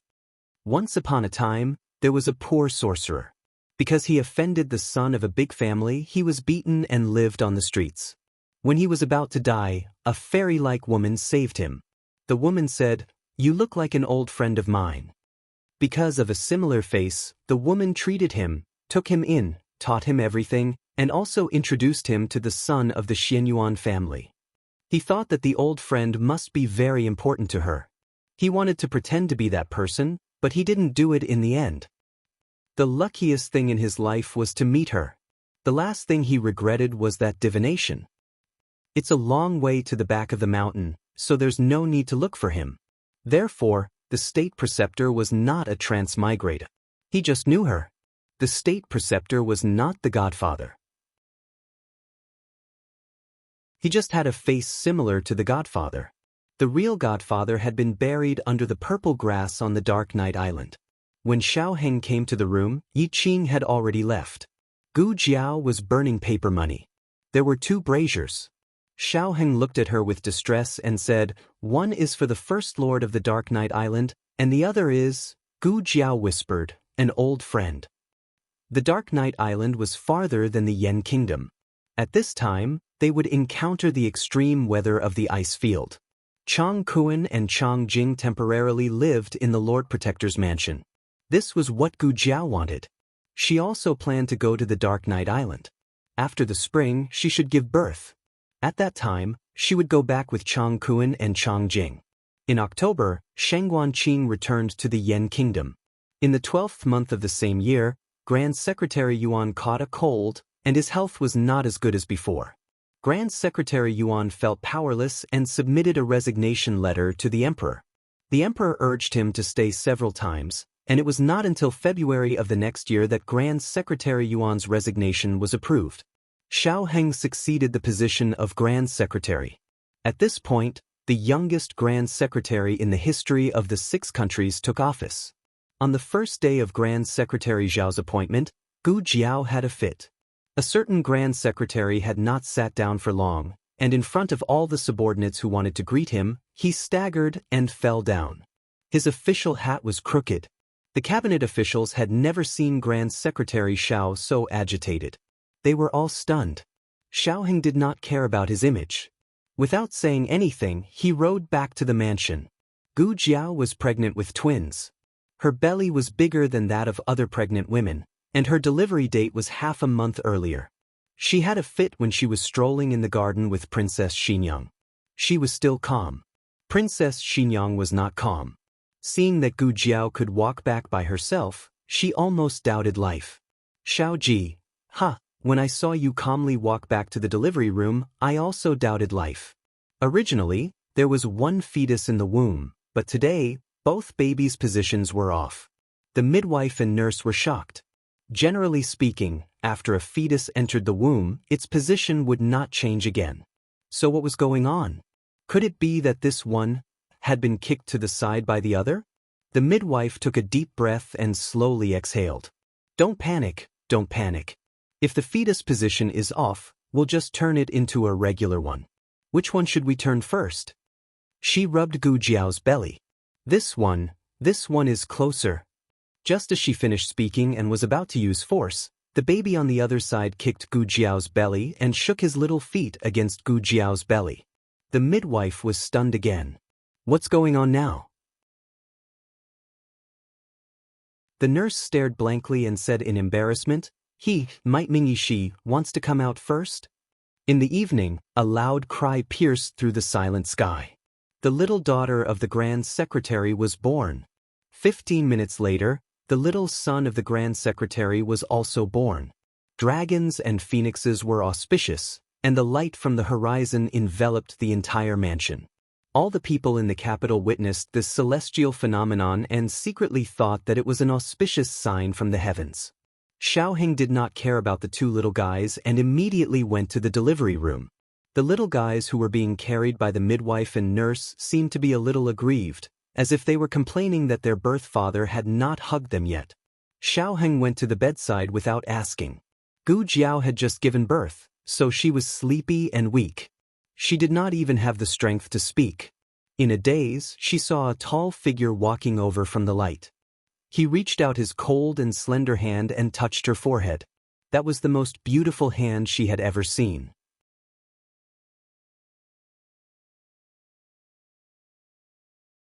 Chapter 951. There are all kinds of novels that can't be found on the internet. The news of the Grand Secretary's family receiving a pair of twins quickly spread throughout the capital. The common people all said that the multicolored light that day was an auspicious sign for the twins. When the two of them grew up, they would definitely be elegant young masters and graceful ladies. They were definitely not some little demon king. Gu Jiao didn't have much milk, and the two little guys refused to drink their wet nurse's milk. Therefore, the small medicine box took on the responsibility of a wet nurse. Not only did it produce milk bottles, but it also produced milk powder for the neonatal intensive care unit. After the two little guys gulped down the milk, they lay down beside Gu Jiao and fell asleep sweetly. When Xiaoheng came into the room with a bowl of not too hot, Gu Jiao was staring at the two little guys with her eyes wide open. That little expression of disbelief seemed to be saying, "Are they really my children?" Xiaoheng walked over with a smile and sat down by the bed. "Mother asked the cook to make chicken soup for you. Did you put salt in it?" Gu Jiao asked. Xiaoheng laughed when he heard this. "Yes, you don't need to be breastfed now. You can eat and drink like a normal person." "Oh." Gu Jiao took the bowl and gulped down the steaming bowl of chicken soup. After drinking it, she sighed when she handed the bowl to Xiaoheng. When you care about someone, you can capture any small detail about them. Xiaoheng asked, "What's wrong? Is there something on your mind?" "Not really." Gu Jiao shook her head. After so many days, she had been shocked and digested most of the things that needed to be digested. Occasionally, when she thought about it, she still felt a little emotional. She had actually transmigrated 3 times. Once, she was the Lord of Shadows. Twice, she was Jing Yinin and this life. But she had almost no memory of the first 2 transmigrations. She must have been affected by the space-time magnetic field when she transmigrated and lost her memory. The small medicine box could carry both a person and a soul. If the body was gone, then only the soul could be transported. The first time she came here, she had left a set of coordinates in the Grand Preceptor Hall. It was the operating theater. Because of the coordinates, the medicine box was able to bring her brainwaves to this time and space after she died. However, without the purple grass poison, her brainwaves could not merge with other people's bodies. The Godfather knew this, so he planted the purple grass on the Dark Night Island. As for how the Godfather knew that she had left the coordinates in this space-time, perhaps it would forever be a mystery. Xiaoheng looked at her and frowned. "Are you thinking about that Godfather again?" He was very jealous of his Godfather, especially after knowing that the guy had sacrificed so much for Gu Jiao. He deeply felt that the other party had stolen his job. Gu Jiao tilted her head and looked at him. "Is Aheng jealous again?" "Miss Dukin is here. You reported from outside the door." Xiaoheng coughed lightly. "I didn't." After saying this, he went out and pushed Dukin inside. Dukin had come to see Gu Jiao and the twins.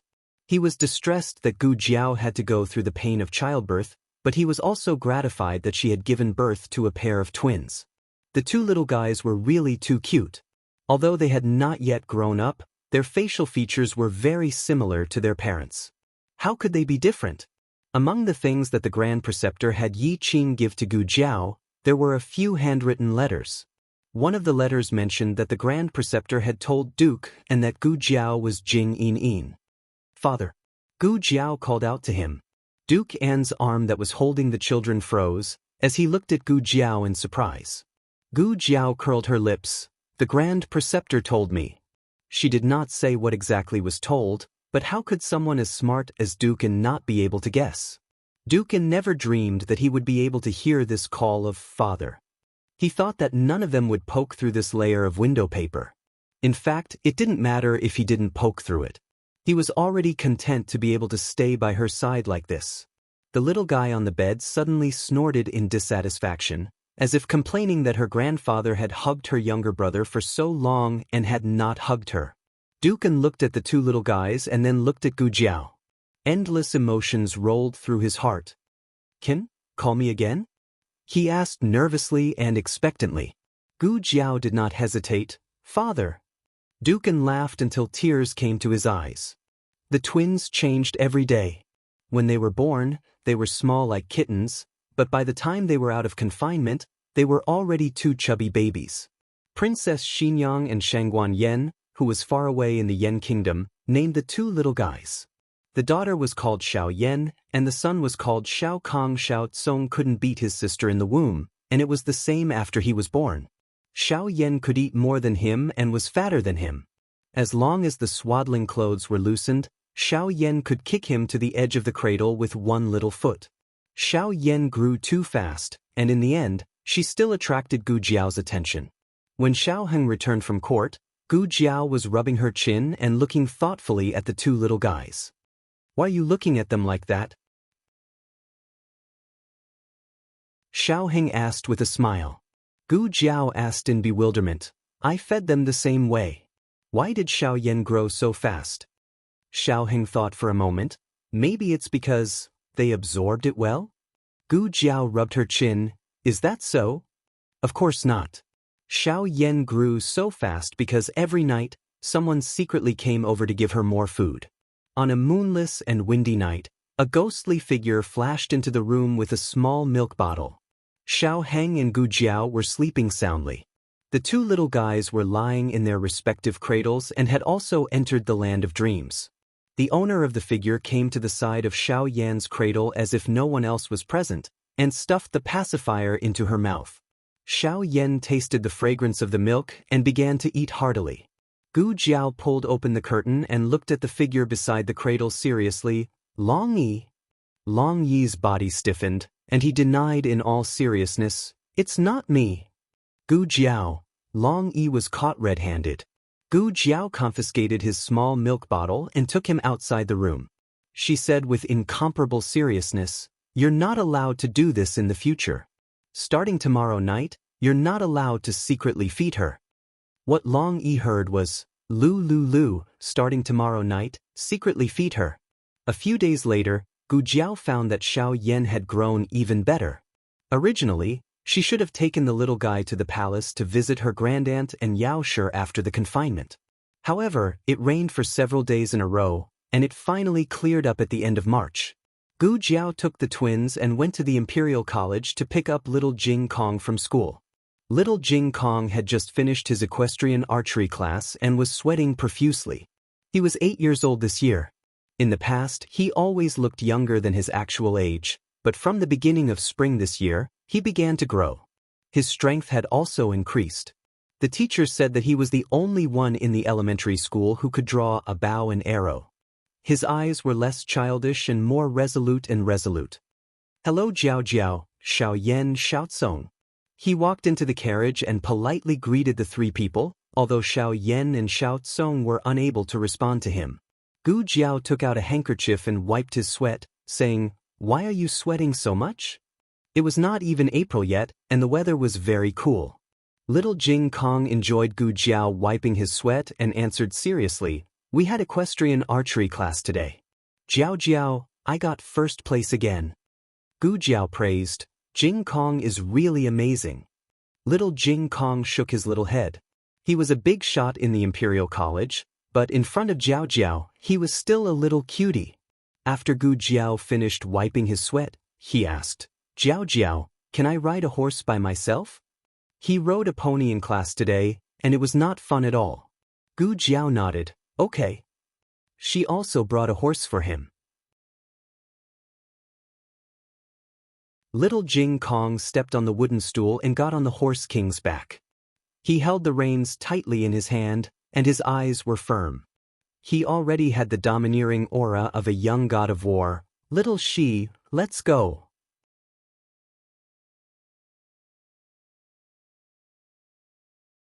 Chapter 952. The novel was updated faster. Millions of novels were free to read. There were all kinds of novels that couldn't be found on the internet. For little Jing Kong's safety, Gu Jiao still gave the Horse King a children's saddle, but it was not the one with a cute tiger head carved last year. It was a new saddle with sharp lines and a simple design. It looked handsome and cool. Little Jing Kong was riding on the horse's back, and the man and the horse were very handsome. Xiao Heng was on duty in the cabinet. Before he left in the morning, Gu Jiao mentioned to him that he should go to his grandaunt's place after work. The cabinet was different from the Hanlin Academy, and he was no longer a nameless editor of the Hanlin Academy. Every move of the cabinet chief attracted attention, and he couldn't be as casual as before. Gu Jiao didn't pick him up and went directly to the palace. Rinshou Palace was very lively tonight. Empress Xiao, noble consort Zhuang, and Du Xiaoyun were also there. Half a year ago, Du Xiaoyun gave birth to the eldest son for the crown prince. Empress Xiao was very happy and immediately fulfilled her promise. She went to the emperor and asked for the title of crown princess for her. Therefore, the current Du Xiaoyun was the official crown princess. Du Xiaoyun had no ambition and was straightforward. She didn't hide things and was very filial to Empress Xiao, so Empress Xiao was very satisfied with her. Of course, there might be another reason, such as her ability to give birth. She was pregnant again when her eldest son was less than 1 year old. In ancient times, children were more important than everything. Du Xiaoyun, a filial daughter-in-law who gave birth to 2 children every 3 years, was the golden goose of the family. The 3 hostesses of the imperial palace were sitting in the small garden and playing cards. 3 of them needed one, so they called noble consort Zhuang. Noble consort Zhuang didn't inherit her grandaunt's IQ in other aspects, but she was good at playing cards. In comparison, Empress Xiao was simply a gambling addict. She would play one round and then play another. After 2 hours, her brain was already in a mess. She was the only one who lost, and the 3 families won. Her grandaunt was very satisfied. The princess and Jing Kong are here. Eunuch Qin's laughter came from the door. Just then, Empress Xiao's eyes lit up. Mother, I'm going to win. I'm going to win. I finally won. Jiao Jiao is here. I don't want to play anymore. Empress Dowager Zhuang said in all seriousness. Empress Xiao. The twins were carried by Yu and the wet nurse respectively. The 2 of them woke up when they got off the carriage. It was the first time they had gone out so far. The 2 little guys were looking left and right, as if they could really see something.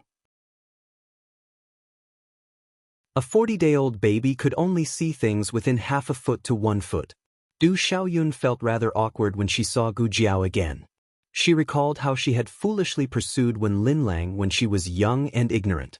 In the end, she had slept with Wen Linlang's husband and inherited Wen Linlang's status.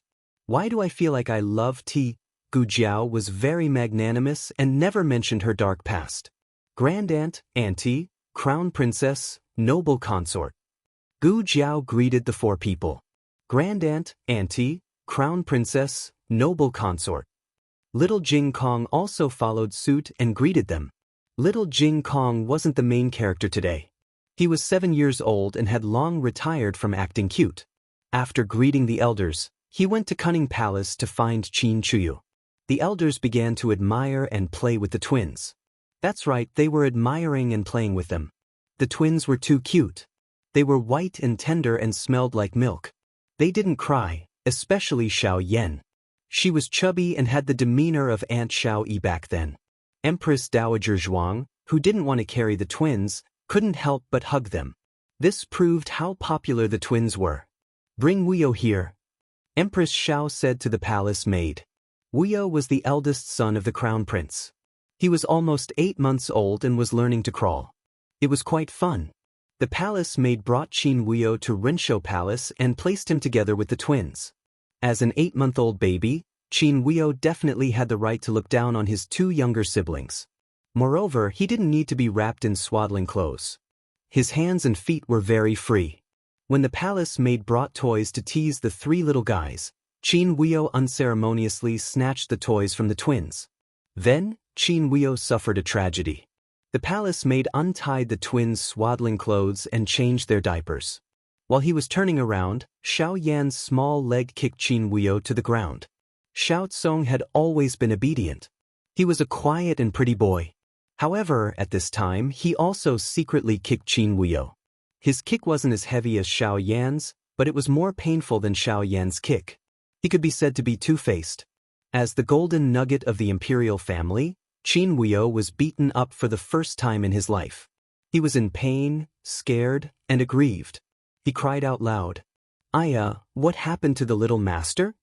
The palace maid hurriedly carried the crying Qin Wuyo. The two little culprits' expressions and movements were synchronized. They lay motionless on the bed and even their eyes were staring at the same direction of the roof. They were especially calm. Empress Xiao heard the sound and walked over. She hugged the little guy and said angrily, "Why are you crying again? Look at how obedient your little brother and sister are." Qin Wuyo cried even harder. Not long after, Xiaoheng came over from the inner court. Because it was an outsider, noble consort Zhuang wanted to leave. Empress Dowager Zhuang waved her hand and said, "He's one of us. There's no need." Noble consort Zhuang's heart warmed and the tip of her nose suddenly turned sour. It was rare that after she disobeyed her aunt still treated her as one of her own.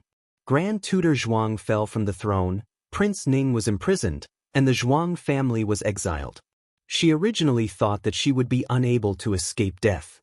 However, her aunt protected her despite everyone's objections. From now on, she wouldn't be stupid anymore. Empress Xiao asked someone to call Qin Chuyu and little Jing Kong over for dinner. The crown prince was not in the capital, so he wasn't called. Originally, she didn't call the emperor, but he eagerly followed.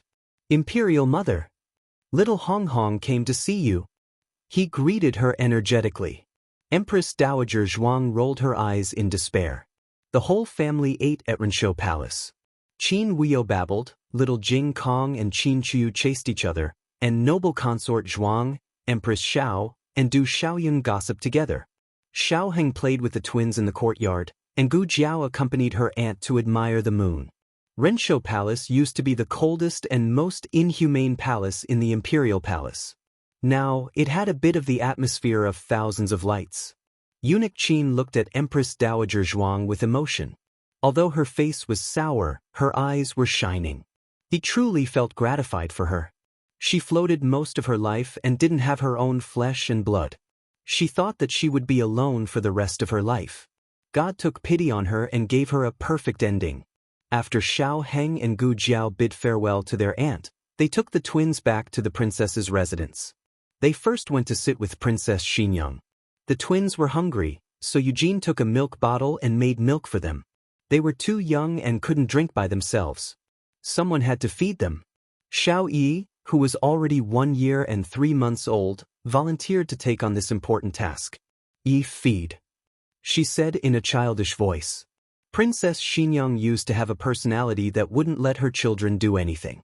Ever since Marquis Xianping participated in raising the children, her views changed a lot. "Can you carry it?" she asked Xiao Yi. Xiao Yi patted her small chest. "I can carry it." Princess Xinyang gave 2 milk bottles to Xiao Yi. Xiao Yi stepped on a stool and climbed into the twins' small bed to feed them. She fed her little nephew first because he was thin. So she had to feed her little nephew first. "Jiangzhang, mouth." She sat cross-legged and said to Xiao Tsong in a childish voice. Seeing that Xiao Tsong didn't open his mouth, she decisively stuffed the milk bottle into his mouth. Xiao Tsong just drank a mouthful, but Xiao Yi took away the milk bottle and drank 2 mouthfuls herself. Her principle for feeding her little nephew was, "You take a mouthful, I take a mouthful, I take a mouthful, I take a mouthful, I take a mouthful, I take a mouthful, I take another mouthful, and then I give you a small mouthful." As a result, Xiao Tsong didn't grow fat. Not only did he not have Long Yi's midnight snack, but he also encountered his little aunt snatching food. It was too difficult for him. Princess Xinyang indifferently asked, "Eat, did you snatch Tsong-er's milk again?" No, he didn't." Xiao Yi burped. Princess Xinyang. The next day, Gu Jiao took the twins back to Jadewater Alley. As usual, Xiaoheng came back after he was off duty. Everyone in the alley heard that Gu Jiao was pregnant with twins, so they all ran over to see the 2 little fellows. The 2 little fellows gave face to the neighbors and let them watch. From time to time, they would make a little "and" sound. They were so cute that it made people's heart melt. Aunt Lu suddenly felt that her gray-tanned son was not fragrant. She wanted to snatch the babies. Gu Xiaobao was 2.5 years old. He had lost the baby fat he had when he was young. He looked thin, but he was very clever. The only thing was that he was still very lazy. For example, when he was asked to feed the twins, he was too lazy to snatch food. He was very relaxed when he finished feeding. Big sister. Now, he called her big sister very smoothly. Xiaobao, what's wrong? Gu Jiao looked at him. Brother and sister are so small. He looked at the babies on the bed and said. Gu Jiao smiled. They're not brother and sister. They're nephew and niece. Gu Xiaobao was clearly unfamiliar with these two names. He had only heard of grandson and granddaughter. Uncle Zhao next door had them. He thought they meant the same thing. Thinking for a bit, he said seriously, I'm not old.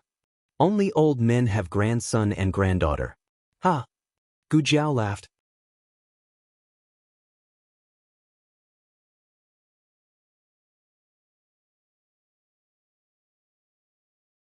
Chapter 953. Gu Xiaobao could not understand nephew and niece, but when Gu Jiao mentioned youngest uncle to him, he finally understood. He knew this. I'm youngest uncle? He asked. Yes. Gu Jiao said. He thought seriously for a while and said, okay. He was a year older and was no longer like before, patting his chest and waving his small hands. To him, that was something a baby should do. Gu Jiao was surprised by his change. Children really changed every day. Gu Yen and Gu Xiaoshen went to school, so only Madame Yao and a few maids were at home. Madame Yao carried a plate of desserts she made to the east room. She knew that her daughter did not like to eat things that were too sweet, so she only put a little sugar in the desserts. You must be hungry since you were so busy early in the morning. Eat something. Madame Yao handed the desserts to Gu Jiao. Gu Jiao took a piece of almond cake and tasted it. It still tasted like before and was quite delicious. Madame Yao placed the plate of desserts on the stool and turned to look at the two little ones. The weather was hot today, so Gu Jiao loosened their swaddling clothes. Xiao Tsong was still a quiet and pretty boy. Xiao Yan looked around curiously and stretched from time to time. She was very cute. The two children were very healthy, but Xiao Yan was a little chubbier. Madame Yao looked at them and could not help but think of Gu Yen and Gu Jiao. It was her lifelong regret that her biological daughter did not grow up by her side. The pain of missing out on precious time with her was not something that could be made up for in the days after they met. There would always be a hole in her heart that could not be filled. However, with the appearance of Xiao Tsong and Xiao Yan, the hole in her heart was slowly being filled. She liked the two children too much and was deeply grateful to them. Mother, niece is so young. Gu Xiaobao expressed his opinion again. When you were young, you were also this young. As Yao Shi spoke, she suddenly looked at him in shock. You even know about nephews and nieces. Sis said so, Gu Xiaobao said. I'm little uncle. Yao Shi smiled and patted his little head. Xiaobao is really smart. Little uncle wanted to be a good elder, but his nephew and niece had only been eating and sleeping for 40 days. They couldn't play with him at all. He sat on the bed for a while and felt bored, so he went out to find his friends in the alley. Marquis Gu arrived at the door at the same time as Xiao Heng. Xiao Heng had just finished his shift. Coincidentally, so had Marquis Gu. Both of them were still wearing their official robes. In Zhao country, only officials of the third rank and above were qualified to wear purple. Marquis Gu was the fourth-rank assistant minister of the Ministry of Works, and his official robe was red. He looked at the purple-robed Xiao Heng, who was younger than him and of lower seniority, and suddenly felt extremely upset. The more a father-in-law looked at his son-in-law, the angrier he became. He really didn't expect that the poor brat he had always looked down on was the little Marquis of Zhaodu. No wonder he could be the top scorer. No matter how much he disliked this brat, he had to admit that the little Marquis of Zhaodu's knowledge wasn't fake. Forget it, being the little Marquis's father-in-law wasn't bad. His thoughts flashed and he cleared his throat. Putting on the airs of a father-in-law, he said, You're here, but you don't know how to call me father-in-law? Xiao Heng brushed his wide sleeves and said lightly, I married the daughter of Duke N of Yen. Duke N is my father-in-law. Marquis Gu was slapped in the face. His mouth twitched and he angrily went in. Stupid brat, what kind of husband did she pick up? She didn't know any etiquette. When he saw that brat later, he would definitely teach her a lesson. He took large strides over the threshold and tripped. He fell flat on his face. Gu Jiao, who had just come out of the east room, looked at him in confusion. A moment later, she raised an eyebrow and said, "Oh, rise." Marquis Gu? Marquis Gu went to complain to Yao Shi with his bruised nose and swollen face. As soon as he entered the room, before he could speak, he saw the twins lying side by side on the bed. He stopped in his tracks. Twins were rare, and fraternal twins were even rarer. The last time he had seen such small fraternal twins was when Gu Yan and Gu Jinyu were young. He still remembered how the two looked when they were in swaddling clothes. The difference was that Gu Yan had a heart disease and didn't want to lie with Gu Jinyu. Thus, he always cried, and the scene was not beautiful. The two little fellows in front of him were clearly lying on separate beds, but he could feel the connection between them through their blood vessels. A thought flashed through Marquis Gu's mind. So this was what real twins looked like. Marquis. Yao Shi was in a good mood today and gave Marquis Gu a rare good expression. Marquis Gu walked over and looked at the two in a daze. Yao Shi automatically ignored the injuries on his face. Her eyes were filled with doting love for the twins, Aheng and Jiao Jiao's twins, Song and Yan. Marquis Gu opened his mouth. That girl gave birth to them. Yao Shi smiled and said, "Aren't they very cute?" Marquis Gu wanted to refute, but he could not find anything to refute. The two little guys really were quite cute. He could not help but think of Gu Jinyu, who had been married off to the distant Marquis of Chongping's manor. Jin Yu and that girl had gotten married on the same day. That girl already had twins. Jin Yu should also be expecting, right? Feng City was the easternmost city in the country of Zhao. The Marquis of Chongping's manor was located on the wealthiest street in Feng City.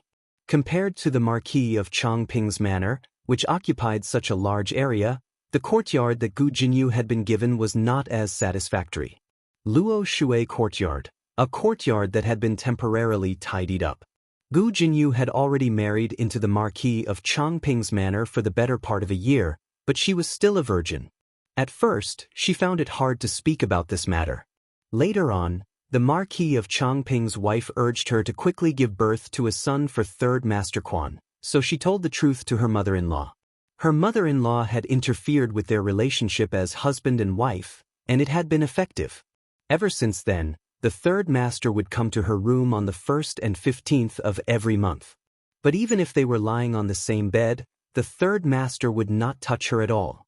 She once suspected that she wasn't attractive enough to San Yi, or that she had unintentionally done something that made San Yi disgusted. Until one day, she washed her hands to make soup. She spent an entire afternoon cooking a bowl of lotus seed porridge and sent it to San Yi. As a result, when she arrived at the study, she heard a shameful sound. She thought that it was some maidservant that was trying to seduce the third master during the day. Her head became hot and she pushed open the door to enter. However, she saw a scene that she would never forget. The third master was actually lying on his desk, and a man was. It was as though she had been struck by lightning, and her entire body was dazed. The third master flew into a rage out of humiliation and threw her out. She was so angry that she argued with the third master for a while. During this time, she said some angry words that were not pleasant to the ears. Both sides had an ugly argument. In the end, she moved out of the third master's courtyard. She brought Chun Lu and a few other servants to live in this remote Luo Shui courtyard. This was the great marriage that she would rather break off relations with Yao Shi than give up. This was the Marquis Fu's legitimate son that she had set her mind on marrying. How ironic. Old Madame Gu knew about this, right? She had deliberately sent her into the fire pit. She only wanted to rope in the Marquis of Chongping, but she did not care if she lived or died. Her good grandmother really knew how to worry for her grandson. But all of this was just old Madame Gu's wishful thinking. Marquis Ding and Fu had 100,000 Gu family soldiers. Why would they need to rope in the Quan family? A short-sighted harem old woman had sold her out like this. Young Mississippi. Chun Lu carried a bowl of porridge to the window and carefully handed it to Gu Jinyu. It's almost cold. Drink it while it's hot. Gu Jinyu felt the cold wind. I don't have an appetite. Chun Lu said with heartache. You haven't eaten for many days. Gu Jinyu still did not want to eat. Ever since she came here, she had cut off all contact with the capital. But for some reason today, she mysteriously asked, Is there any news from the capital? Chun Lu pursed her lips and lowered her head. Gu Jinyu glanced at her and calmly said, Just say it.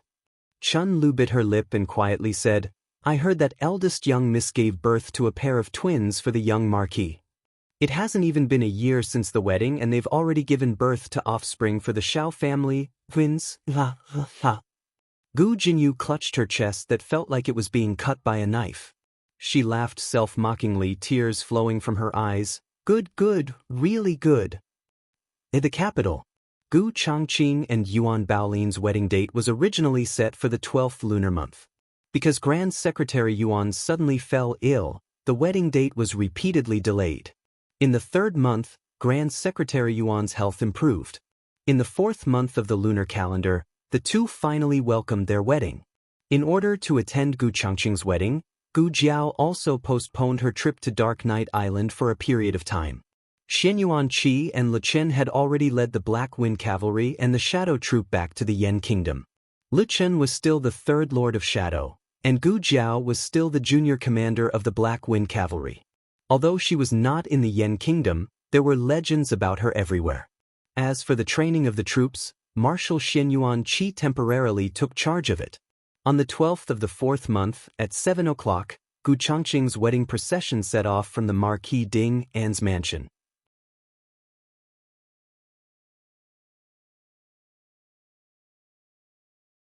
Chapter 954. Gu Changqing's entourage was huge.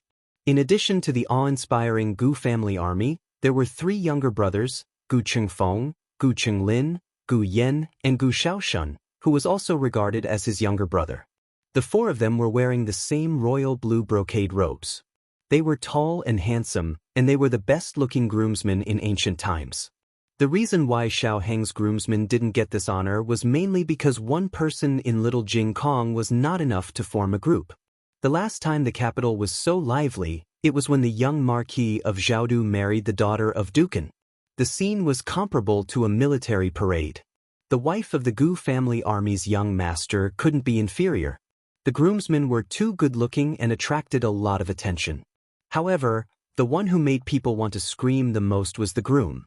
For as long as Gu Changqing could remember, he was either training soldiers in the military camp or fighting on the battlefield. The silver armor was the one he wore the most, and it was as cold as his title of King Yama. Today, he changed into the groom's robes that he only wore once in his life. He instantly became as beautiful as peaches and plums. After the Grand Secretary got married, the hearts of the young ladies were once again shattered. This kind of peerless man was finally someone else's. The Yuan family. In Yuan Baolin's boudoir, Madame Yuan was crying. Her daughter was weak since childhood and had to be raised in a Taoist temple. It wasn't easy for her to get rid of her Taoist robes and put on a woman's wedding dress. Yuan Baolin was wearing a phoenix coronet and rosy robes. She didn't have the coldness of a female Taoist priest. Her lips were rosy and she was beautiful. Yuan Baolin comforted her mother. Mother, don't cry. You're just getting married. It's not like you won't come back in the future. Madame Yuan patted her daughter's hand, stared at her daughter, and choked with sobs. Of course you can't come back. You're married and you're a bride. You have to follow the rules in your husband's house. Yuan Baolin pursed her lips. They were not really husband and wife. The agreement between her and Gu Changqing had clearly stated that she could return to her parents' home at any time, and Gu Changqing could not stop her. As for setting the rules, Gu Changqing had made things easy for her, so she naturally wouldn't make things difficult for him. On the surface, she could still do her best. Yuan Baolin sighed helplessly. I know. You've already nagged me 800 times. I can even memorize it. Madame Yuan wiped her tears with a handkerchief. That's because you grew up in a Taoist temple. I was worried that you didn't understand the customs of the secular world. Yuan Baolin said, I understand. It was written in the storybook and she was learning it. Sis. Yuan Tong cried as she walked over. She hugged her sister and said, I can't bear to leave you. All right, all right. Yuan Baolin comforted her mother and her younger sister. The woman on the side watched in a daze. She had seen a bride crying with her mother, but she had never seen a bride calmly comforting a large family. When the auspicious time arrived, Yuan Baolin's older brother carried her out of the boudoir. Yuan Tong ran behind while crying, "Sis? Sis?" Gu Changqing received the bride and cupped his hands to bid farewell to his in-laws.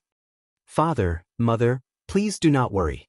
I will take good care of Baolin." Madame Yuan choked with sobs. Father Yuan's eyes were red as he heavily patted Gu Changqing's shoulder. "Remember what you said.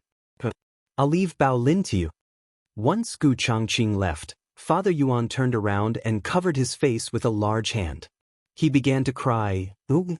Baolin is married." Madame Yuan, who had been crying, trembled. She looked at her man as if she had seen a ghost. She had suddenly met someone who could cry even more than her. She was so shocked that she couldn't cry anymore. The bridal procession arrived at Marketing and Manor in a lively manner. Gu Changqing dismounted from his horse. Arriving in front of the sedan, he extended his slender hand. Yuan Baolin had originally planned on walking down, but she suddenly saw the hand that was extended from under the veil. She was stunned. She understood the principle of putting on an act. It was just holding hands, so it shouldn't matter. She gently placed her soft and boneless hand in Gu Changqing's palm. Gu Changqing lacked experience with women. After growing up, the only woman he had been close to was his younger sister. His younger sister's hand had calluses and injuries from working and fighting. Yuan Baolin's hand was a bit different. This was a delicate hand. He was very worried that if he wasn't careful, he would break her hand. He led the bride down from the sedan. The wedding nanny finally came back with the red silk. There had been a small hiccup. Fortunately, the groom had already led the bride down from the sedan, otherwise it would have been awkward. She smiled as she handed the red silk to the newlyweds. The two people grabbed the red silk and walked into the manor. The bride needed to cross the saddle and step on the tiles. Crossing the saddle was very smooth, but when it came to stepping on the tiles, Gu Shaoshun gasped. He patted Gu Yen and said in a small voice, "That's my cement tile." "Who took the wrong one?" "What cement tile?" The tile had been taken by Gu Yen. He had taken the thinnest one so that it would be easier to break. Gu Shaoshun grabbed his head in despair. "It's over, it's over." This tile was taught to me by elder sister. I used it to mend the roof for the foreign. I can't break it. In Zhao country's customs, if the bride could not break the tile, it would be seen as an ominous and unchaste omen. Yuan Baolin was completely unaware of this. She raised a foot and stepped on it. Gu Changqing's eyes swept over the tile. He immediately sensed that something was wrong. Almost as soon as Yuan Baolin's foot landed, he put two fingers together and sent out a burst of internal energy, shattering the tile under her foot. Yuan Baolin looked at the tiles that had been trampled into powder by her. She was stunned and said, "I'm that powerful?" Gu Shaoshun gave a thumbs up. "Saw, good leg strength." Gu Changqing calmly led Yuan Baolin into the main hall. Marquis Gu and Yao Shi were sitting on high chairs. Marquis Gu was smiling so much that his eyes couldn't be seen. Yao Shi was also very happy. First bow to the heavens and earth. Second bow to the parents. Husband and wife bow to each other. Yuan Baolin and Gu Changqing did not control the distance well and bowed very sincerely. Their heads bumped into each other. "Ow." Yuan Baolin cried out in pain. Gu Changqing's expression froze and he said in a low voice, "Sorry." The surrounding guests burst into laughter. The bride was first sent to the bridal chamber. She sat on the wedding bed that Gu Xiaobao had rolled around on. Gu Changqing looked at her and said to her, "I'll go outside to entertain the guests. If you're hungry, you can eat something first." Yuan Baolin said, "Then help me take off my veil first." The two of them were in a fake marriage. It didn't matter who took off the veil. But since Yuan Baolin had made this request, Gu Changqing still picked up the jade ruby on the table and lifted her veil. What entered his eyes was a strange yet familiar face. It was familiar because he knew her. It was strange because he had never seen her like this. A girl's jiao jiao was soft and bright. It was vividly displayed by her outfit. It was also Yuan Baolin's first time seeing Gu Changqing so joyous. You look quite good in wedding clothes. Not only was the young duke the best in Jiaodu, there was also the young master of the Gu family. You too. Gu Changqing replied politely. Yuan Baolin smiled and thought of something. She looked at him and asked, Tonight I'll sleep on the floor. Gu Changqing finished speaking and saw her shocked face. He thought that she thought this was inappropriate and explained, If I'm not in the bridal chamber on the night of the bridal chamber, people will say that I'm disgusted with you. Yuan Baolin smiled embarrassedly. That's not what I meant. I'm asking if I can sleep first without waiting for you? Gu Changqing, sure, he said. Yuan Baolin asked again. Then, will there be people coming to disturb the bridal chamber? Do you need me to prepare? Gu Changqing said calmly, I won't. Currently, no one in the capital dared to disturb his bridal chamber. Xiao Heng and Shang Guanqing dared, but the former did not have such bad taste, and the latter was not in Zhao country. Yuan Baolin was relieved. Go do your work, don't worry about me. Gu Changqing turned and left the room. He ordered the secret guards to throw out all those who came to disturb the bridal chamber. Not long after, Gu Xiaobao came over. Yuan Baolin looked at the little bean who suddenly appeared and asked curiously, Who are you? Xiaobao. Gu Xiaobao introduced himself. Are you my sister-in-law? Yuan Baolin remembered that Gu Changqing had a little brother called Xiaobao. She smiled and said, Yes, I'm your sister-in-law. Oh, then this is for you. Gu Xiaobao handed her the mini food box in his hands. The small food box looked the same as the large food box. They both had several layers of drawers and a handle. They looked like toys made for children to play with. This family was really considerate and very considerate of the child. Yuan Baolin took it and opened it, and a delicious smell wafted into her nose. She took it out layer by layer and found that it was all food. There were meat, vegetables, buns, and pastries, all small and exquisite. Your brother asked you to send this? Yuan Baolin asked. Gu Xiaobao nodded. Gu Xiaobao expressed his dissatisfaction with not being able to pick up the bride, and Gu Changqing wanted him to feel involved, so he gave this important task to him. But Gu Changqing never expected that he would be so particular as to ask the kitchen to make his own special dishes and send it in his own small food box. He was indeed a child who grew up in Jingkong. Yuan Baolin thought that Gu Xiaobao was too funny and could not help but pinch his face. Gu Xiaobao, okay, you're my sister-in-law. My brother asked me to treat you better, so you can pinch me. The two of them shared the delicious food that Gu Xiaobao sent. At night, Gu Changqing, who was forced to drink a few rounds by the guests, returned to the bridal chamber. Gu Xiaobao had already left, and Yuan Baolin's maids were waiting outside. He stepped into the room and saw that Yuan Baolin was indeed asleep. The thin red silk curtain hung down, reflecting the light of the candles. It was a festive sight. Her graceful figure was faintly discernible under the curtain, with the unique beauty of a young girl, inadvertently exuding a trace of spring charm. Gu Changqing looked away and went to the wardrobe to take out a mattress and spread it on the floor. He then took a quilt and lay down with his clothes on. Gu Changqing. Yuan Baolin suddenly spoke from inside the curtain. Gu Changqing subconsciously looked at the curtain, but quickly retracted his gaze like a gentleman.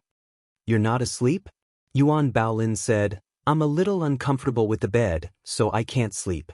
Gu Changqing paused. Then you, Granny Zhang. A maid's voice suddenly came from outside the door. I'm here to deliver hangover soup to the heir. Granny Zhang was old Madame Gu's confidant. If she found out that Gu Changqing was sleeping on the floor, things would be bad. Yuan Baolin sat up and opened the curtain. She said to Gu Changqing, Come up quickly. If it was someone else, Gu Changqing could block them. But it was someone sent by grandmother. If he blocked Granny Zhang with grandmother's temper, she would definitely come herself. Gu Changqing frowned and neatly rolled up the bedding and stuffed it into the wardrobe. Yuan Baolin quickly jumped off the bed and raised her hand to untie his belt. Gu Changqing's eyes trembled. What are you doing? Yuan Baolin said, Today is the wedding night. Don't you think it's strange that you're dressed so neatly? I'll do it myself, Gu Changqing said. Yuan Baolin used her eyes to look at the window. The two people's shadows were reflected in the window. Granny Zhang called out with a smile from outside the door. Gu Changqing let go of his hand and let Yuan Baolin untie his belt. The two of them were too close. He could clearly feel her breath and the faint feminine fragrance on her body. Yuan Baolin untied his lapel and took off his hair crown. Then she said with satisfaction, "All right, your clothes are a bit messy." Gu Changqing straightened his expression and walked over to open the door for Granny Zhang. "Granny, it's so late. Why did you come over?" Granny Zhang saw his disheveled appearance and felt happy. The heir didn't even touch a maidservant in the Fu. Old Madame Gu said that she was worried that the heir wasn't good in that area. Looking at her anxious appearance, old Madame Gu was worrying too much. She looked into the room again. Yuan Baolin had already laid back down in the curtains. Only a sparkling and translucent snow-white foot could be seen. Aya, was the heir this fierce? As soon as he returned to his room, Granny Zhang's heart bloomed with joy. "Drink the hangover soup while it's hot." Gu Changqing took it and drank it in one gulp. He said to Granny Zhang, "Then I'll go to sleep first. I'll have to trouble Granny Zhang to tell grandmother to rest early. I'll go pay my respects to her tomorrow morning." "Good, good, good." Granny Zhang held the empty bowl and left with a smile. What was old Madame Gu worried about? She was worried that the heir wouldn't be able to do it and insisted that she send that bowl of soup. In her opinion, the heir's wife wouldn't be able to get up tomorrow morning. Gu Changqing let out a long breath. He took a step back and closed the door. He also bolted the door. Yuan Baolin quickly took back her foot. That foot was for Granny Zhang to see, not Gu Changqing. However, Gu Changqing was a martial artist. He turned around quickly and had good eyesight, so he saw it immediately. Her fingernails were smooth and sparkling like jade. They were small and exquisite, making people want to hold them in their hands and play with them. This wasn't something he could see. He quickly looked elsewhere and composed himself. He walked to the cabinet, opened the door, and took the bedding out again. He once again lay down with his clothes on. But he didn't know why, but he suddenly felt a bit hot in his heart.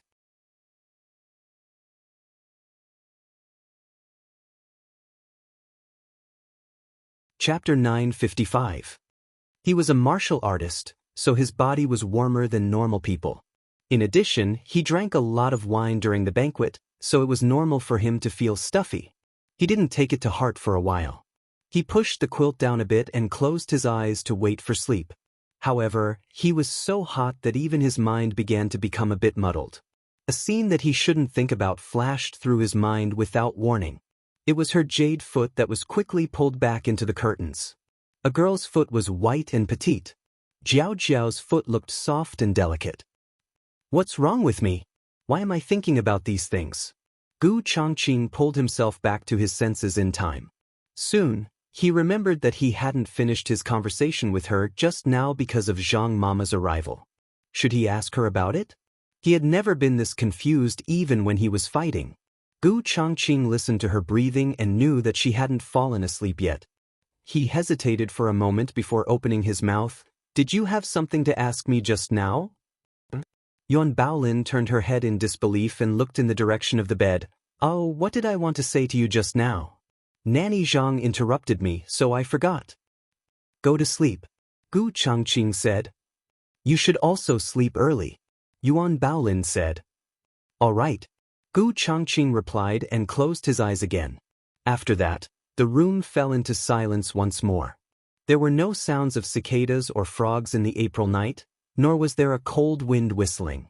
The entire residence seemed to have fallen into a deep sleep. It was so quiet that one could almost hear their own breathing.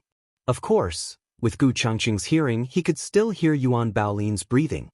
His heart became hotter and hotter, from the initial stuffy heat to the heat of his entire body. It wasn't that he hadn't drunk before, but it wasn't like this when he was drunk. Moreover, his alcohol tolerance was very good. Although he had been forced to drink several times tonight, it was still within his tolerance. He shouldn't have this kind of feeling. Could it be? Because he was in the same room as a woman? When did his self-control become so weak? As the heir of the Marquis's household, old Madame Gu had worried a lot about this grandson of hers. When Gu Changqing was 15 years old Madame Gu had already stuffed someone into his room. The old Marquis was worried that he would hurt his body by being too obsessed with this matter at such a young age, so he sent those maidservants away. However, after being in the military for so many years, he had heard a lot of dirty jokes. When he went to war, he had also seen many women, but he had never been like this. Or was there something wrong with the wine tonight? No, everyone drank it. He even drank the hangover soup that his grandfather sent over. Hangover soup. Gu Changqing clenched his fists. He finally understood what was going on. His grandmother was really. Gu Changqing sighed angrily and turned around with his back facing the bed. He tried his best to use this as a psychological cue to isolate Yuan Baolin.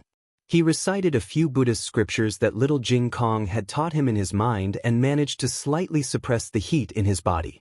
However, at this moment, Yuan Baolin, who was on the bed, turned over. As an expert, his hearing was very good. He heard Yuan Baolin turn over and kick off the quilt. He heard Yuan Baolin turn over again and tug at her clothes. He heard Yuan Baolin lift the curtain and walk towards him barefooted. Walking towards him. Gu Changqing's heart skipped a beat. He quickly turned around to look at her. There were dragon and phoenix candles burning in the room. The candles were not very bright, but they were definitely not dark either. Yuan Baolin came to the table with slight irritation. She was wearing a red undergarment. The lapel of her shirt was slanted by her, revealing her fair neck. Her glossy black hair casually cascaded down her back, making her skin look so white that it was glowing. "What's wrong?" he asked in a hoarse voice. Yuan Baolin poured a cup of tea. "It's so hot. I'm so thirsty." Then, she drank the herbal tea in one gulp. She still wasn't satisfied, so she poured herself another cup. She drank 3 cups in one go, but it was still very hot. It didn't quench her thirst at all. Just as she was about to drink the 4th cup, she was stopped by Gu Changqing. Gu Changqing sat up and looked at her. "Don't drink anymore. If you drink anymore, your stomach will explode." Yuan Baolin raised her hand to touch her hot cheeks. "But I feel so uncomfortable." Gu Changqing looked at her again. This time, he realized that her condition wasn't right. Her face was abnormally red and her eyes were blurred. Even her breathing became rapid and short. Gu Changqing didn't want to think of the worst, but he still asked, "What did you eat today?" Yuan Baolin's voice gradually became confused. "Food and snacks." Gu Changqing sucked in a breath of cold air. The heat that he had suppressed with great difficulty was ignited again by her slightly panting voice.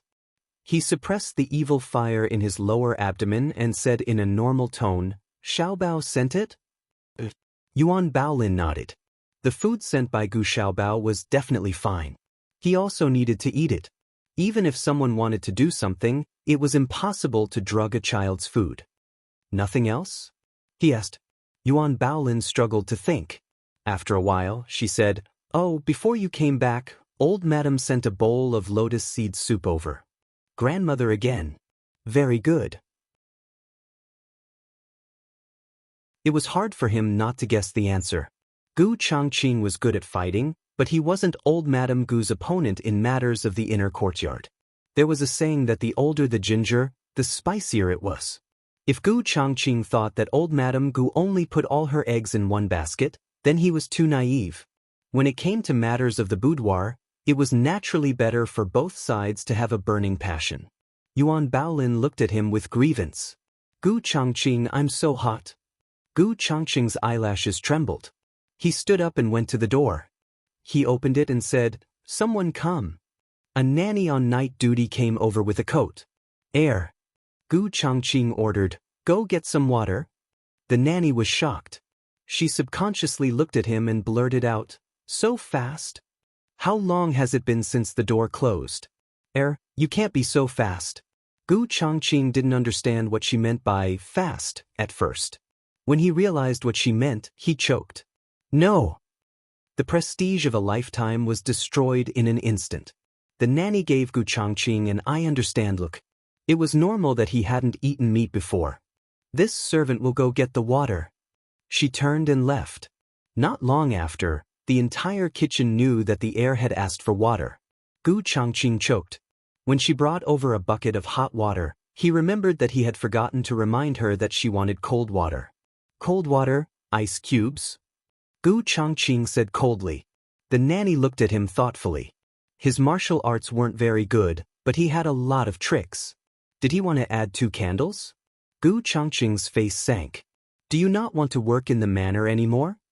The nanny left with her tail between her legs.